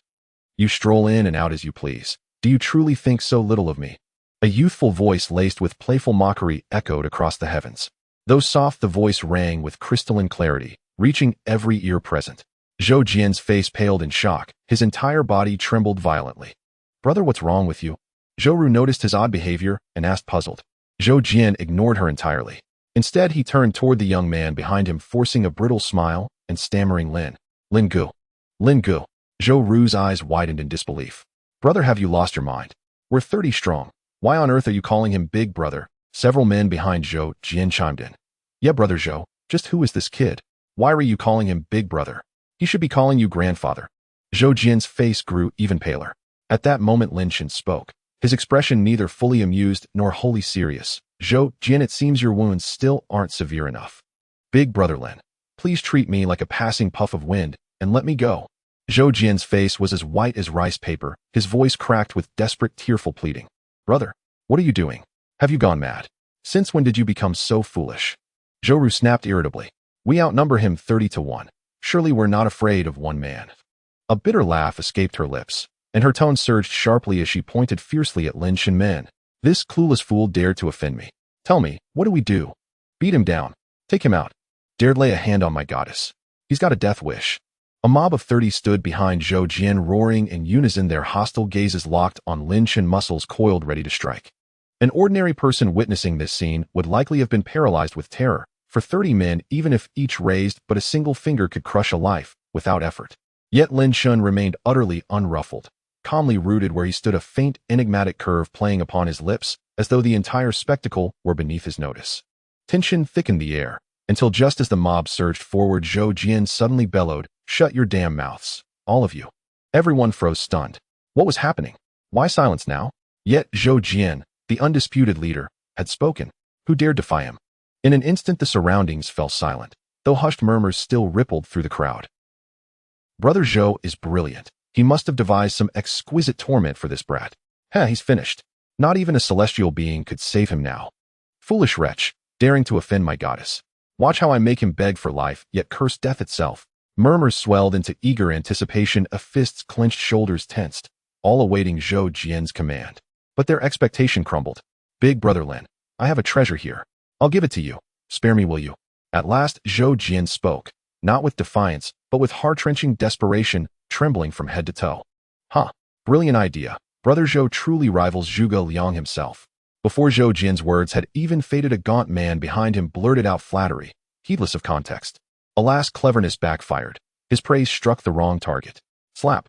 Without turning, Zhou Jian struck him full across the face, a sharp, thunderous crack. The man, frail and feeble, collapsed to the ground with a sob, tears bursting forth in agony. If you wish to die, then die, but don't drag me down with you. Zhou Jian's voice was low, icy, and grim. The others gaped, jaws slack, utterly dumbfounded. Is this real? Am I dreaming? Zhou Jian, the undisputed martial champion of Yunhai City, famed for his dominance and fearlessness, has never feared anyone. And yet, he just said, don't drag me down. In that instant, every gaze pivoted toward Lin Chen, sharpened with awe and dread. Who precisely is this man, who can force Brother Zhou to kneel before him in broad daylight? Brother, what are you doing? With 30 of us, surely we needn't. Zhou Ru protested, aggrieved. But her voice died mid-sentence, for she saw Zhou Jian raise his hand, aimed straight at her. She clamped her mouth shut, instantly speechless, her eyes now wide with raw, unvarnished terror fixed upon Lin Chen. A treasure? Amidst the suffocating silence, Lin Chen spoke, calm and detached. Let me see it. Yes, right away. Zhou Jian's face lit with frantic hope. Limping hastily, he approached Lin Chen and produced an exquisitely crafted ornamental box. Though the box remained closed, Lin Chen's eyes flickered, suddenly alight, as if he'd already glimpsed its contents. Big brother Lin, please take a look. Zhou Jian opened the box with reverent care. Inside lay a bronze plaque, its surface mottled with ancient verdigris radiating the weight of millennia. 2,000 years old.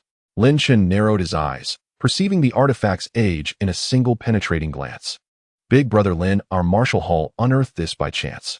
It is neither copper nor iron, neither gold nor silver, a most peculiar metal. We subjected it to furnaces exceeding several thousand degrees Celsius, yet it refused to melt. We suspect it is no mundane object. Zhou Jian offered this explanation. Lin Chen stroked his chin and asked, then why not surrender it to a museum? Big brother Lin, you misunderstand. The world is far more layered than it appears. Many among us are not ordinary. Certain artifacts hold no value for common folk, but immense significance for others. This bronze plaque is one such thing. Zhou Jian chuckled slyly. Lin Chen nodded slowly, having grasped his intent. So, you intend to sell it. A sound notion. But as of this moment it belongs to me. He reached out, fingers poised to grasp the plaque. Wait, big brother Lin, hold on. It carries static charge. Zhou Jian's expression twisted in alarm, blurting the warning. He'd endured its sting countless times, and knew its searing discomfort well. Yet even before his sentence ended, Lin Chen had seized the plaque and lifted it clear from the box. No static. Zhou Jian stood frozen, bewildered, slack-jawed. The plaque haunted him, so much so that each time he handled it, he first touched walls or ground to discharge any latent electricity within his own body. Yet Lin Chen, effortlessly, had bypassed it entirely. Was fate truly this biased? You may all leave, Lin Chen said quietly, already tucking the plaque away. Zhou Jian's face erupted in ecstatic relief. Bowing deeply, he began, Thank you, big brother Lin. But before he could finish, Zhou Ru's sharp cry cut through the air. You, Lin? I don't know what dark art you used to bewitch my brother, but remember this: he was fooled because he's foolish. I am not. Men, arm yourselves. Today we will cripple this boy, no matter the cost. Brothers, arm yourselves. Today we will cripple this young man. Zhou Ru commanded with commanding authority. The crowd behind Zhou Jian roared in fervent agreement, their spirits surging. Yet Zhou Jian's face paled instantly. He wished at that moment he could slap Zhou Ru across the face. This woman was utterly incompetent. She accomplished nothing but sabotage. Yet just as the mob prepared to strike, Lin Chen, unseen until now, stepped forward holding an iron rod. Gripping both ends firmly, he bent it before their stunned eyes. Zhou Ru's expression shifted abruptly. The crowd behind Zhou Jian gasped in unison. The rod was as thick as a man's forearm, yet it had yielded like willow under his hands. How immense must this youth's strength be? A single blow from him would surely shatter bone, or end life outright. Instantly more than half the mob faltered, their courage crumbling. Zhou Ru, still defiant, declared, 2 fists cannot fend off 4 hands. Even if his strength is extraordinary, he stands no chance against 30 of us. Brothers, we must not back down. But before she could finish, a sharp, crisp crack split the air, cutting her words short in shock. For she saw it clearly: the iron rod in Lin Chen's hands had snapped cleanly in 2. Yes, shattered by sheer force. A sharp intake of breath escaped Zhou Ru, her lips trembled, and she dared not utter another word. The crowd behind Zhou Jian swallowed hard, chills prickling their napes, sweat breaking across their spines, legs quivering uncontrollably. If he could snap iron barehanded, such strength could certainly kill. Clang, clang. Lin Chen casually tossed the broken halves onto the ground, each striking with a ringing, unmistakable metallic resonance. The onlookers drew another collective breath, proof that this was no prop, but solid, unyielding iron. Zhou Ru's lips trembled as she stammered, "Elder brother, let's go. Now." Zhou Jian, equally ashen-faced, turned toward Lin Chen, only to find his expression serene, unruffled, neither angry nor amused, like clouds drifting across a windless sky. "Ling, then, we'll take our leave." Zhou Jian ventured cautiously. "You're free to go," Lin Chen replied indifferently. "I never detained you. I merely stood here. You chose to stay." To everyone's astonishment, Lin Chen shrugged, innocently radiating harmless charm. Zhou Jian blinked, then erupted into ecstatic gratitude. "Thank you, Ling. Thank you so much." He hurried away with the others, until Lin Chen suddenly said, "Wait." At those 2 words, all 30 froze, jolting, as if struck by lightning. Zhou Jian stiffly turned his neck, forcing a strained smile. "Ling, what else is needed?" Lin Chen held up a rust-flecked copper fragment and gave it a gentle shake. "Next time you find something like this, bring it to me. I'll offer a fair price." Zhou Jian exhaled in profound relief. The others' tense shoulders relaxed. They'd feared the merciless prodigy had changed his mind. Truly, it had been terrifying. Of course, he murmured, nodding vigorously. Regaining his composure, he bowed repeatedly, beaming, while Lin Chen watched them depart in silence. Bai Ruxue approached, cradling the Ziwei spirit jade, and asked softly, "Master Lin, what is that copper fragment? Why did you spare them for its sake?" Lin Chen did not answer her question. Instead, he spoke with quiet gravity. "Greater power bears greater responsibility. Our abilities are not meant to oppress the weak or trample the innocent, but to serve the people, to secure peace and prosperity for all. Do you understand?" "I do," Bai Ruxue replied, though confusion lingered in her gaze, and yet she inclined her head respectfully. Lin Chen continued, voice calm. Then, without warning, turning glacial, "My heart is not petty. Their insolence alone does not provoke my wrath. I choose gentler means to guide them toward virtue." But his tone hardened, so frigid even Bai Ruxue recoiled. "Should they dare cross my line, no matter their strength, no matter their lineage, I will erase them." Bai Ruxue instinctively stepped back. The air around Lin Chen had grown unnervingly cold. She stole another glance at him, wondering silently, is he a cultivator of arts, or a martial sovereign? And what ancient treasure was that copper fragment? Lin Chen exhaled slowly, as his aura receded, inward warmth gradually returned to the surrounding air. He gazed at the fragment in his palm, and said, "It dates back 2 millennia. 2,000 years. Bai Ruxue recoiled in awe. How could such antiquity remain so perfectly intact? It could be no ordinary artifact. "Precisely," Lin Chen murmured, tapping the copper lightly with a fingertip.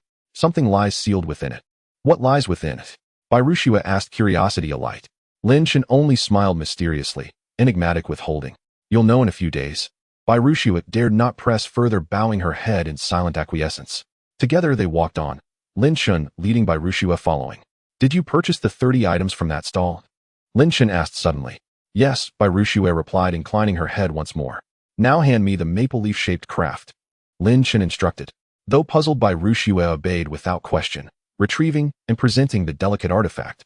Lin Chen placed it in his palm and crushed it effortlessly, then ground the fragments between his fingers. Bai Rushue's brows knit faintly in bewilderment. What was Master Lin doing?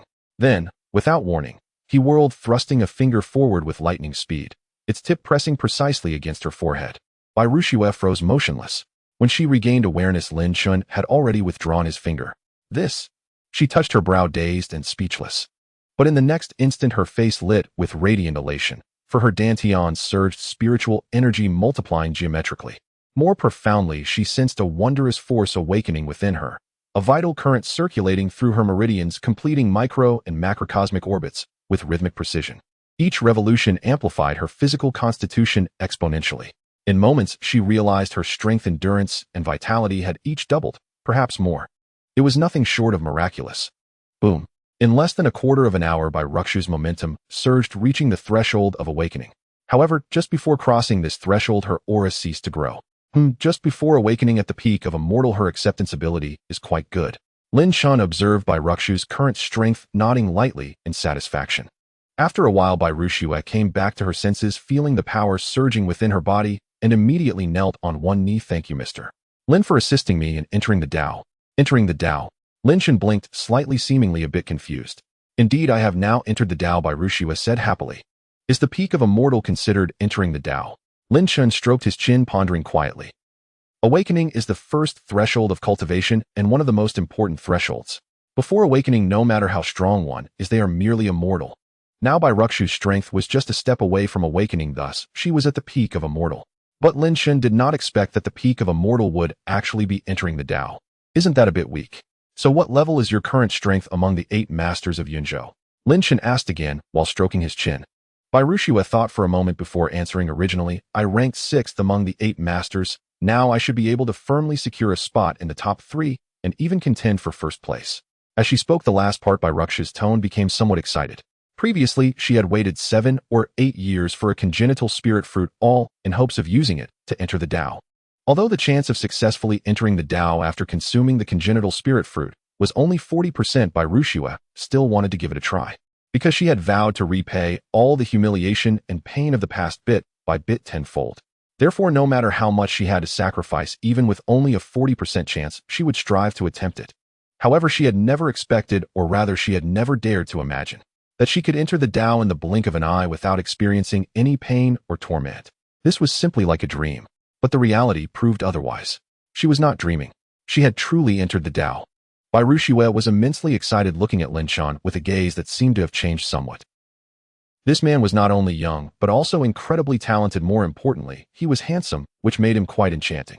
Lin Chen remained calm and composed, standing still, stroking his chin, softly muttering, the peak of immortal can secure a top 3 position among the 8 masters of Yunzhou.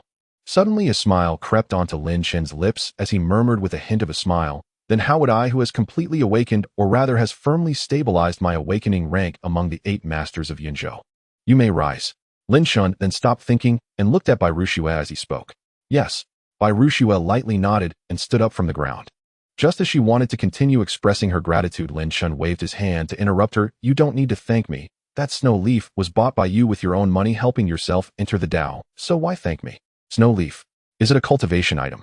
Bai Ruxue blinked her beautiful eyes, clearly having never heard the term snow leaf before. Lin Chen did not explain, instead smiling gently as he turned to leave, as if acknowledging it. Help me find a place rich in spiritual energy. A youthful voice came from ahead.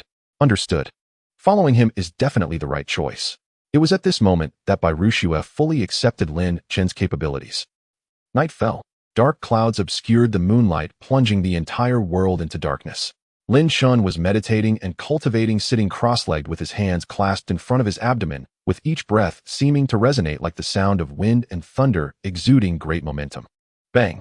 Just then the glass window suddenly shattered and a swift figure in black clothing darted in like a leopard, wielding a short dagger aimed directly at Lin Chen's head. Lin Chen seemed completely unaware, his body remaining motionless. The sharp dagger was merely half an inch away from Lin Chen's throat when it suddenly halted, and a somewhat awkward Mandarin rang out, "Kid, where is the Zuai Lingyu? Hand it over quickly." Lin Chen, however, did not even open his eyes, calmly asking, "You're not sent by Zhou Jian, are you?" Zhou Jian? Who is he? The figure in black furrowed his brow in confusion, then abruptly changed his tone, demanding sharply, "You have 10 seconds to think. Will you hand over the ZY Lingyu, or not?" As he spoke, he pressed the dagger against Lin Chen's neck, ready to slice it open. "Weapons have no eyes, kid. If I move even slightly, your head will be severed from your body." The man in black sneered. "Who sent you?" Lin Chen continued to keep his eyes closed, asking. "A dying man has no right to know such matters." The figure in black disdainfully shook his head. 10 seconds are up. Will you hand over the ZY Lingyu, or not?" "Fine." Lin Chen sighed lightly, seemingly regretful, and slowly opened his eyes. "That's more like it." The figure in black laughed proudly, thinking Lin Chen was scared and had given in. "The soul-searching technique is incredibly vicious. If you had just honestly revealed your master, I wouldn't have used such a technique." Lin Chen, however, slowly raised his right hand. "Kid, behave yourself and lower your right hand." The figure in black's expression changed, and he shouted angrily, gradually applying more force with the hand holding the dagger. But Lin Chen ignored him, continuing to raise his right hand without stopping. "FCK, since you want to die, then I'll fulfill your wish." The man in black became enraged and, wielding the dagger, slashed fiercely. He then sheathed the dagger, turned to leave while shaking his head and sighing, "Almighty Master, forgive me, because he was disobedient. This is the price to pay." However, just at that moment, his expression suddenly changed. Years of living in the wild, befriending tigers and wolves, had honed his instinct to that of a beast, and now his instinct told him that he was about to die. Realizing something was wrong, he hurriedly sidestepped, trying to escape. However, before he could turn, a hand had already grasped his throat. Then, in a state of shock, this young hand lifted him high off the ground. "What do you want?" Seeing the seemingly harmless face before him, the man in black appeared to have encountered a demon, his face filled with terror. "What are you doing?" Lin Chen asked with a cold smile. "You dare to invade my home without my permission, and you ask me what I want. You want to steal my things and have a knife pressed against my throat, and you ask me what I want." Lin Chen's voice was light, but the killing intent within was unmistakable. The man in black had lived for years in the wild, possessing instincts as sharp as a beast. Thus, he sensed Lin Chen's murderous intent, causing the hair on his body to stand on end. "I warn you, don't provoke me. We are not something a mere commoner like you can afford to provoke." The man in black forcibly suppressed his fear, warning in a low voice. Lin Chen merely smiled faintly at this low-level threat and asked, "You're not from Huaxiao, are you?" As he spoke, Lin Chen pulled off the mask from the man's face. Immediately, the face of a foreign man came into view. "Indeed, he is not from Huaxiao," Lin Chen pondered quietly. Just then, the man in black's gaze suddenly turned cold as he shouted, "Die!" With that, a sharp dagger suddenly sprang from the tip of the man in black's foot. He raised his right foot and in a flash thrust it towards Lin Chen's abdomen. Lin Chen, however, remained unfazed and let out a soft sigh, seemingly regretful. "I was going to give you a chance." As he spoke, Lin Chen's aura suddenly changed. A cold, even dark divine light appeared on his face. "Soul-searching." He pronounced each word clearly. Before the echoes of his voice faded, a dark gleam flickered at his fingertips, and then his gaze turned cold as he pressed his 5 fingers onto the man's crown.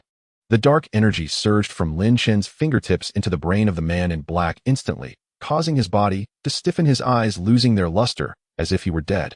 Even the right foot that was about to kick Lin Chen fell limply back down. Lin Chen then closed his eyes, seemingly sensing something. After about half a minute, he opened his eyes. "Black Widow."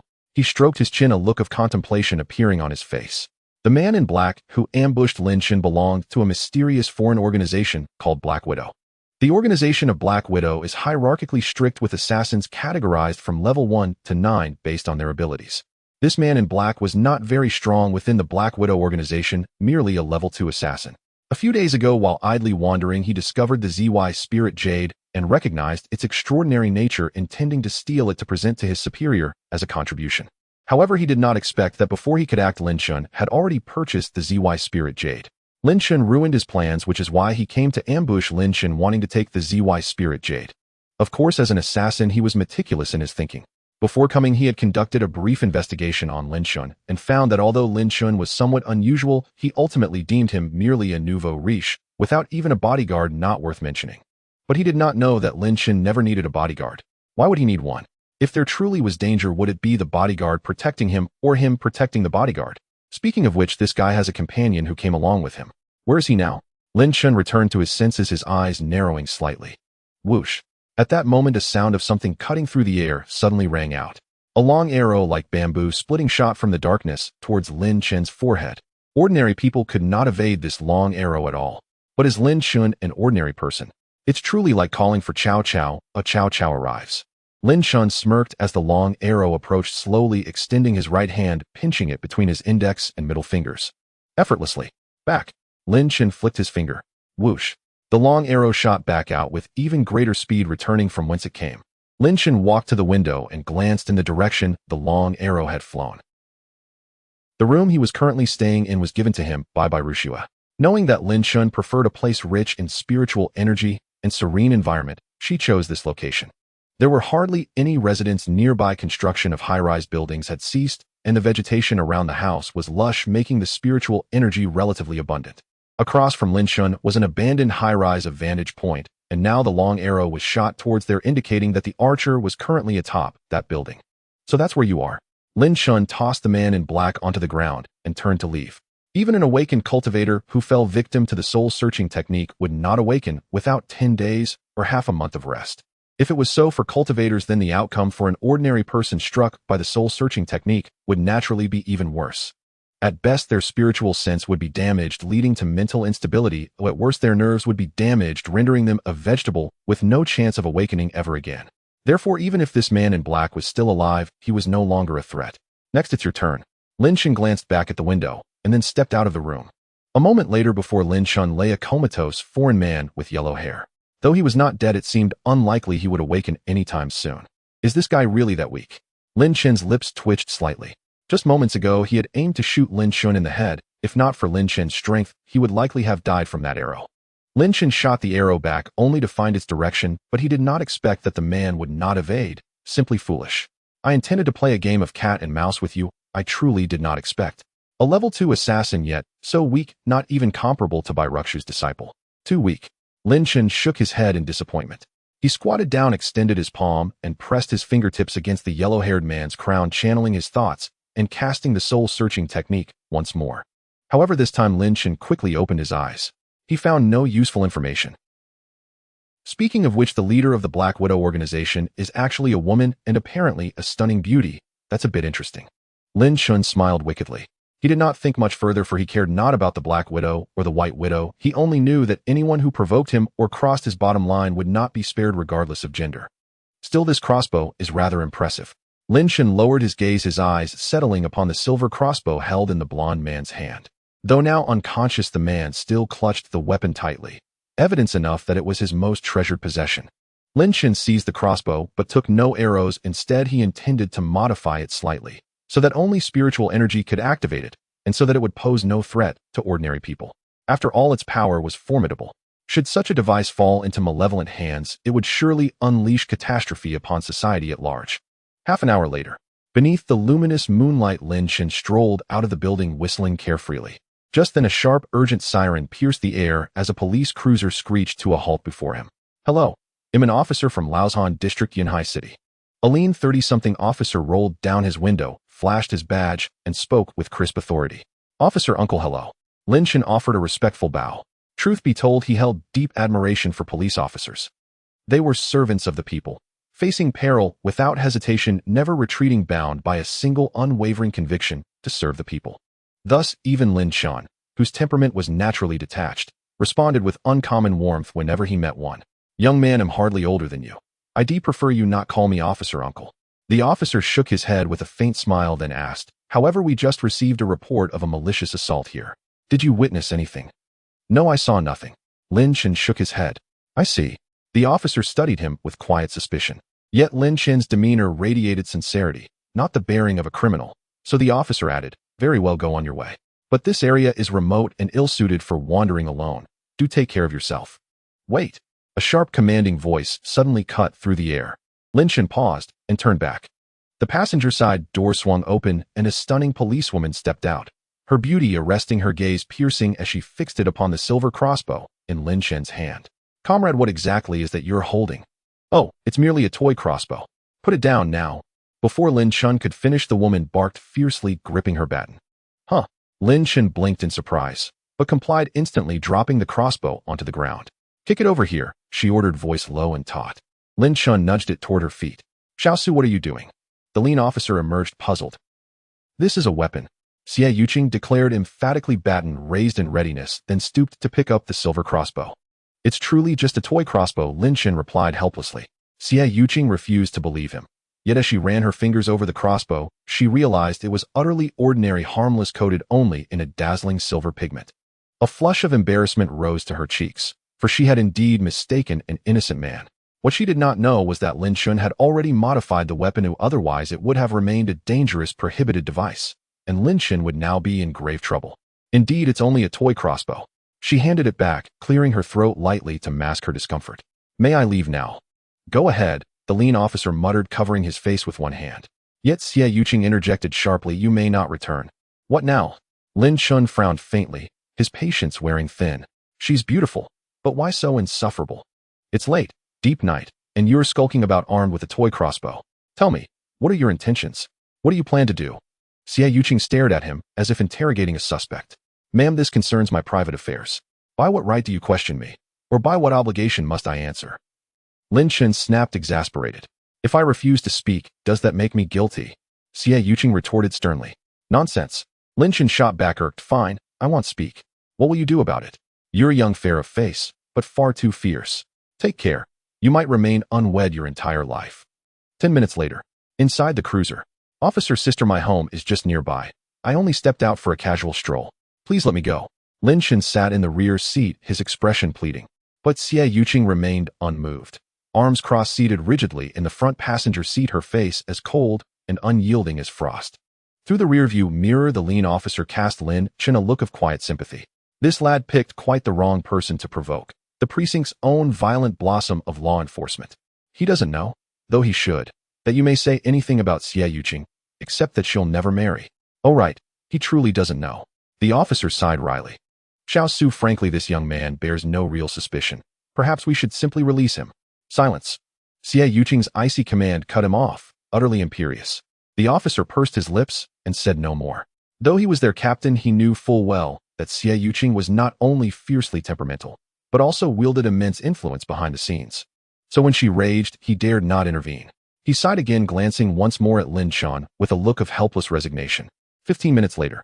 At the precinct. May I make a phone call? Lin Chen asked. No. Xie Yuqing answered coldly. And if I insist? Lin Chen teased with a faint, knowing smile.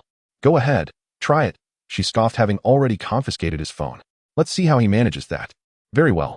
Before Xie Yuqing could react, Lin Chen's right hand shot out, swift, spectral, and reclaimed his phone. Then beneath her stunned gaze, he dialed a number with lightning speed, only for her to snap back to awareness after the call connected. How dare you steal from me? Her face paled with shock and fury as she snatched the phone back, eyes blazing. It was my phone.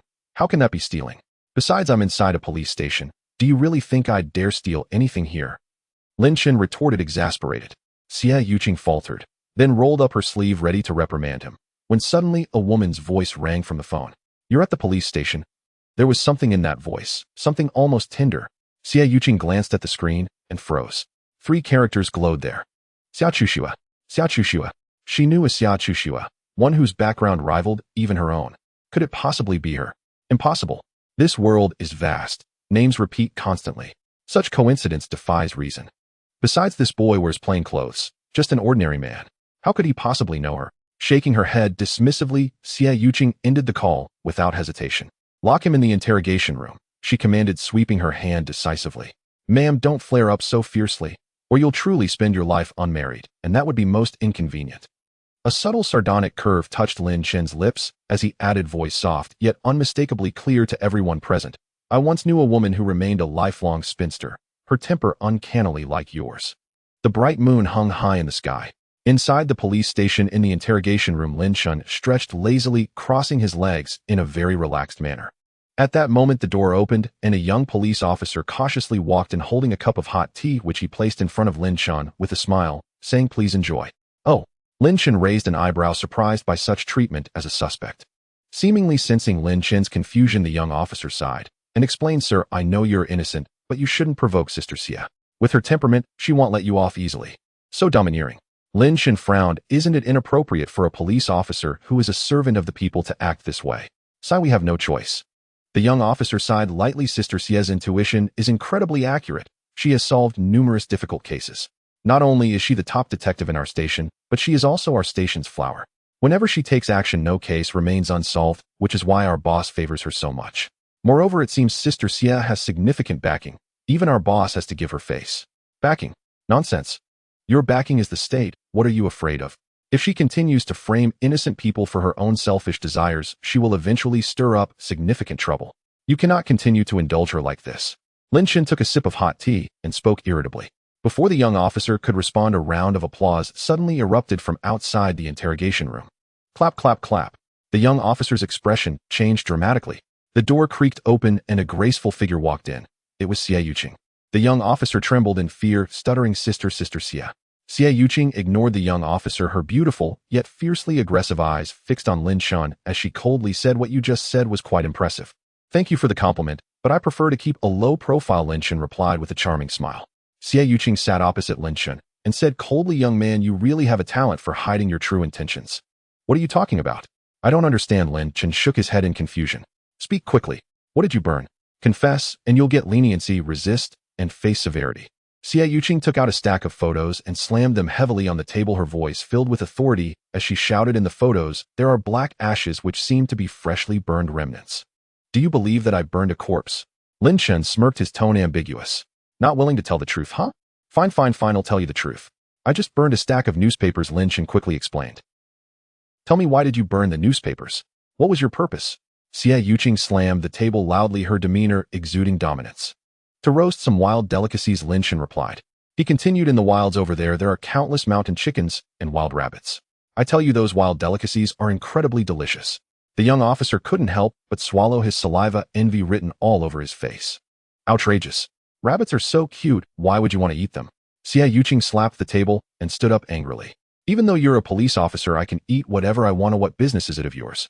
Lin Chen asked leisurely. "I'm so stubborn, huh?" Xie Yuqing snorted coldly and questioned, "Let me ask you, do you have a hunting license? Do you know that although wild rabbits are not a protected species, you still need a hunting license to hunt them?" "And then?" Lin Chen asked without looking up. "And then? Then I can detain you and fine you." Xie Yuqing replied with a cold smile. "How do you know I don't have a hunting license?" Lin Chen questioned. "Do you have a hunting license? Then show it to me." Xie Yuqing, a strong woman, had a very assertive attitude. Lin Chen was rendered speechless. "If you can show it, I'll let you go. If you can't, then you're in trouble today," Xie Yuqing said triumphantly. Lin Chen didn't want to engage with this beautiful, aggressive woman. The young officer looked at Lin Chen with sympathy, silently mourning for him. "Sigh, having provoked Sister Xie tonight, she has 1,000 ways to ensure you can't leave." "Ms. Xie, I admit I shouldn't have roasted wild delicacies. You can fine me, but to detain me like this, isn't it a bit against the rules?" Lin Chen asked with a frown. "I trust my intuition. You must have something to hide." Xie Yuqing pointed to her eyes, and then to Lin Chen, stating confidently. Lin Chen squinted his eyes. This little girl truly deserved her title. As the top detective, her intuition was indeed sharp. The black ashes in the photo were not newspapers, but rather the two foreign men. As the strongest immortal, ruthless in his actions, if those two foreign men wanted to kill him, he would naturally leave no survivors. Killing and erasing traces, Lin Chen executed everything flawlessly, without a single mistake. However, he hadn't anticipated encountering such an unconventional beauty police officer. "Ms. Xie, do police officers rely on evidence or intuition when handling cases?" Lin Chen asked. Both Xie Yuqing replied with a snort, feeling pleased. Then I suspect you are a suspect in a series of murders. You should arrest yourself," Lin Chen said with a cold laugh. "Outrageous. Who do you think you are to suspect me?" Xie Yuqing exploded in anger, slamming the table and shouting. "And who do you think you are to suspect me?" Lin Chen slammed the table, as well, his voice louder than Xie Yuqing's, angrily shouting. Xie Yuqing's lips twitched. The young officer trembled, breaking into a cold sweat as he realized that when Xie Yuqing's lips twitched, it meant she was truly angry and about to strike. "Find you're stubborn, huh? Not telling the truth, huh?" Xie Yuqing stood up, twisting her wrist, producing sharp cracking sounds, and walked step by step toward Lin Chen. Xie Yuqing twisted her wrist, producing a crackling sound, and approached Lin Chen with a sinister smile. The young police officer who was standing beside Lin Chen hurriedly stepped back upon witnessing this. This was because he had witnessed Xie Yuqing hitting someone with his own eyes. That spectacular scene could only confirm that her reputation as a violent police flower was truly well-deserved. Lin Chen remained calm and composed. Just then the door suddenly swung open. A slender police officer entered, his expression somewhat heavy, as if he had encountered some troubling matter. Upon seeing Xie Yuqing's grinning face, his expression worsened, and he asked in a low voice, "Xiao Xie, what are you doing?" "I haven't done anything," Xie Yuqing replied, dropping her hands and innocently shrugging. "All right, I know you well enough. Don't create any more trouble for me. Someone is protecting him, I'll let him go," the slender police officer said impatiently. After speaking, he took the keys and approached Lin Chen, ready to unlock the confinement on his wrists. Xie Yuqing was displeased. No way. What's the matter, Comrade Xie? Do you have any objections? The slender police officer frowned, turned around, and glared at her. Boss, I have a gut feeling that this guy must have done something wrong. We can't just let him go like this, Xie Yuqing stated with conviction. Upon hearing this, the slender police officer fell silent, ignoring Xie Yuqing and directly turning to unlock Lin Chen's confinement. Little brother, I'm truly sorry. You can leave now. The slender police officer patted Lin Chen on the shoulder, his apologetic attitude very sincere. The young police officer stood by, stunned, his mouth agape at this scene. He knew that in the past, if Captain Lu Wei saw Sister Xie lose her temper, he wouldn't have intervened. But this time, not only did Captain Lu intervene, but his attitude was also so firm. What was going on? Who exactly was this young man? Though the young police officer was not very old, he was quite perceptive and couldn't help but speculate this young man must have an impressive background, though otherwise Captain Lu wouldn't act this way. Lu Wei, I have a gut feeling that this guy is definitely not a good person. He must not be allowed to leave today. At that moment, Xie Yuqing slammed the table, her attitude extremely firm. Comrade Xie, don't think I don't know what you're up to. This person has no suspicion at all, you're just biased against him. Lu Wei also slammed the table, confronting her directly, neither yielding to the other. The two argued fiercely. A lazy, mischievous voice came from outside the interrogation room. What's going on making such a racket late at night? Can't you let others work in peace? Creak. The door opened, and a man about 1.8 meters tall with a slightly plump build walked in. He had slicked back hair and strode in confidently, exuding the air of a leader. Seeing Xie Yuqing here, the man's eyes lit up, and he immediately walked over smilingly, asking, Little Xie, you're here too. What happened? Xie Yuqing not only ignored the man, but also flashed a hint of disdain in her beautiful eyes. The man's name was Han Zhigao. He was not a police officer, but the son of the bureau chief and one of Xie Yuqing's pursuers. However, Xie Yuqing held no fondness for him. In fact, due to Han Zigao's persistent and unscrupulous attempts, she found him extremely annoying. Thus, she did not want to pay him any mind. Seeing the disgust on Xie Yuqing's face, Han Zhigao frowned, a displeased expression flashing across his face as he silently cursed, Damn woman, you better watch out. One day he'll make you willingly submit to me. Although he thought this in his heart, Han Zhigao's face remained friendly. He looked at the young police officer beside him and asked, Xiao Su, tell me what exactly happened. All right. The young police officer, not daring to go against Han Zhigao, explained the ins and outs of the situation. I see. After hearing this, Han Zhigao nodded slightly, his gaze flickering as if he was contemplating something. Old Lu, I say you're an old police officer. How can you be so muddled? Then Han Zhigao turned to Lu Wei and said in a low voice. Upon hearing this, Lu Wei's expression changed slightly, but there's no but. I trust little Xie's instincts. Han Zhigao gently waved his hand, interrupting Lu Wei's words, then looked at Xie Yuqing and confidently said, Little Xie, no matter what happens, even if the whole world is against you, I will firmly stand by your side. However, upon hearing such sentimental words, Xie Yuqing's brows furrowed intensely.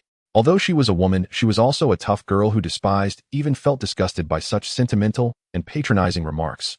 Nevertheless, considering that Han Zhigao was trying to help her, she refrained from saying much. You're just flattering yourself. With a smirk, Lin Chen remarked, noticing the fleeting look of disgust on Xie Yuqing's face. What did you say? Han Zhigao frowned angrily, asking in a low voice. Although he didn't catch Lin Chen's words, clearly he could tell it wasn't anything good. I said there's an annoying fly buzzing in my ear, driving me crazy. Lin Chen casually said, hands in his pockets, gazing at the ceiling at a 45-degree angle. Uffed. Xie Yuqing's red lips curled up, almost laughing out loud, her beautiful eyes sparkling as she found Lin Chen quite interesting. Han Zhigao, already sensitive, became even more furious at this remark and slammed the table, shouting angrily, Kid, do you believe I can lock you up for 2 weeks? Xie Yuqing frowned, annoyance flashing in her beautiful eyes, as if to say, you're not even a police officer. What right do you have to do that? What right? You're not even a police officer. Why can you lock me up? Lin Chen asked calmly. Han Zhigao smirked, disdainfully thumping his chest proudly, and said, just because my dad is Han. Young Master Han, there are too many ears around. Speak carefully. Lu Wei quickly interjected, stopping Han Zhigao. Han Zhigao was not a fool. He truly refrained from saying more, instead raising an eyebrow at Lin Chen and provocatively declaring, Kid, what do you think? Are you intimidated? Lin Chen directly retorted, it's people like you parasites and troublemakers that make this place a mess. No wonder she doesn't like you. He pointed at Xie Yuqing. Xie Yuqing's eyes widened in anger. Why did you two have to drag me into your conversation? However, hearing him scold Han Zhigao made her quite pleased. Han Zhigao seemed to be stung at a sore spot, erupting in anger, and shouted, you're seeking death. Looking at the furious Han Zhigao, Lin Chen remained unperturbed, calmly asking, what do you want to hit me? Hit you? I'm a good citizen, how could I hit you? Han Zhigao suppressed his anger, glaring at Lin Chen, and coldly said, Lu Wei, lock him up for a month and let him out after a month. Lu Wei's expression changed, hurriedly stopping him. Young Master Han, this is absolutely unacceptable. Just do it. If anything happens, he'll take responsibility. Han Zhigao slammed his hand on the table, interrupting Lu Wei, snorting in disdain, his expression arrogant and fearless. If anything goes wrong, he'll take full responsibility. Han Zhigao slammed his fist on the table and bellowed. Han Zhigao smiled with unwavering confidence. Creak. At that very moment, the interrogation room door swung open and a cool feminine voice drifted in. Are you certain you can shoulder that responsibility? The voice carried a subtle undercurrent of disdain and mockery. Han Zhigao furrowed his brow, irritated. I just said, nothing is beyond my responsibility. But before he could finish, a thunderous roar erupted from behind him. Wretched son. A portly figure burst through the doorway like a hunting leopard and delivered a fierce kick straight into Han Zhigao's side. Thud. Han Zhigao was sent flying across the room, slamming hard against the wall before collapsing onto the floor, groaning in pain. Muttering curses, he snarled, Damn it! Who the hell dares lay a hand on me? In reply came a merciless slap across his face. Wretched son. Crack. His head snapped sideways 90 degrees, ears ringing with a dull, disorienting buzz. A surge of nameless fury roiled violently within Han Zhigao's chest. No one in this life, not a single soul, dares strike me save my own father. Yet the instant he prepared to erupt in rage, his expression shifted, suddenly wary. That voice, it sounded strangely familiar. Could it possibly be his father's? Han Zhigao whirled around, and there, filling his field of vision, loomed a face contorted by uncontainable wrath. A shiver ran violently down his spine. Thick brows, a prominent nose, a square jaw. This visage belonged unmistakably to his father, Director Han. Wretched son. Director Han bellowed again, delivering another stinging slap, this time to Han Zhigao's other cheek. Now 2 vivid, symmetrical handprints bloomed across his face. You wretched son, I'll settle accounts with you later. Director Han jabbed a finger at his son's nose, his voice sharp with reprimand. Han Zhigao flinched anew, trembling head to toe. Director Han rose and strode briskly toward Lin Chen, grasping his hands firmly. With sincere humility, he said, Mr. Lin, my son's lack of discipline has caused you great inconvenience. I offer my deepest apologies. When a child strays, the fault lies with the father. On behalf of my ignorant and insolent son, I beg your forgiveness, Mr. Lin. Lin Chen sensed no artifice, only genuine remorse in the director's tone. Indeed, throughout the entire police bureau, only Officer Xie Yuqing, a strikingly beautiful yet willful and unconventional woman, stood apart. All others were diligent, upright public servants. Yet Director Han's son remained an idle, aimless layabout, potentially a source of grave embarrassment not only to his father, but to the entire precinct. Mr. Lin, how do you intend to proceed? A woman in black attire and rimless glasses approached quietly and asked in a soft voice. And who might you be? Lin Chen asked, unfamiliar with her. I'm Miss Ya's personal assistant and Kiki, she replied, extending a delicate hand for a brief formal handshake. Mr. Lin, I swear I'll discipline him rigorously. I only hope you might. Director Han faltered, struggling to find the right words. Lin Chen placed a reassuring hand on the director's shoulder and said, Director Han, I have every confidence your guidance will set your son firmly upon the righteous path. At those words, Director Han's face lit up with relief, and without hesitation he bowed deeply. He understood instantly Lin Chen's statement meant the matter would go no further. However, Lin Chen uttered 2 quiet syllables. However, what? Director Han stiffened, his breath catching color draining from his face. However, this fine officer of yours. Lin Chen cast a faint, enigmatic smile towards Xie Yuqing. Officer Xie, come here and apologize to Mr. Lin. Director Han frowned sharply and commanded in a low voice. Xie Yuqing bristled inwardly, ready to retort. When Lin Chen spoke first, an apology isn't necessary. Still, I must say her investigative methods are uniquely bold. Admirable, perhaps, but discretion is paramount. Precisely, Mr. Lin, Director Han murmured, nodding respectfully. Xie Yuqing merely huffed, crossing her arms. My methods require no instruction from you. Officer Xie. Director Han's frown deepened, his displeasure unmistakable. Ignoring him entirely, she pointed directly at Lin Chen and declared word by measured word, Lin Chen, consider yourself marked. Lin Chen responded with a playful, roguish grin, just don't fall for me. That's all I ask. Xie Yuqing's cheeks flushed crimson. Meanwhile, Han Zhigao, still sprawled on the floor, watched the exchange, eyes flashing with raw, seething envy. Why? Why does he command such attention? I am the protagonist, the one destined for glory, the center of all eyes, the radiant star among stars. Heaven, you deal me injustice. Clenching his fists, Han Zhigao's gaze burned with bitter resentment and incandescent rage. Beneath a luminous full moon, Inside a Mercedes sedan. Where's Xia Chuxue? Why isn't she picking me up? Lin Chen asked from the rear seat. Earlier in haste, he had dialed the first number that came to mind, Xia Chuxue's. He'd learned Xia Chuxue's number only that day. Without having met her younger sister Xia Chuxue, he would never have discovered her contact details. Miss Xia is occupied with work and unable to come. And Kiki drove calmly, her voice cool and composed. Lin Chen tilted his lips upward in a knowing smile. Did she rehearse that line with you? And Kiki remained silent. Her expression serene, yet Lin Chen detected deep within her eyes the faintest flicker of discomposure. So she hasn't yet coached you on how to answer that question, Lin Chen observed, smiling gently. And Kiki stayed silent, confirming his intuition with quiet resignation. Enough, I won't press you further. Please tell Miss Xia Chuxue that I owe her a debt of gratitude for this favor. Should she ever require my aid, Lin Chen will stand ready. His tone was earnest and unfeigned. Through the rearview mirror, and Kiki glanced at him curiously. Earlier she had wondered what made this man so extraordinary. How could he reduce the normally poised, unflappable Miss Xia Chuxue to such flustered disarray? Yet now, observing his poise, articulation, and bearing, he clearly defied the mold of any ordinary youth. Even so, what of it? Miss Xia, the illustrious eldest daughter of the Xia clan, had been born beneath a celestial moon, radiant and untouchable. No matter how exceptional this young man might be, he remained but a fleeting spark of firefly light. They inhabited utterly separate realms. The man worthy of Miss Xia's hand would certainly not be him. And Kiki withdrew her gaze, a faint dismissive curve lifting one corner of her mouth. Time flies, and in the blink of an eye September 1st has arrived.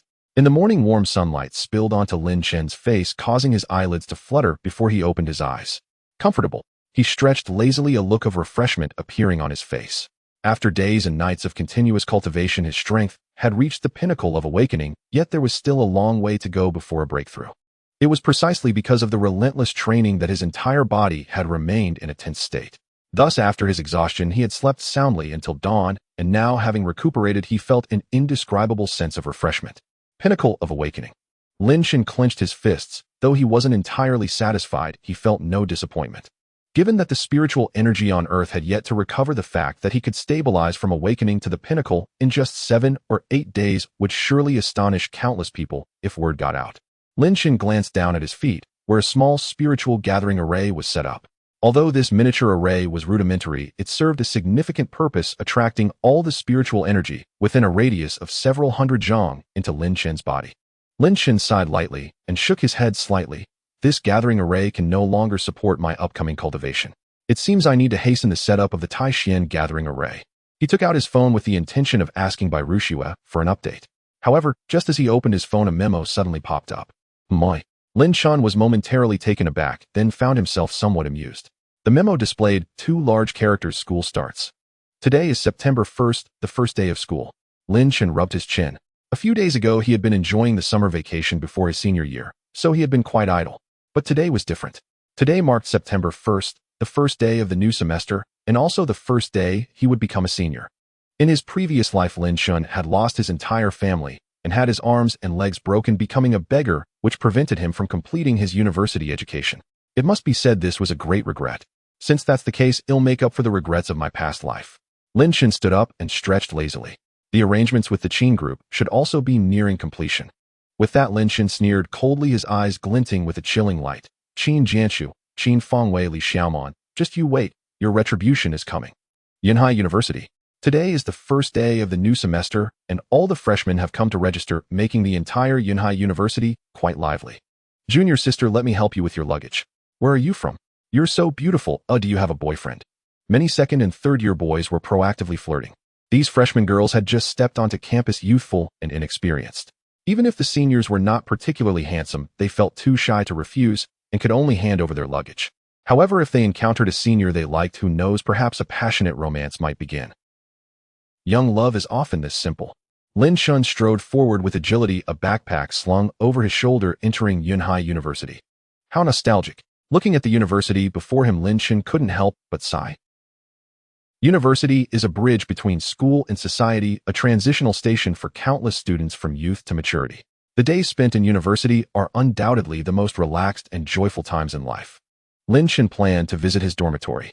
However, at that moment, a weak female voice called out, "Senior, could you help me carry my luggage?" My. Lin Chen blinked and turned to look. Standing behind him was a girl about 1. 7 meters tall, wearing a floral dress, her figure graceful and slender. Although she wasn't wearing makeup, she remained radiant and lovely. This radiance was a pure beauty that made one feel very comfortable. At that moment, she was clutching the hem of her dress and looking down, seemingly a bit shy. Lin Chen asked, "Junior sister, are you talking to me?" The girl raised her head to look at Lin Chen, nodding lightly and giving a delicate sound. Lin Chen raised an eyebrow, somewhat skeptical, because he had clearly seen at least 6 boys wanting to help this girl with her luggage, yet all of them were rejected. Initially, he admired this girl for her courage to refuse, recognizing her independent character. But what was this situation? Why was she now actively asking him to carry her luggage? Wasn't that a bit too dependent? Lin Chen's eyes narrowed slightly, suspicion rising in his heart. Was this girl up to something?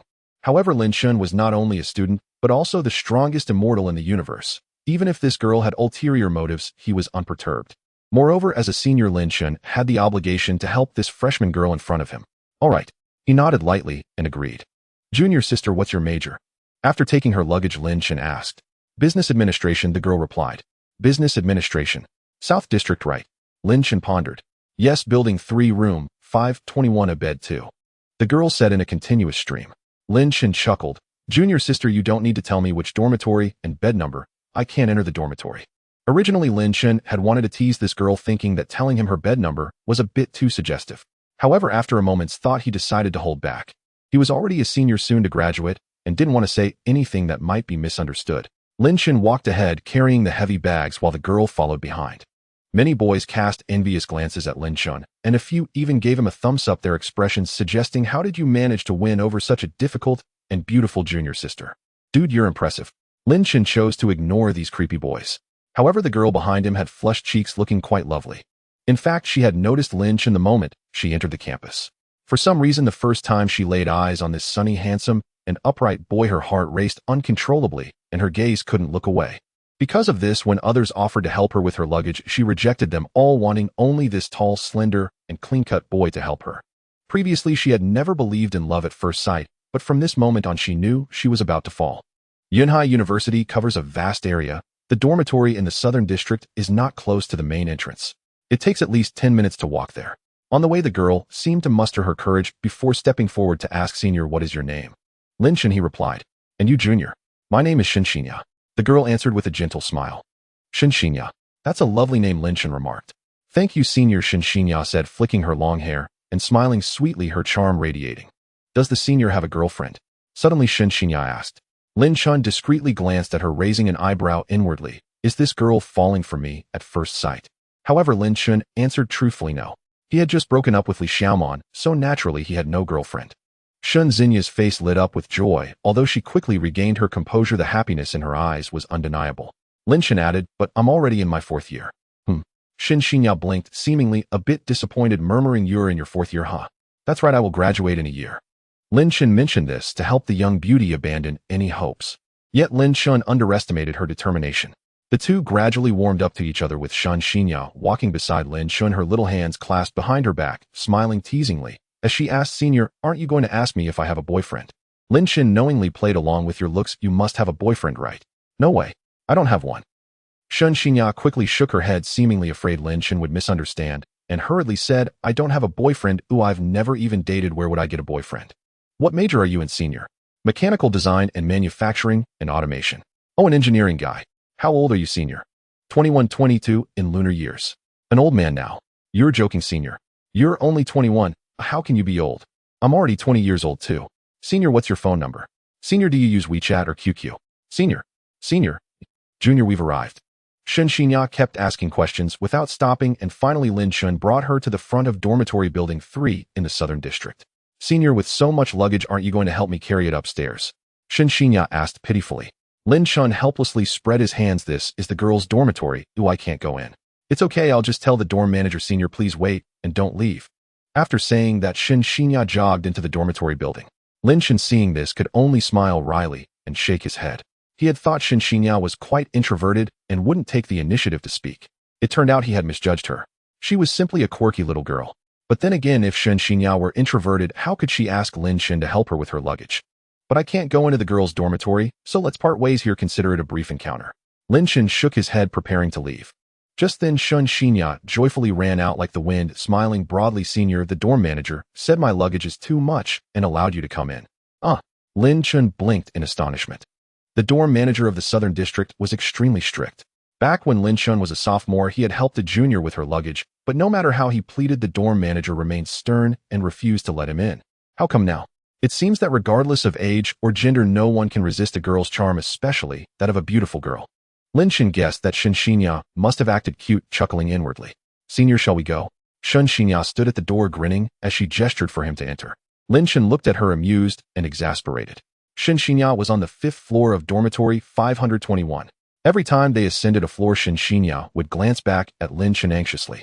After all, her luggage weighed over 100 pounds. However, to Shun Xinya's surprise, Lin Chen showed no signs of fatigue, appearing remarkably relaxed until they reached the 5th floor. One must know even climbing the stairs empty-handed to the 5th floor would leave one gasping. Yet Lin Chen seemed completely unfazed. Was his physique too good to be true? Senior, how is your stamina so good? Do you go to the gym often? Shun Xinya asked curiously. She had heard that university students, besides their English skills, had another aspect that was deteriorating. That was their physical fitness. Freshmen arrived at school full of energy, capable of running 800 meters without breaking a sweat. But by the time they reached their 4th year, they couldn't even manage 100 meters. But looking at Lin Chen now, not only was he not out of breath, but he also appeared even more spirited. What was going on? Shun Xinya believed Lin Chen must often work out at the gym to be so fit. I've never been to a gym. Lin Chen gently shook his head. You can have such a good physique without going to the gym. Senior, do you exercise alone every day? Shun Xinya's eyes sparkled as she stared at Lin Chen, astonished. Lin Chen nodded slightly. The path of cultivation is inherently lonely, tedious, and monotonous. If not alone, would it be with 2 people? Senior, you're so disciplined. That's impressive. Shun Xinya gazed at Lin Chen, her eyes shining brightly. Cultivating alone is dull and tedious. Many people can't even stick with it for 3 or 4 days. You flatter me, Junior. Lin Chen lightly shook his head, glancing at the door sign ahead and stopping to say, Junior, we've arrived. Have we arrived? Shun Xinya's gaze had remained fixed on Lin Chen, and she didn't even notice they had reached the dormitory. Junior, I've placed your luggage here. Lin Chen set the luggage down at the door of dormitory 521. Shun Xinya opened her mouth, seemingly reluctant to part. However, no matter how reluctant she was, it was of no use. After all, Lin Chen was a guy and couldn't just enter the girls' dormitory. Junior, I'm leaving. Study hard and strive for progress every day. Lin Chen said one last time before turning to leave. Shun Xinya hurriedly called out, Senior, the new students are reporting in the afternoon, and I'm not familiar with the way. However, before Shun Xinya could finish her sentence, Lin Chen interrupted. You don't need to worry about that. Your roommates are already here. Just follow them this afternoon. Lin Chen's tone sounded quite indifferent. Lin Chen said nothing more, leaving Shun Xinya a graceful silhouette as he stepped away. However, before Lin Chen could reach the staircase, a familiar, delicate voice suddenly echoed through the floor. Lin Chen, stop right there. Lin Chen furrowed his brow and indeed halted his steps, turning to look. There, leaning against the door of dormitory 508, was a girl in cartoon pajamas, looking at Lin Chen with disdain as she said, Who allowed you to come to the girls' dormitory? Lin Chen sneered coldly. What does it matter to you, Li Xiaoman, that I came to the girls' dormitory? This girl in cartoon pajamas was none other than Lin Chen's ex-girlfriend, Li Xiaoman. What a narrow path for enemies. Li Xiaoman impatiently said, Lin Chen, enough. I know you can't let go of me, but to openly barge into the girls' dormitory to see me during the chaotic time of new student enrollment is incredibly shameless and despicable. As Li Xiaoman spoke, her voice grew louder until the entire floor could hear her. Many dormitory doors opened, heads poking out to watch. In response to Li Xiaoman's taunts, Lin Chen remained unfazed, treating her words as mere nonsense. However, before Lin Chen could respond, Li Xiaoman continued to mock. Lin Chen, I know you still like me. You've always liked me. You came to the girls' dormitory just to see me, right? Here I am standing right in front of you. Once you've seen enough, hurry up and leave. You, a big guy, come to the girls' dormitory and don't feel ashamed. I feel ashamed for you. Li Xiaoman's loud voice caught the attention of many girls who began to point and gossip about Lin Chen. I was just curious how a boy ended up in the girls' dormitory. Truly shameless. A pathetic guy in the end has nothing. For some reason, I actually feel a bit sorry for this guy. Shameless. All men are pigs, and this one is no exception. Almost all the girls shot Lin Chen scornful and even disgusted glances. Li Xiaoman proudly puffed out her chest and glared provocatively at Lin Chen, as if to say, Lin Chen, aren't you very impressive? Aren't you quite capable? Yet you are still just my backup, completely under my control. Lin Chen, however, was not angry. He just felt that Li Xiaoman was truly insane. How did I ever find this woman appealing? Was I blind in the past? Lin Chen stroked his chin, pondering in confusion. All right, Lin Chen, just get lost. If you want to see me, I certainly don't want to see you. Don't embarrass yourself here, okay? Li Xiaoman shouted loudly. Yeah, just hurry up and leave. Other girls echoed, collectively criticizing Lin Chen.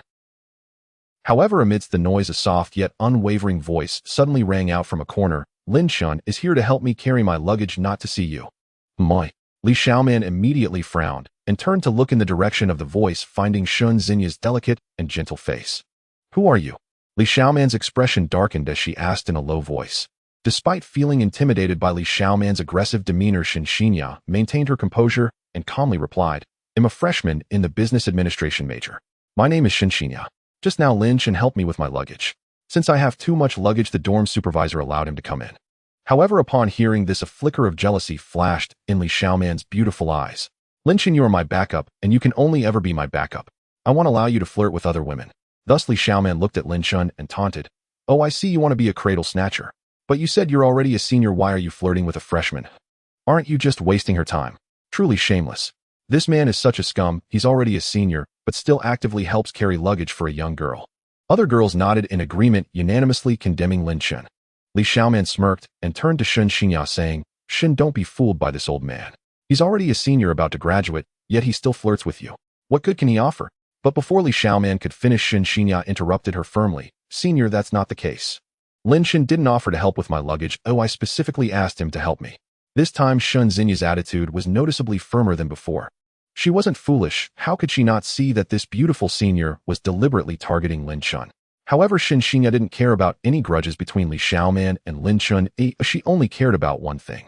That is, she would always stand by Lin Chen's side. You asked him to carry your luggage. Li Xiaoman frowned, seemingly displeased. The other girls also fell silent. The turn of events was somewhat unexpected. Li Xiaoman fixed her gaze on Shen Xinya and said softly, Shen, you may not know, but this man is already a senior. Senior, thank you for your reminder, but this is my matter, so you don't need to concern yourself with it. Shen Xinya interrupted Li Xiaoman again, but compared to Li Xiaoman's arrogance, Shen Xinya was polite, first expressing gratitude and then firmly stating her position. You. Li Xiaoman's expression turned furious as she gritted her teeth. Senior, Lin Chen shouldn't have a girlfriend right now, right? Shen Xinya looked at Li Xiaoman and asked softly. Li Xiaoman snorted lightly. He doesn't have one, but he is my ex-boyfriend, someone I've played with. I only care that he doesn't have a girlfriend now. Shen Xinya interrupted Li Xiaoman again, smiling as she asked, So senior, whether I asked Lin Chen to help carry my luggage or Lin Chen agreed to help me, it has nothing to do with you, right? Li Xiaoman was left speechless, but to save face, she couldn't show her speechlessness, so she crossed her arms and fell silent, merely staring coldly at Shen Xinya. Shen Xinya stood her ground, neither humble nor arrogant. Although her figure was delicate, she stood tall and steady, quietly locking eyes with Li Xiaoman. The two women's gazes collided and a tense yet strange atmosphere began to spread. Although Li Xiaoman was wearing pajamas, she had applied light makeup and leaned against the door, exuding a disheveled beauty. At this moment, she stared at Shen Xinya, her entire aura sharp as a spear ready to strike with a fatal blow. Though Shen Xinya was younger and less experienced in terms of beauty, she was not at all inferior to the lightly made-up Li Xiaoman, perhaps even surpassing her. At this moment, she met Li Xiaoman's gaze with composure. Her aura, though not as fierce as Li Xiaoman's, was like a deep and unfathomable ocean. As the two women locked eyes, the air around them grew heavy with tension. Neither showed the slightest inclination to yield. At that moment, Lin Chen broke the silence with a faint, enigmatic smile. Li Xiaoman, how has Qin Fengwei been faring lately? At these words, Li Xiaoman's expression flickered ever so slightly. She withdrew her gaze and retorted, exasperated, What does his well-being have to do with you? Lin Chen merely offered a mysterious smile in reply. I sincerely hope you both thrive. No need for you to say so. Li Xiaoman huffed, indignantly whirled on her heel and slammed the door shut with a sharp bang. Lin Chen shrugged nonchalantly. In truth, Qin Fengwei had been faring wretchedly of late. Numerous companies previously partnered with the Qin Group had willingly incurred penalties, tens or even hundreds of thousands of yuan, to sever all ties.